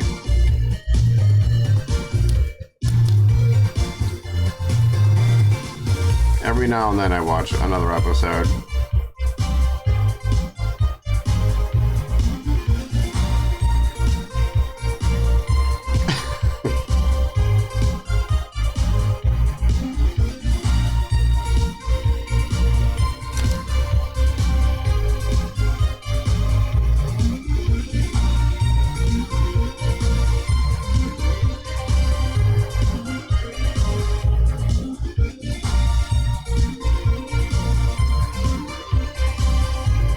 I'm definitely missing that joke, so now I have to like watch more of it so I can catch up.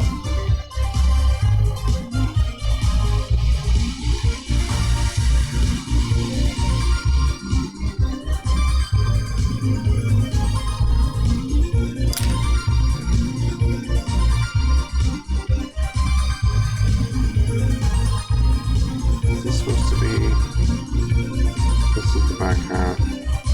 Yeah, no, that's fine.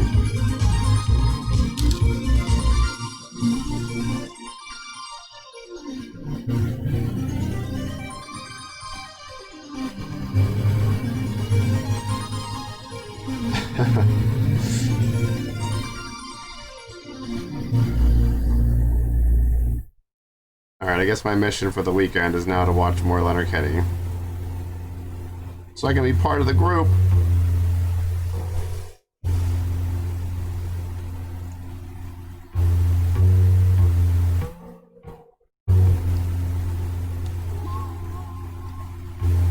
I saw that episode. It's like in the first season, isn't it?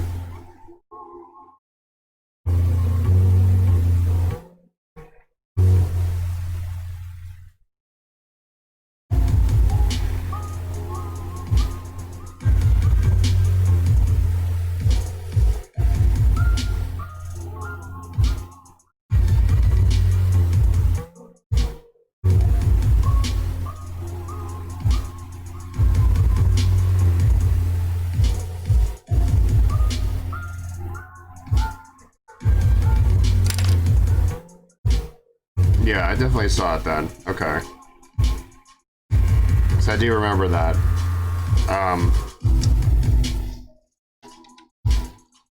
Who did they set it for? Was it for Wayne? Okay, it's not for him then.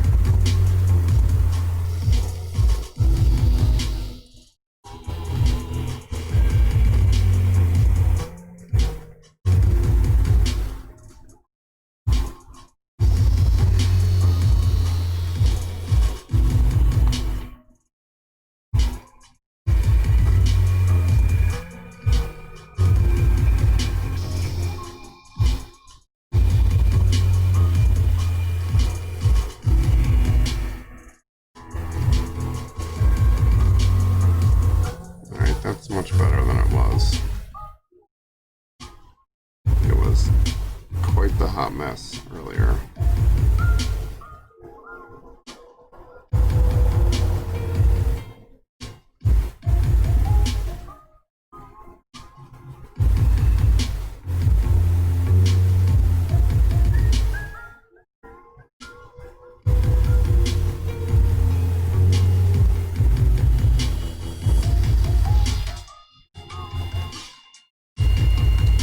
Yeah, I'll just try. That might actually be the last episode that I watched. Maybe not. No, there was more after that. But I'll just go back and rewatch that one.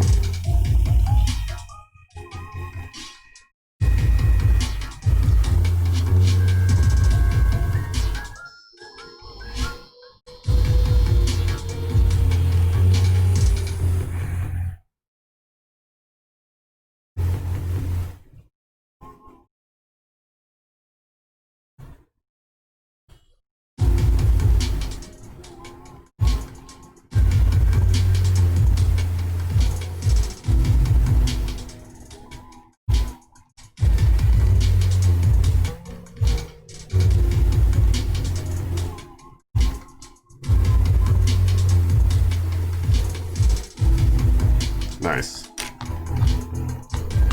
Yeah, I've heard plenty of friends like rave about it. I just haven't gotten too far into it. I think I just had too much of a backlog of stuff I was watching to start to get like too much into something new, but I'm like kind of wearing out, so yeah, I might go back and check it out again this weekend. Well, not check it out, I mean I already know what it's like, but just watch more of it.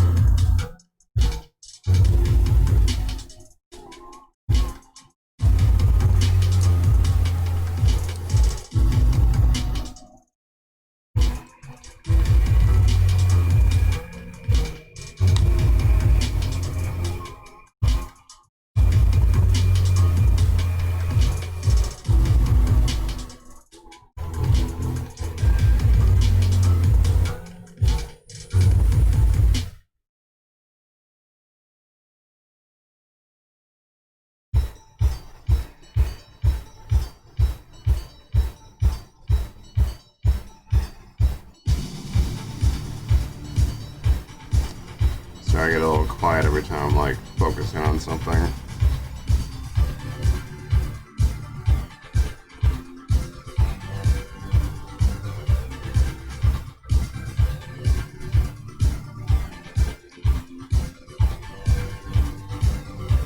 Yeah, I get the impression there's not like a big like overarching story. It's just kind of like each episode is kind of standalone, even though there's like a little bit of continuity.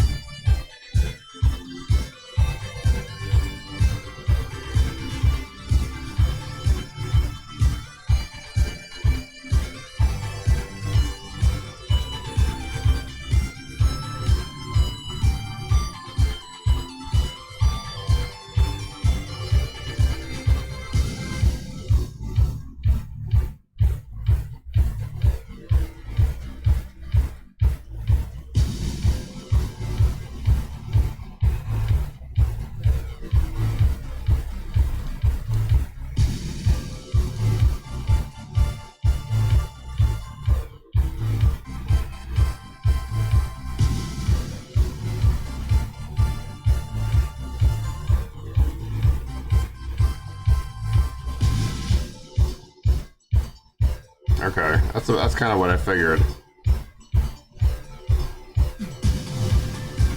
But that's good. There's enough shows I'm watching where I gotta like remember what happened, you know, 3 episodes ago, so I can get what just happened in this one.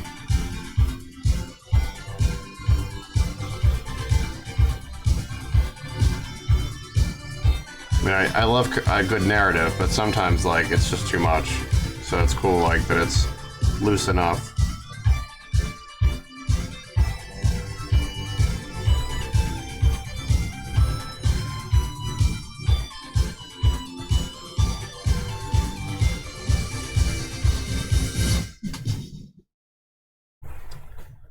Alright. I gotta wrap up here soon. We're supposed to like socially distantly hang out with a couple that lives near down the street. Okay. Yeah, I usually don't. If I just like watch, I'm gonna watch it in order anyway.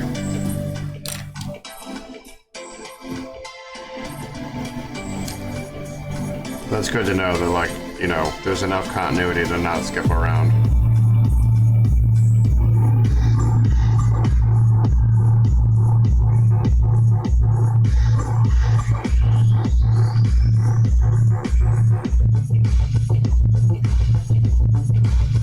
Oh, those claws are so ugly. Look at them. Look at them.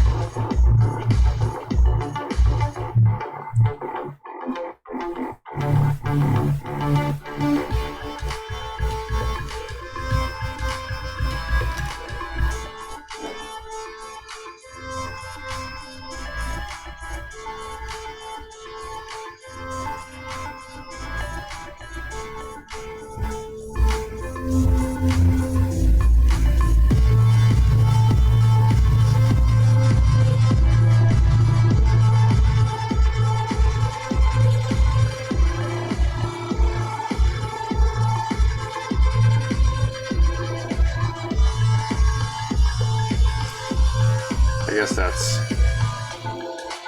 that's probably about as good as that's gonna get.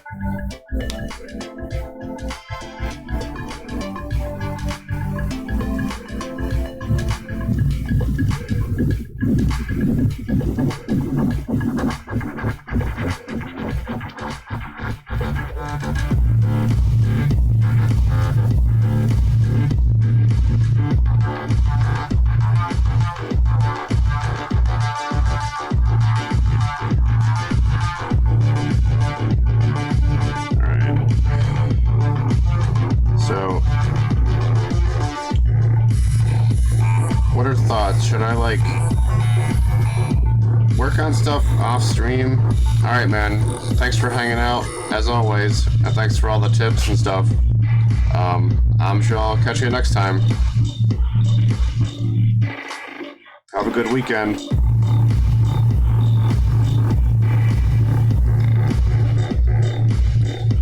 So thoughts.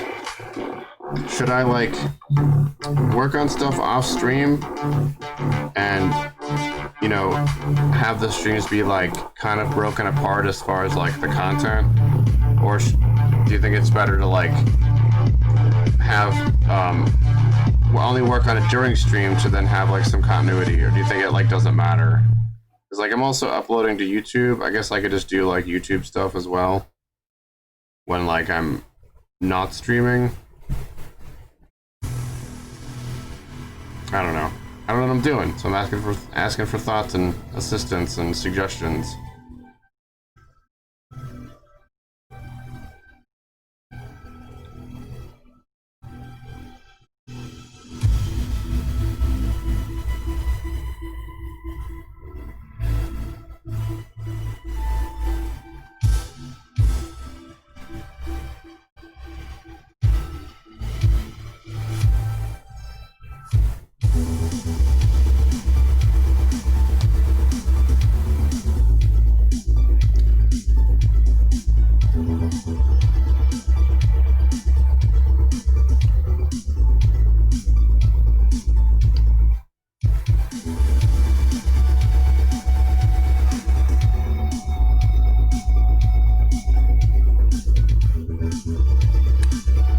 I don't know. As far as documentation, I don't necessarily think so. Like, that wasn't the plan going into this. I just thought that it might be another way people who like follow me or are interested could like see more into like what I was doing if they had like, if they wanted to see that without me having to make explicit content for it. So I guess with like streaming, it doesn't really matter, right? Like, it's not like it's a narrative medium.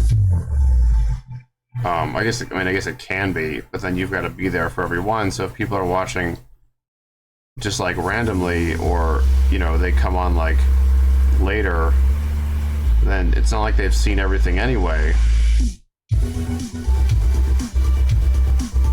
I guess because I'm uploading to YouTube as well, I was like thinking about like, well, should that matter? And like, should I care about YouTube or just focus on like just providing, you know, a decent experience when I am streaming?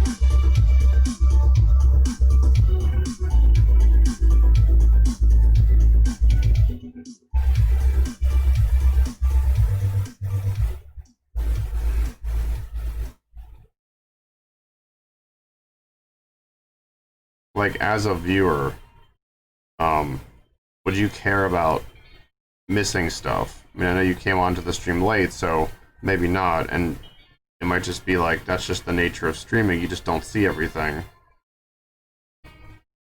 Maybe I'm thinking of it too much like, you know, long form video and things like that.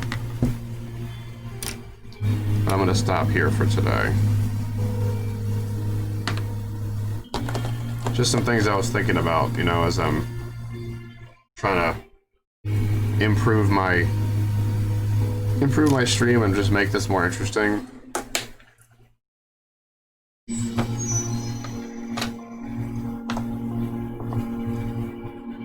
So I'm always looking for more input.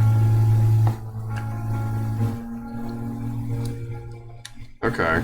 I mean, that makes sense, because like if I only work on stream, then I'm potentially like, yeah, I mean, they're too long to do that. Okay. Then I'll just do that, you know, I'll just stream whatever I happen to be working on. That totally makes sense. Okay. I mean, that's helpful to know. Because it's like, I know it's not the same as, you know, if you're on YouTube or whatever, you want to see the whole thing if you're going to watch a series. So it's just a different beast altogether. So it's good to think of it that way. And I have to remember that.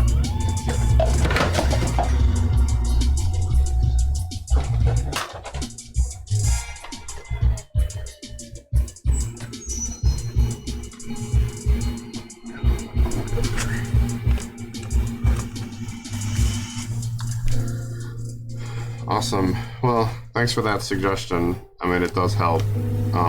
Helps me plan better and make adjustments and think about how to just focus on doing this better and improve my, you know, presentation quality, and worry less about like the later part, and just make sure that the thing I'm doing, the stream itself is good.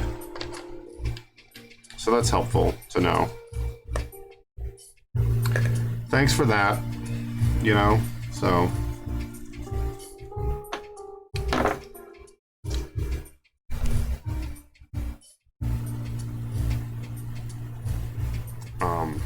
Yeah, so I'm gonna end the stream here and catch back up on Monday. Thanks for watching and hanging out, as always.